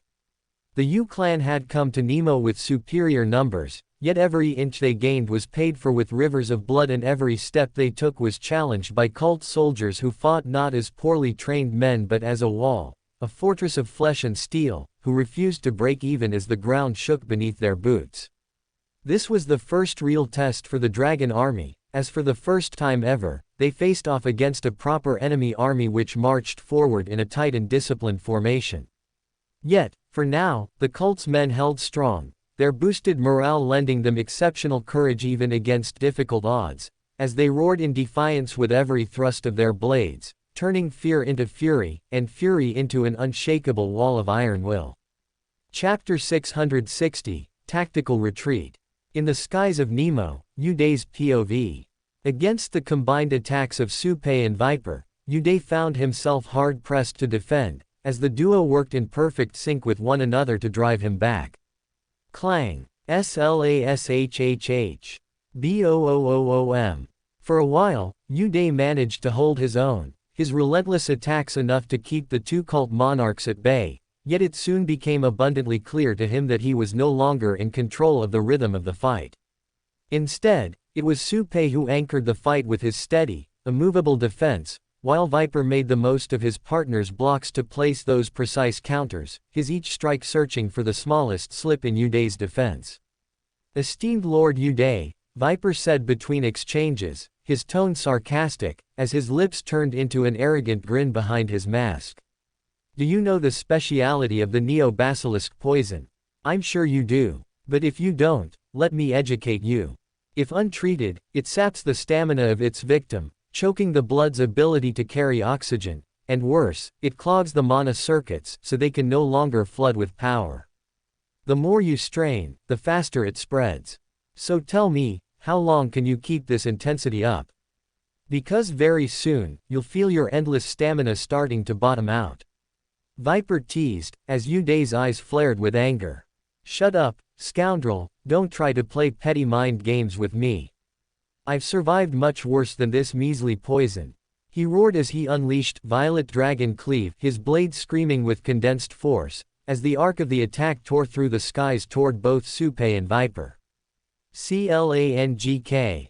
Crack. Iron Bastion Guard. Blocking the move before it could hit Viper, Supei stepped in to defend, as he widened his stance and held his ground like a champion.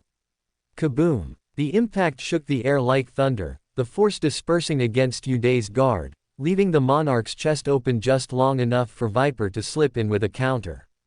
Slashhh. Spatter. Blood sprayed in the air once more as a gash opened across Yude's ribs.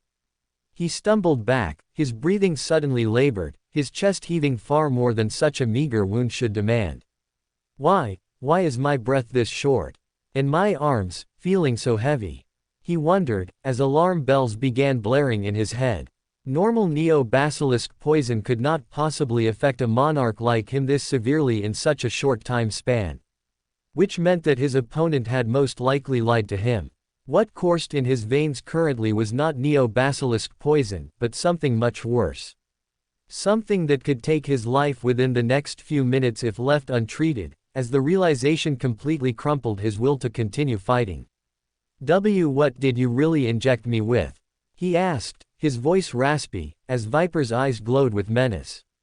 "Oh, so you can tell already that it isn't basilisk poison. Impressive. You're better trained than most young lords, I'll give you that much," Viper replied, as he and Supei kept pressing on, their attacks faster and more relentless than ever before. "I can't hold on like this.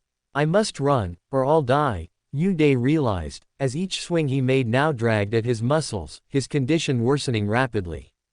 "You're slowing," Viper whispered coldly, his blades weaving in a deadly rhythm. "The ancient swamp frog poison is already digging into your marrow." Clang. Slashhh. Boom. Supei's guard hammered down another strike, and Viper answered instantly, carving another wound across Yude's shoulder. His defenses wavered, his once relentless storm of strikes breaking apart into ragged bursts as his eyes widened in genuine shock. Ancient swamp frog poison. That's the most lethal poison in the universe. He realized, as gritting his teeth, he made up his mind to run. You dirty evil cult bastards. He snarled, before pulling a small crystalline teleportation token from his robes, which was his fail-safe should things go wrong here today. Crack. Flash HH. Before Su-Pei or Dupravel could stop him, Uday crushed the token and disappeared from Nemo in a flash of light, as he retreated decisively like a cowardly dog, much to the frustration of Viper and Su-Pei. Aboard an emergency evacuation ship, just outside the atmosphere of planet Nemo. Thud. Gasp. Uday appeared upon the deck of the emergency retreat vessel, his body staggering as he clutched his ribs, blood trailing from his cheek and shoulder, as his breathing remained harsh and uneven. The teleportation token had delivered him safely to the failsafe retreat vessel, but it had not dulled the poison burning through his veins. His face was still pale and his chest was still heaving like a bellows. "Healers, bring the healers, I have been poisoned," he rasped, his voice low yet commanding, each syllable heavy with authority. Immediately, attendants scrambled, rushing to fetch the clan's physicians, but Uday's gaze did not soften. His eyes shifted to the captain of the ship, who stood frozen in alarm. "Turn the ship," Uday continued coldly. "Retreat at once. I cannot risk staying out here too long while being nearly incapacitated." The captain's lips parted in protest, his voice hesitant, almost pleading. "But sir, the men, they are still fighting below.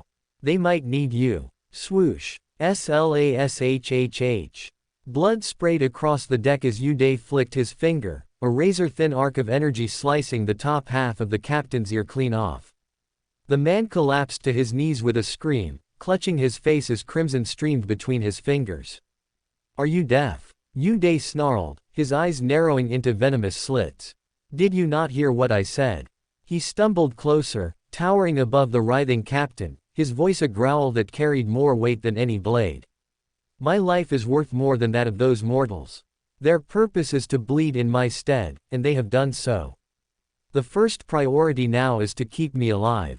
So, fucking retreat." The command echoed across the chamber, silencing every murmur, freezing every hesitant soldier in place.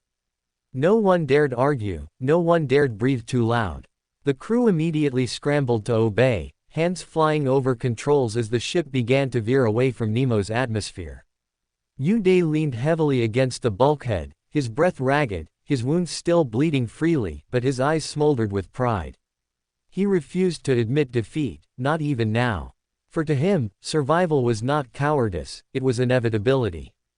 And so, as the emergency ship turned away, leaving behind the tens of millions of U-clan soldiers still locked in battle on Nemo, Uday closed his eyes and whispered bitterly to himself. "They will die for me, as they rightfully should. I can happily report to the clan that I tried my best to claim Nemo, but that it was simply impossible. That even me retreating alive is a miracle," he mused, as he already began to plan a heroic spin of his cowardly deeds on the planet. Chapter 661, Hard-Fought Victory. On the ground of Nemo, Leo and Ver's POV. By the time an hour had passed since the U-clan's carriers had landed, both Leo and Ver were drenched from head to toe in blood, their bodies coated in the dark slurry of gore and viscera as though the battlefield itself had chosen to mark them as its chosen reapers. Slash. Slash. Ching. Every swing of Ver's blade tore open another wall of soldiers, his massive strokes cleaving through both shield and flesh alike, while Leo's daggers danced in ruthless arcs, each cut aimed at arteries, joints, and throats, his movements so efficient that it seemed as though he were sculpting death itself out of the endless mass of enemy bodies. Mirror world. Storm flash traverse. 1,000 phantom slashes. Leo unleashed his arsenal without restraint, his body splitting into 100 identical copies, each one not only mimicking his movements but also unleashing skill moves of their own. As in an instant, the battlefield was drowned in a storm of slashes, the air itself torn apart by the combined fury of his true self and his mirrored legion. Slashhhh. Slashhhh. Gurkk. Hundreds of enemies fell every passing heartbeat, their lines shredded as though they had stepped into the maw of a beast made of blades. No wall of shields could stand, No formation could endure, for Leo's army of clones carved through them from every direction at once. I could never have done this as a Grand Master, Leo thought, as he took a moment to analyze how much mana he was expending every passing second. Currently I have 7 skills active at once, plus 100 clones that are drawing from my mana. As a Grand Master this would have crippled me, but now, as a Transcendent, I can hold them all at once, and my body doesn't break. Leo realized, as the realization only made him push his limits harder. Currently, he had no idea just how strong he was, or what his limits were, and hence, he felt like today was a good day to test it out.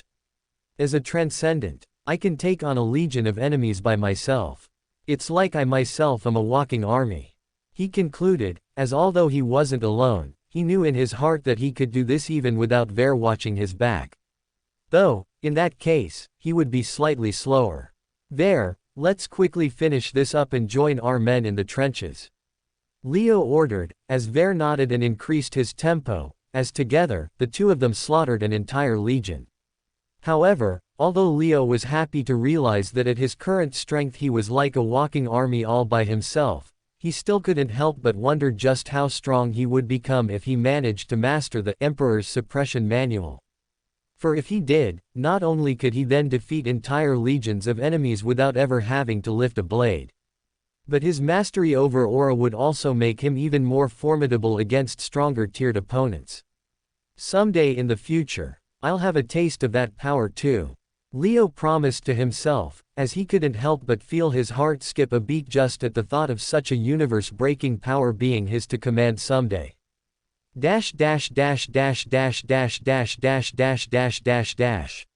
With Uday running away like a coward, Viper and Su Pei returned to fight shoulder to shoulder with the dragon army in the trenches, as their arrival changed the tide of battle completely.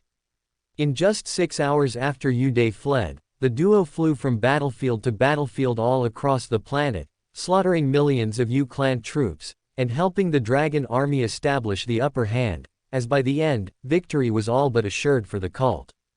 But the battle was not won by their strength alone. For every time Viper tore a hole through enemy formations, it was the common cult soldiers that surged into it, spears and blades thrusting with grim determination. Or every time Su Pei's immovable guard thwarted an enemy push, it was the legion commanders who rallied their men to hold the line, refusing to give back even a single inch of ground. Cult victory was won as much by its common soldiers, as it was by its monarchs, for it was the common soldiers of the dragon army that made the most of the openings their monarchs carved, showing grit and resilience that far outweighed their exhaustion, their chants echoing through the trenches as they turned advantage into victory. THRUMM. Boom. Step by step, line by line, the U-clan was forced back. The invaders desperately trying to regroup, but with every failed charge their morale splintered further, until their formations collapsed outright under the cult's relentless counterattack. By the time night fell, what had begun as a desperate struggle had become a rout. U soldiers threw down their weapons in surrender, others broke into panicked retreat, their banners trampled into the mud as the dragon army pressed forward. It had been a hard-fought battle, one that drenched Nemo's soil in blood and fire, but by the end there was no mistaking the truth. The cult had defended Nemo, and they had done so not only because of their dragons and monarchs, but because of the heart that every common soldier showed today. Men who had been nothing more than farmers a year ago, who had never set foot on a battlefield before, now stood with cracked armor and bleeding hands, shouting victory cries into the night. Legion commanders raised their banners high, bloodied but unbroken, while lieutenants barked orders to gather the wounded and secure the surrendering enemy troops. The air still stank of smoke and iron, yet for the first time since the battle began, it also carried the unmistakable sound of triumph.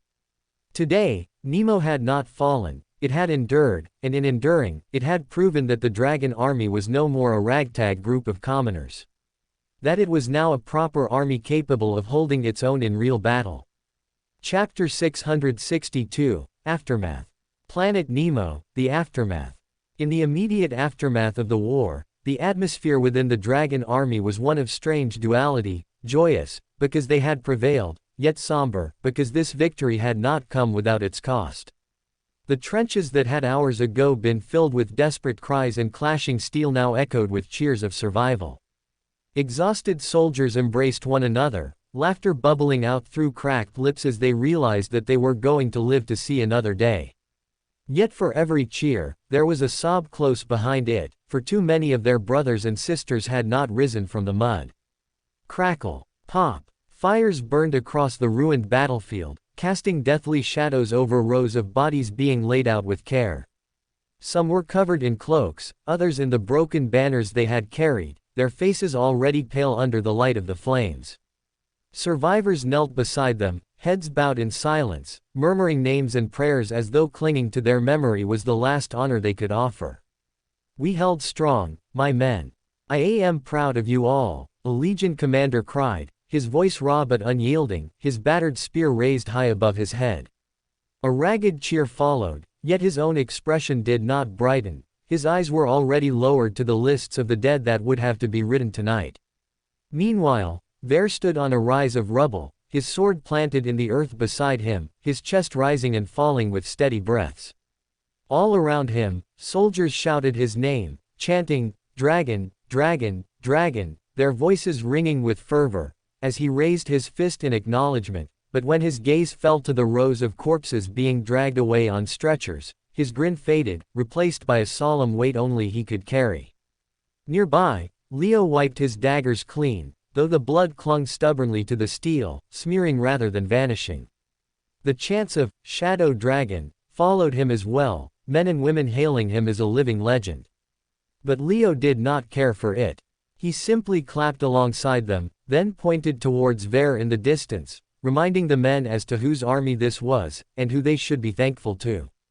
Meanwhile, Viper and Su Pei had already retreated to their private cabins. The duo, not even remotely interested in public appearances now that their role in this war was over. At the same time, the cult engineers began working twice as hard to ensure that the process of fortifying the planet was completed as soon as possible, as they wanted to ensure that a repeat of the U-clan attack never occurred.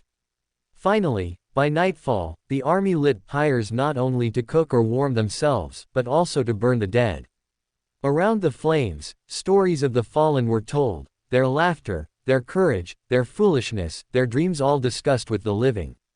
Some wept openly, others raised cups in shaky toasts, but all shared in the same truth: they had survived because their comrades had given everything. They had survived because their comrades had sacrificed their dreams and ambitions for them. And hence it was their responsibility now to carry them forward. Today, the Dragon Army had endured. Today, the Dragon Army had successfully defended Planet Nemo. However, tomorrow, they needed to push forward again, for what the dead wanted to see most was the cult revived to its previous glory. And the dragon to rule over the universe. Asterisk BZZT. Asterisk BZZT. A crystal stone vibrated, as a lieutenant rushed towards Leo with his hand outstretched, as he presented the stone to Leo. "It's a call from Juxta, Lord Shadow Dragon. I suppose it's for you," the lieutenant said, as Leo accepted the stone and poured his mana into it to connect the call. Blip. On the other side stood Charles with his face covered in slime and dirt, as he looked at Leo with his eyebrow outstretched. "Boy, why are you not rushing back to Juxta? I thought I made it clear that I needed help when I sent that SOS, Charles admonished, as Leo shook his head in denial. "What good are you if I have to come back and bail you out? Also, I had problems of my own to handle," Leo said, as he rotated the stone to show Charles the scale of destruction all around him. "The U-clan attacked us mere hours after we captured Nemo. It was a bloody battle and a hard-fought victory," Leo said, as Charles let out a deep sigh and nodded in understanding. "It was stressful here too. But I handled it, so I guess if you aren't on your way home already, you can relax for a few days before returning," Charles said, as he let out a small grin which Leo instantly mirrored. "Yeah, I need some time to be back. We need to stay on our toes at least till the planetary defense is set up.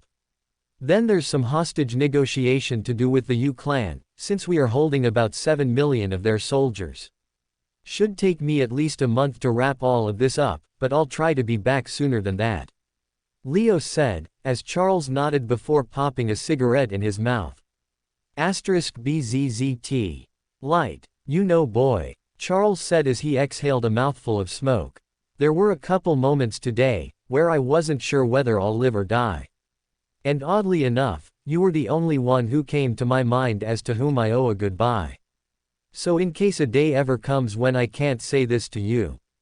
Goodbye. Charles said as his expression softened just for a split second before returning to his usual calm.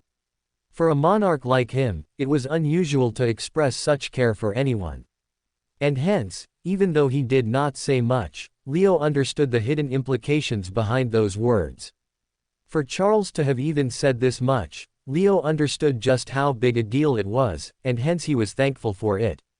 Yeah, you're not dying on me anytime soon, old man, I still have to surpass you before you can.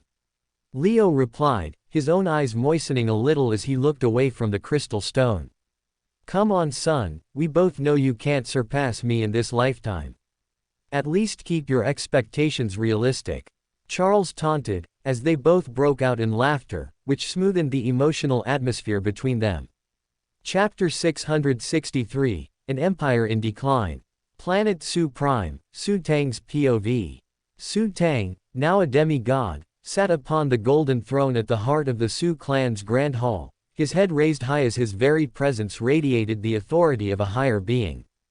On one hand, while the news of his ascendance was mostly received positively across the clan, giving the clan members some hope for survival, unfortunately, it had not been enough to lift the gloomy spirits of the clan members, as on the other hand, a constant stream of despair-filled news kept being shared every few minutes.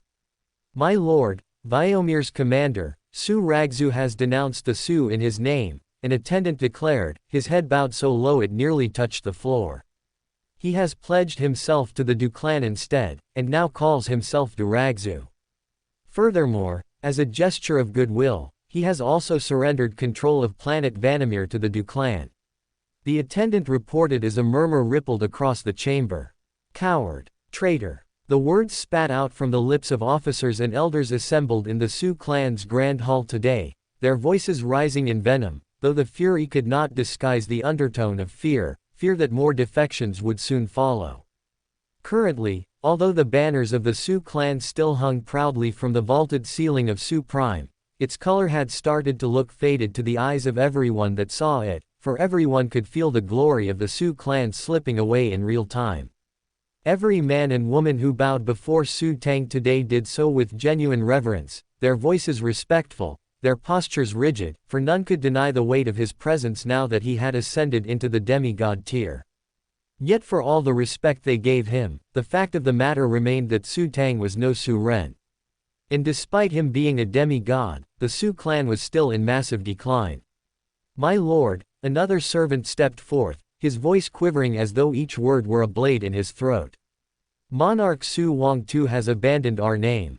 He has sworn allegiance to the Mu clan who has generously allowed him to retain control of planet Oyarzabal.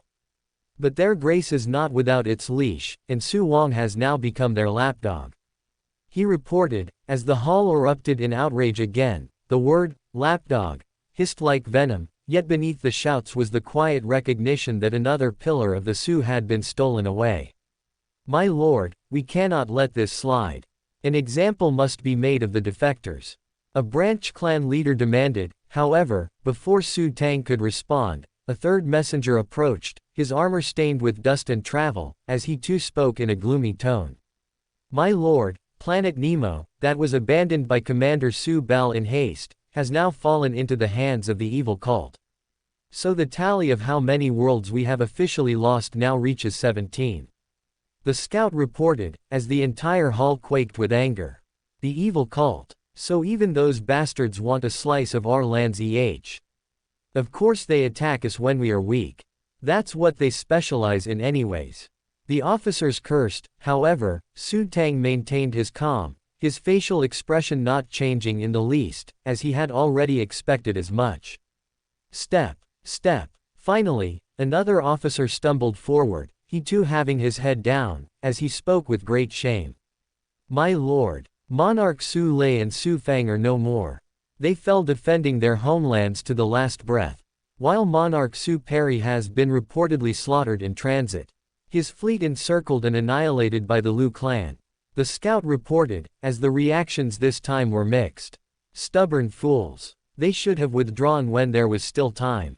Harsh condemnation clashed with grief, for those who had chosen to stay and die were honored in spirit, yet their actions were seen as wasteful in reality.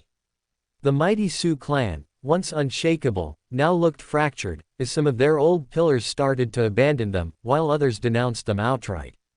In no way was this situation ideal, and hence, as Su Tang closed his eyes briefly, all he could see was an empire crumbling in his grasp, its fragments slipping through his fingers faster than he could close his hand.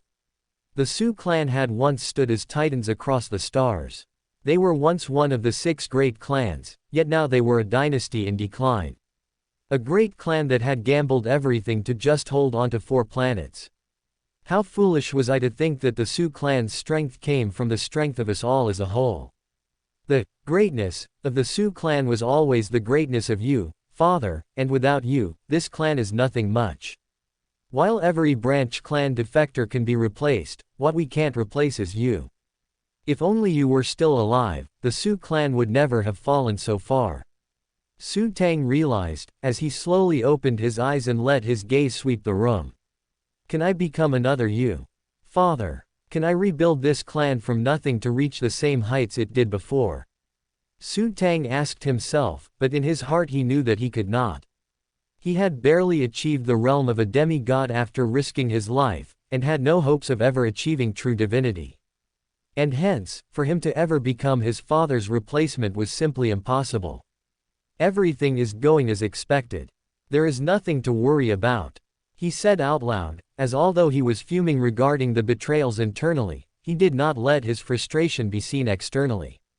Instead, in front of others he only projected an image of calm, so that the clan members believed that everything was under control.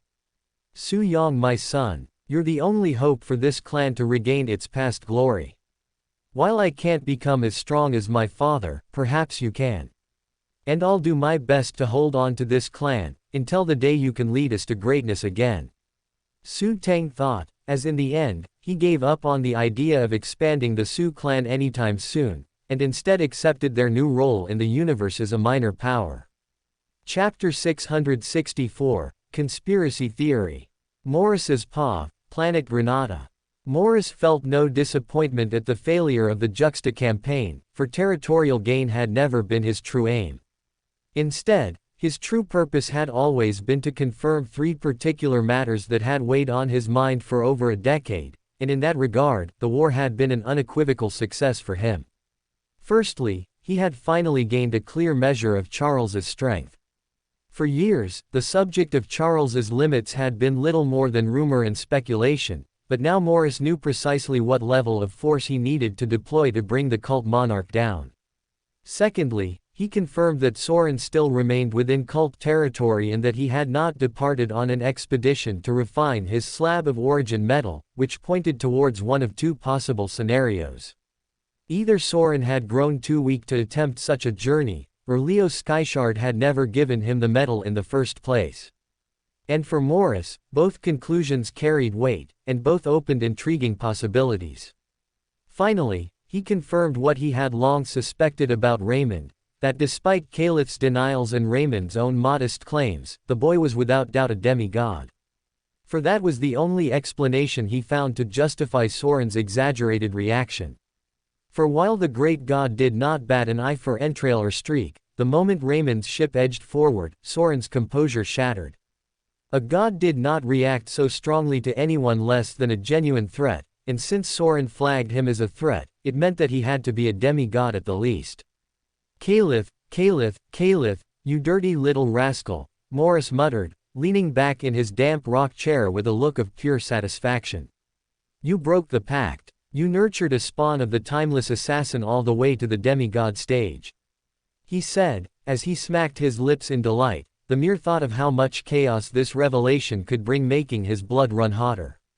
Spuck. 2 millennia ago, the 3 of them had sworn an oath, No children of theirs were to rise beyond the monarch tier, for to have a kid so strong would tilt the balance of power unfairly toward one side.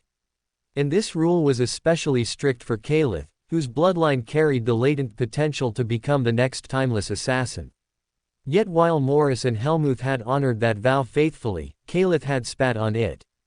With Raymond's ascension to demigod being nothing short of a grave betrayal. The funny part is, you can't even feign ignorance here, Morris chuckled darkly, his tongue clicking against his teeth. It's impossible to craft a demigod potion without water from Granada, soil from the pit, and a moonshine flower from the eternal garden. I've shared portions of my ingredients as rewards to the great clans. Helmuth has too. But you've always claimed never to hand out even a single moonshine flower. Which means you either lied to us, or he stole it from under your nose. And I refuse to believe the second. Morris rubbed his palms together in glee, the anticipation making his body tremble. Oh Caliph, Caliph, Caliph, why risk everything on such a reckless gamble? His grin widened, baring teeth. For you know the rules. If one of our children ascends to demigod without the other's consent, then their own father must kill them, with the other two of us watching. He let out a low laugh, shivering with goosebumps at the thought.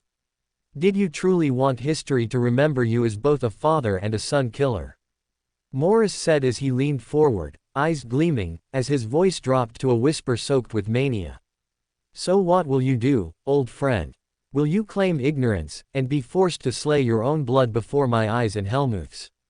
Or will you protect him, and start a war against us both? He wondered as he dragged his tongue slowly across his palm, savoring the taste of his own excitement. Choices, choices, but which will you choose? Dash dash dash dash dash dash dash dash dash dash dash.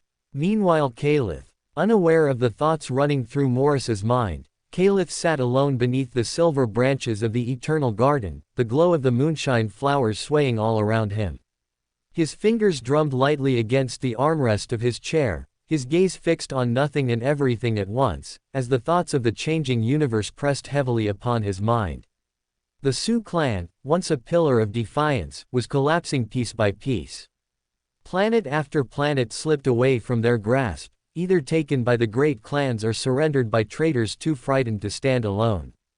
However, the fact of the matter remained that every defection, every conquest, drove the nail deeper into the coffin of the Sioux clan and in Sioux Ren's legacy, as in that decay, Caliph could not help but see a cruel irony. The great clans had positioned themselves as righteous conquerors, swooping in to stabilize the Sioux territories. Yet in truth, their appetite betrayed them. They had profited from the death of a god, and that act alone made them complicit in his fall. It did not matter that they had not raised the blade themselves, for the spoils they now enjoyed bore his blood upon them. And the people, the masses had shifted as well. Not long ago, their outrage had been directed at the universal government for daring to strike down a god, their voices raised in unison against sacrilege. But time, Caliph realized, eroded outrage the way rivers eroded stone. The commoners now spoke of Sioux Ren's fall not as a crime, but as inevitability. A lesson etched into the laws of nature itself, where the weak were trampled, and the strong alone had the right to endure. Caliph's eyes narrowed, the faintest sigh escaping his lips. In the end, everything seems to have worked out. Killing Sioux Ren was risky, but we seem to have made it work. He said, as he leaned back, the shadows of the garden dancing around him as he did. Chapter 665, Regret. Su Yang's Pa, Planet Su Prime. Su Yang sat in his room with his head between his hands, as he tried to think of ways in which he could help the Sioux clan and his father in this time of crisis. He wondered how he could contribute to the ongoing defensive efforts, and how he could take part in them, even though the elders had dismissed him as too young to shoulder any significant responsibility. Leo is the same age as me. He shoulders a lot of responsibility, so why can't I? Su Yang wondered when suddenly, the sound of rushing footsteps emerged from outside his room. Step, step, step. Suddenly, interrupting his private thoughts, was a messenger who rushed into his room with a scroll in his hand. Fresh report from Planet Nemo, my lord, he began, his breathing hurried, as he unrolled the parchment with trembling fingers. Nemo. Su-Yong lifted his gaze, his tone casual at first, as he leaned back in his chair and gestured for the messenger to continue. Yes, my lord. The evil cult has captured it. The messenger reported, as Su-Yong let out a long sigh. That much was expected, with how little infrastructure we left behind. That planet was sure to fall, Su-Yong said, his voice calm and unbothered, as his eyes drifted toward the window where the banners of the Sioux still fluttered, though their colors had begun to fade in the sunlight. But, my lord, there is more. The messenger interrupted, as he shifted his weight before speaking again.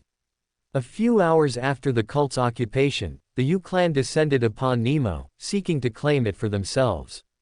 Yet despite the lack of proper defenses, despite no walls and no shields being raised, the dragon army stood firm. They fought in the mud and the trenches, and against all odds, they drove the Yu clan away. Su Yang's lips parted, but no words came, as the weight of that statement settled over him. The Yu were pushed back. He asked at last, his tone softer now, as though he sought to confirm what he had just heard. Yes, my lord. Not only pushed back, but routed, the messenger answered, lowering his head further. The cult has defended Nemo against a great clan. It was a bloody, desperate fight, but victory was theirs. For a long moment, silence filled the room, broken only by the faint rustle of the scroll in the messenger's hands. Su Yang's thoughts raced, for he realized that the rumors about the cult being weak scavengers were exaggerated.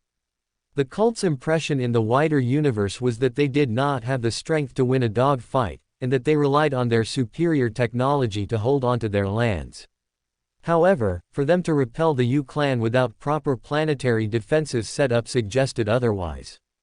They did what we could not. They defended a world we abandoned, Su-Yong thought, as his chest tightened.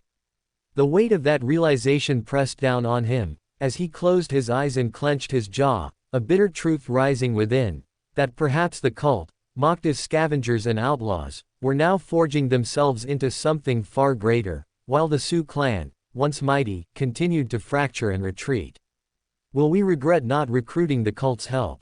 He asked himself, as doubt lingered. If they are such a capable force, maybe we should have conceded more planets to them, seeing how they managed to capture Nemo by themselves. Perhaps refusing them outright was a mistake, a big one at that. Su-Yong thought, as he involuntarily began to play with his storage ring, inside which was the private crystal communicator Leo had given him. I wish the day I actually have to use it never comes. But in case it does, will you truly come to our aid? He wondered, as he raised a palm and dismissed the messenger for now. Meanwhile Raymond's paw, a small distance away from the periphery of planet Juxta. Raymond received the most unexpected call on his crystal communicator. When out of the blue, it was God Morris himself who expressed interest in meeting him. So far in his entire life, Raymond had not spoken to the deity more than once, and that single conversation had taken place under his father's strict supervision, back when he was only a child and too naive to even grasp the weight of such an encounter. This is not good. Morris the deceiver setting up a meeting with me can never be a good sign. I must avoid meeting him at all costs, or I'll surely be dragged into one of his sinister schemes, Raymond thought, his pulse quickening as his father's old warnings resurfaced. According to the stories he had been told growing up, if there was one person he must never provoke after Soren, it was Morris the deceiver, for the man was as cruel as he was cunning, and had no regard for the life of others whatsoever. Is it possible that he has figured out my secret? Raymond wondered for a tense moment, his expression tightening, before shaking his head in firm denial. No, it's impossible. I don't release even the faintest energy that could expose me as a demigod. My concealment is absolute and flawless. There's no way Morris knows who I am. But then, why does he want to meet me? He mused, pacing across the cabin as unease gnawed at his thoughts. The more he considered it, the clearer it became that regardless of Morris's true intentions, agreeing to such a meeting would be reckless. The deceiver's name alone carried danger. I must inform Father about this. Father will know what to do, Raymond muttered, as he steadied himself and turned sharply on his heel. Step, step, step. Striding toward the ship's command deck, he ordered the pilot to redirect their course at once toward the Eternal Garden, the urgency in his voice leaving no room for hesitation. Chapter 666, Crossing the Point of No Return. Soren's paw, edge of the black hole. Soren had flown billions of miles to reach the heart of a galaxy, moving undetected until at last he found the supermassive black hole that lay at its core. The structure itself hung between veils of collapsing stars and shredded worlds, as though the laws of existence itself were being rewritten by its gravity. And even for a god of his stature, the journey to reach it had been arduous, for slipping past the sight of rival gods, rival clans, and the endless patrols of the universal government required more than stealth. It required patience, layers upon layers of concealment techniques, and the discipline to drift through the void like a phantom for days at a time, also that none could guess what he intended to do here. Now, standing at the threshold of the abyss, he felt the pull of it in every strand of his being, as the monstrous gravity tugged at his flesh, his bones, his circuits, and even his thoughts, reminding him that this was no mere celestial body but the mouth of a higher law, a place where existence folded back upon itself. To mortal eyes, a black hole was nothing more than an emptiness that consumed light, yet to Soren, whose vision stretched beyond the veil of dimensions, it was a storm of infinite color hidden behind the absence, a spiraling cathedral of warped time and fractured space where stars elongated into threads and then vanished, and where moments stretched into eternities, and eternities collapsed into moments. He knew why no mortal body could pass through such a place, for the event horizon was not merely a boundary of gravity but of perception. As one drew closer, time itself slowed to a crawl, every heartbeat expanding into centuries, every blink becoming an endless dream, until the body forgot itself and unraveled particle by particle, as though reality no longer acknowledged its right to exist. But Soren was not bound by those chains, for he was of the fourth dimension, and while the black hole could try to tear at him, while it could try to claw and gnash at his every fiber, he had the ability to perceive his being not as a flat sequence of moments but as a layered continuity, a rope woven of infinite strands rather than a single fragile thread, which protected him from unraveling apart. That was the difference, between a god and a mortal, and between beings that existed above time and being constrained by it. Grab. Tighten. Steadying his breath, Soren pulled out the slab of origin metal from his storage ring and gripped at it as hard as he could to prevent it from being sucked into the black hole. This was the only place in the universe where the origin metal could be refined, for the origin metal was not a simple ore but the condensation of primeval law, the remnant of creation itself, which made it a material so pure and so absolute that no forge, no flame, no crucible of the mortal or divine grade could ever hope to shape it. Only here, within the unrelenting turbulence of collapsed dimensions, could each origin particle be stripped of its bindings, broken down and re-woven under the pressure of eternity, making it suitable for future refinement into a weapon. Sigh. Letting out a deep sigh, Soren closed his eyes for a moment as he recalled the lessons that his father passed on to him regarding the origin metal. Before him, the only figure to ever enter a black hole and successfully refine the origin metal had been his father, and the man had described the process as one of the most challenging trials of his life. "Oh Father, please lend my broken body the strength to finish this refinement. Please let me come out of this refinement with the strength of a god intact, so that I may use it to exact my revenge." Soren prayed before diving in, as he steeled his resolve and hardened his gaze.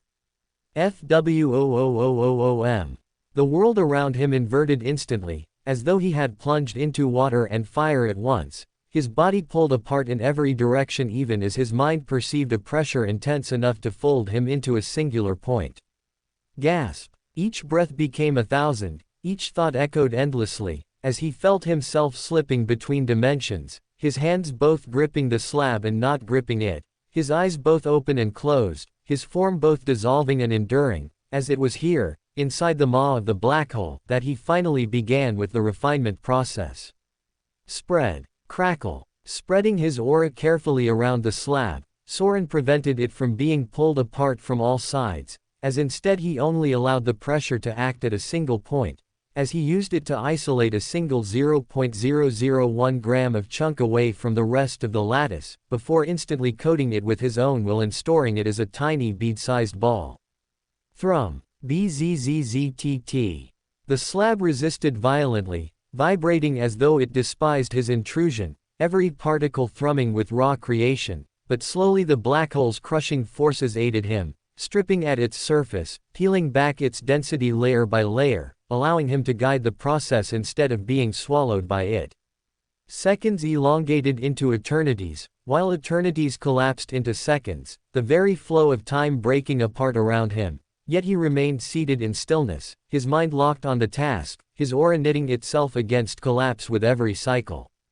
He could already feel how impossible this was for any who possessed only a mortal frame, for even his body, tempered through countless lifetimes of war and already reforged by higher law, shuddered and cracked under the strain, blood leaking from invisible fractures that stitched and unstitched themselves as fast as they appeared.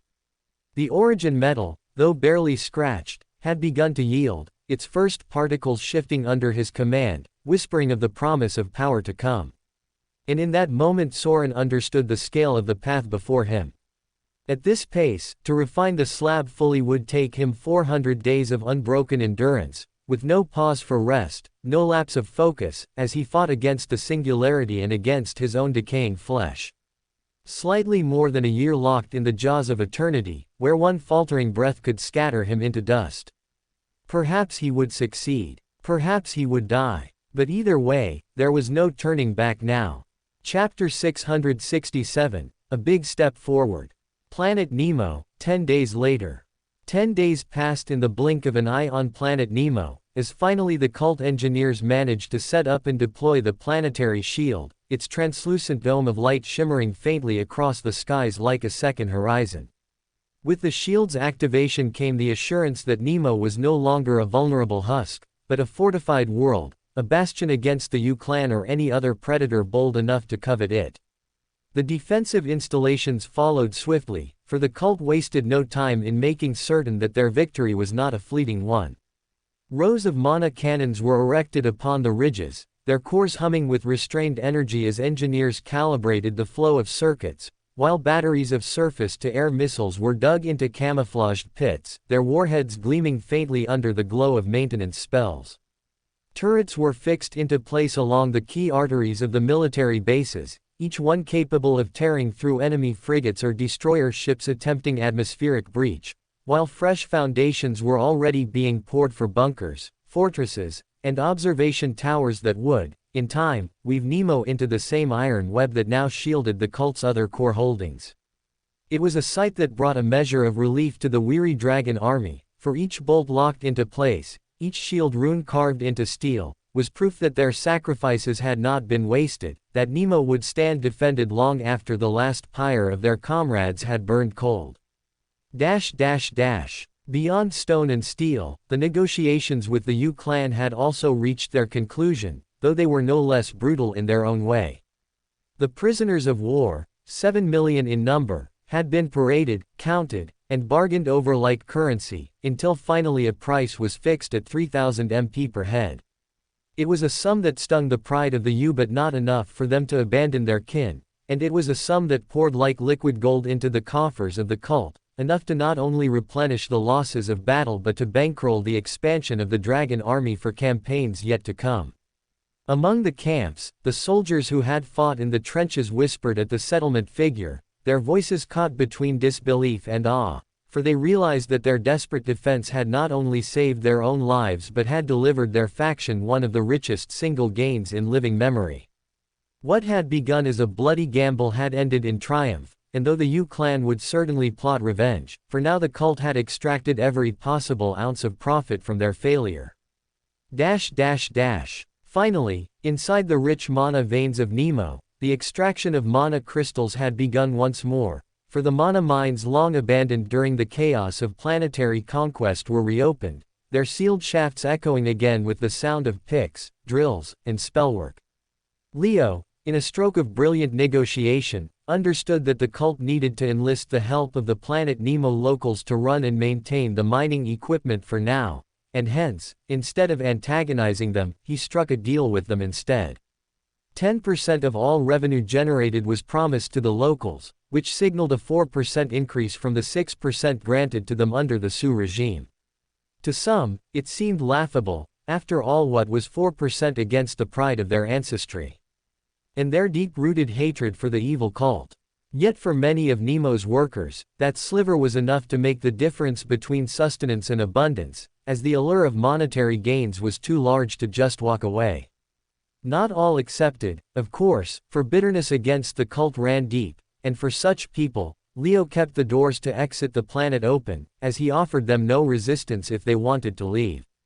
However, they could not take any resource wealth of the planet away with them and had to leave without a single spatial storage artifact on themselves. Of course, with the planet currently sealed off, they could not leave immediately. However, once shuttle services resumed, they were free to leave, to seek new homes in other Sue-controlled territories, or to live rootless among the stars. But for those who stayed, life had already begun to normalize under the new cult banner, and amongst them the perception of the cult had already begun to change, as they saw their new rulers not as marauding fiends the universe painted them to be, but rulers that were no harsher than the ones who had fled. Thus, in the span of 10 short days, Nemo had transformed from a battlefield drenched in smoke and blood into a fortress of steel and order, its mines breathing again, its skies shielded, its streets crawling with the machinery of construction. The scars of war remained etched upon its soil, but already the seeds of permanence had been sown, for the dragon army did not come as scavengers who struck and left. They came to hold, to fortify, and to turn a captured husk into the cornerstone of a growing empire. For the cult, the victory of Planet Nemo was an extremely important strategic milestone, as it solved for them the immense mana crystal shortage that it currently faced. The veins of Nemo were deep and abundant, and though their yield would not rival the richest cores of the great clans, they were steady and pure, and in time that steadiness was sure to ripple across the entire cult. Factories that once rationed their mana output could now run longer shifts, artisans could attempt higher-grade enchantments without fear of shortages, and the dragon army itself could train recruits with fewer constraints, their ships and carriers no longer needing to ration core fuel. Slowly but surely, the energy of Nemo would not only sustain the cult, but uplift its industry, its soldiers, and its people, making the victory here echo across every world that bore their banner. Chapter 668, New Enemy Made. Within cult-controlled planets, 10 days after Nemo. 10 days had passed since the victory on Nemo, yet across the planets flying the cult's banner, it was still the only story people told, the only event worth repeating, the only triumph that cut through the haze of everyday struggle. In the crowded markets of Vorthas, merchants leaned across their stalls to talk of it, their voices joyous and brimming with pride, as though they themselves had stood in the trenches beside the dragon army. Children ran between the stalls shouting, "I am the dragon," their small fists raised in imitation of Aegon Ver, whose name had now become a chant not confined to soldiers but woven into the breath of the common folk. On Bellas, miners returned from their shafts with aching backs and soot-stained faces, yet even as they dropped their tools they spoke of the battle, recounting in vivid tones how Ver's blade had carved legions apart, how his presence had steadied the lines, how he had turned the tide. They had not seen it, of course, but word of mouth had painted the image clearer than any crystal recording could, and for them that was enough.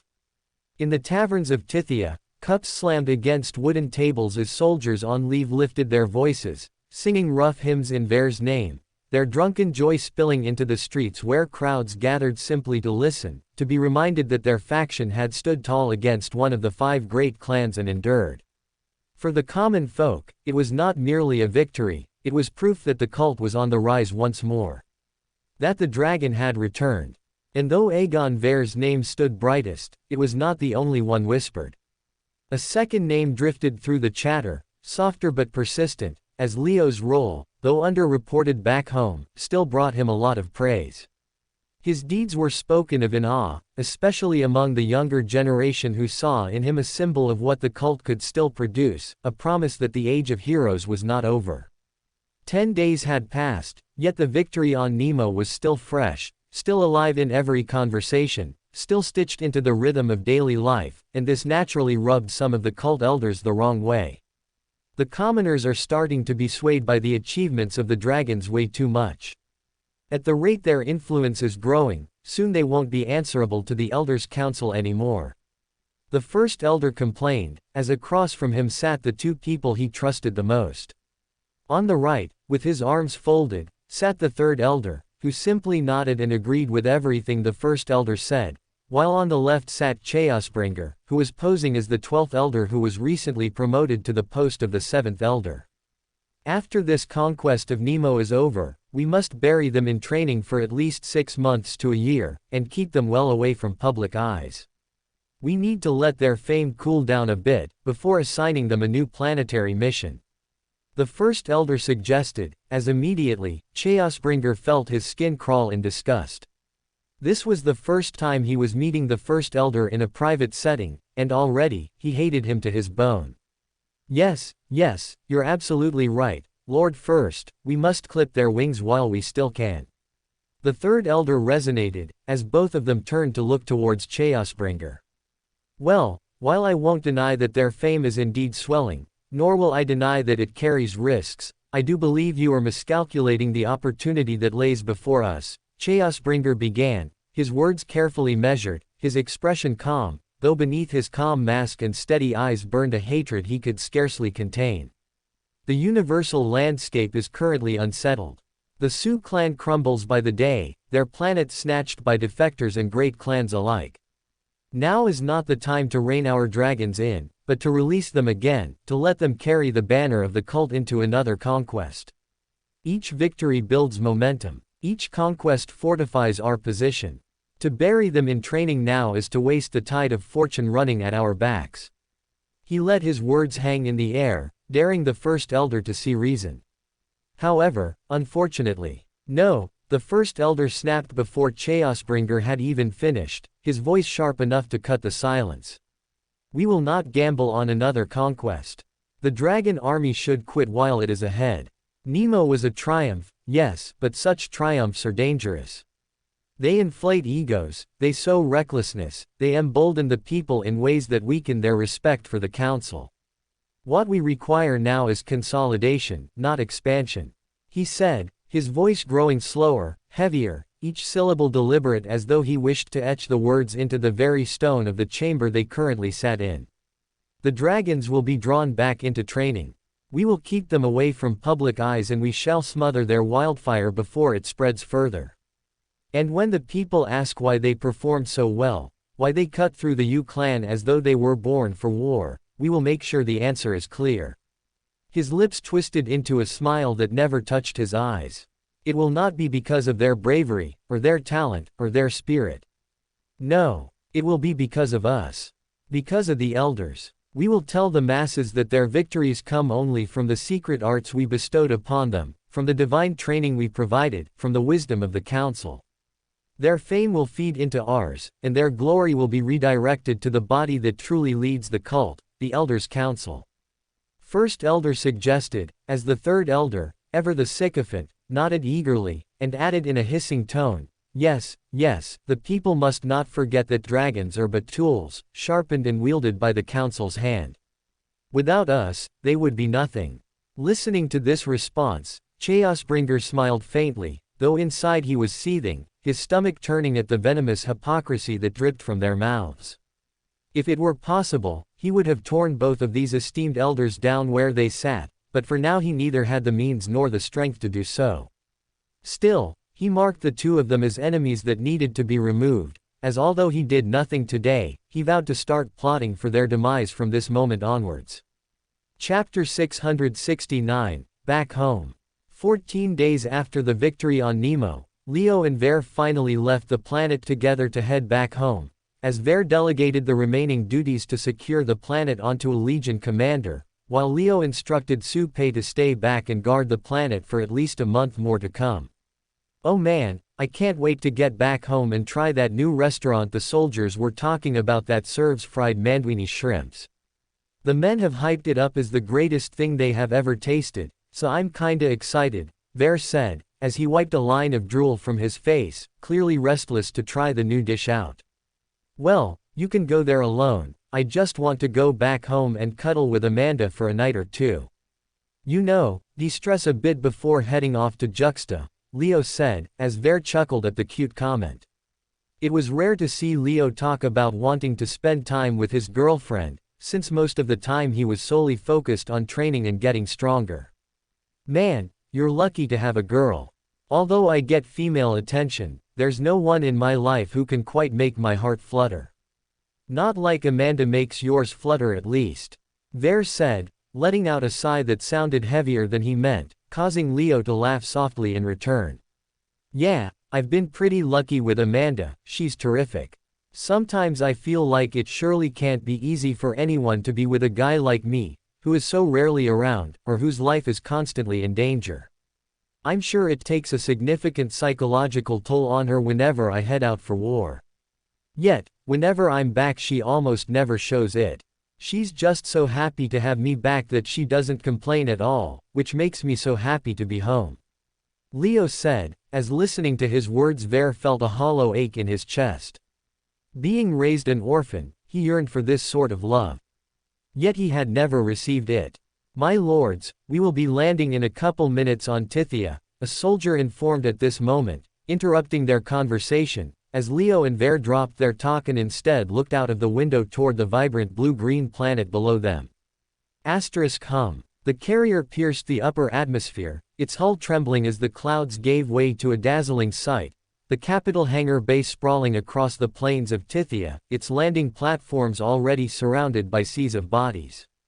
The closer they drew, the more distinct the sound became, a rumbling chorus that shook the air itself. Cheers, chants, and roars of approval thundered upward, striking the hull like waves crashing against stone, as thousands of citizens gathered to welcome their victorious dragons home. *hiss. The carrier doors parted, hydraulic steam venting as the ramp extended downward, and for a moment the crowd fell into a hush, all eyes fixed on the shadowed interior. Then, as Leo and Ver appeared shoulder to shoulder, the silence shattered into a roar that rattled the very walls of the bay. Lord Dragon, Lord Shadow Dragon, Lord Ver, Dragon Ver, Mighty Skyshard. Names surged together, chants overlapping into a single storm of devotion, as children climbed onto shoulders to wave Dragon Army banners, and commoners stomped their feet together like drums of war, their pride exploding in a frenzy that made the hangar floor vibrate. Leo and Ver walked side by side, the noise rolling over them like a tidal wave, and though Leo wore a faint smile and Ver raised his hand to wave, both could feel the weight of devotion pressing on their shoulders, heavier than any blade they had ever carried into battle. The level of faith that the commoners had towards them was unbelievable, and although they had seen this phenomenon repeat itself several times over the past year, no matter how many times they experienced it, it was a hard feeling to get used to. As they literally perceived them to be gods and saints instead of the warriors that they really were. Step, step. As the two of them walked further, the soldiers guarding the perimeter parted slightly to reveal a figure waiting for them with his arms outstretched.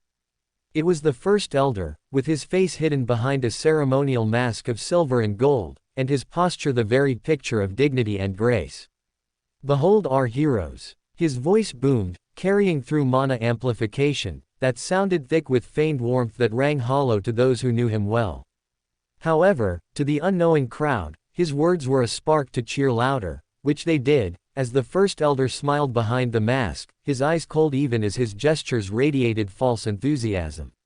Welcome, welcome home victorious champions of the cult, he said, as he hugged Leo first and Ver next, displaying a closeness to the dragons in front of the people that was not entirely true. The crowd erupted at the gesture, mistaking it for genuine affection, their voices climbing even higher as chants of, "Long live the cult," rolled through the hangar like thunder. To them, it was a sign, the elders and the dragons, bound together as one, leading the cult into a brighter future. Leo accepted the embrace with a faint smile, seeing it only as a formal courtesy, while Ver returned it with his usual warmth, raising a hand to acknowledge the crowd as cheers surged louder. For the duo, it was a welcome ceremony, nothing more, their focus still half on the battlefield they had left behind and half on the homes they longed to return to. But to the First Elder, it was a theater where every gesture, every embrace, every amplified word was carefully calculated to draw the people's devotion away from the men beside him and redirect it toward the mask he wore, and towards the council he represented. After all, behind the gilded facade of warmth, his eyes were cold, watching not Leo nor Ver, but the thousands who cheered, as he already began to plot how best to twist their worship into obedience, and how to ensure that the glory of the dragons became the glory of the elders themselves. Chapter 670, Mischief. Leo's Paw, Planet Vorthas. Wasting no more time than courtesy demanded to greet the crowd on Tithia and to debrief the First Elder in private about the war, Leo boarded the first flight back to Vorthas, where he hurried straight home to Amanda. Ha ha ha. Run faster, I'll catch you. The giggling voices of Alia and Luke drifted into Leo's ears the moment he stepped into the Skyshard mansion, drawing his gaze to the garden where the two played catch. Both laughed heartily, their cheeks flushed with pink, their joy so vibrant it seemed to color the air around them. Luke's body flickered with a faint blue aura as he lunged across the grass, while Alia glowed softly in pink, her delight in her lover's company written all over her face. "Oh, Leo, when did you come back?" Luke exclaimed the instant he noticed his brother watching from the sidelines, as he sprang to his feet, dusted himself off, and strode forward to embrace him. "It's good to see you back, brother," Luke said warmly, tightening his grip. "He's regained a lot of strength, that grip is firm," Leo noted inwardly, as he returned the hug before breaking away and giving Alia a friendly nod. "Your presence feels different. Did you tear up again?" Alia asked, her head tilting curiously. "Yep, I am a transcendent now," Leo confirmed, as both Luke and Alia's faces lit up with joy. "Congratulations SS," Alia sang, throwing her arms around both brothers in a cheerful group hug, which Leo indulged in before moving toward the manor doors. "How've things been around the house?" he asked casually, hoping to bridge the silence, as Luke merely shook his hands in a so-so gesture.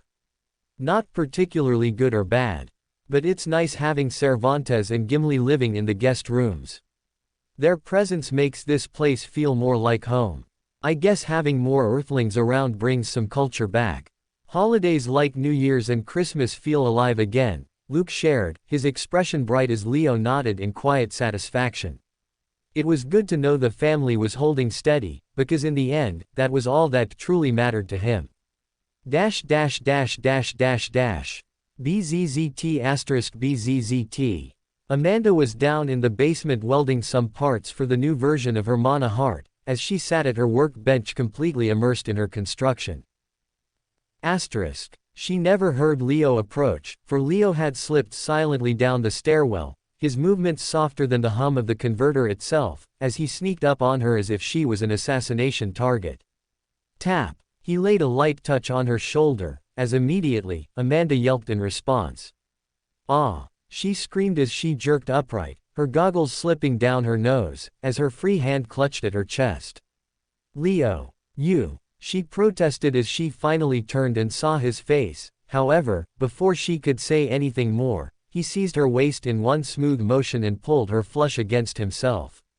"Press." His lips crashed onto hers, fierce and urgent, his breath hot with longing, as the world of sparks and steel vanished into nothing but the taste of him. For an instant, she stiffened, startled by the sudden intensity, but then her body melted into his, her arms circling his neck, her lips pressing back against his with equal fire, as though all the days of waiting and worry had pent themselves into this single moment. Clang! The tool in her hand fell to the floor, forgotten, as her fingers tangled into his hair and she kissed him back just as vividly, their breaths mingling, their bodies pressed so close the air between them seemed to vanish altogether. After what felt like forever and no time at all, Leo finally drew back slightly, his forehead resting against hers as both of them struggled to steady their breaths, their chests rising and falling together. "You scared me half to death," Amanda whispered, though the trembling smile on her lips betrayed how little she truly minded. "That was the idea," Leo murmured, his voice low and rough, as his hands tightened gently around her waist, holding her as though he never wanted to let go. You feel different. Your body, it's as hard as a rock now.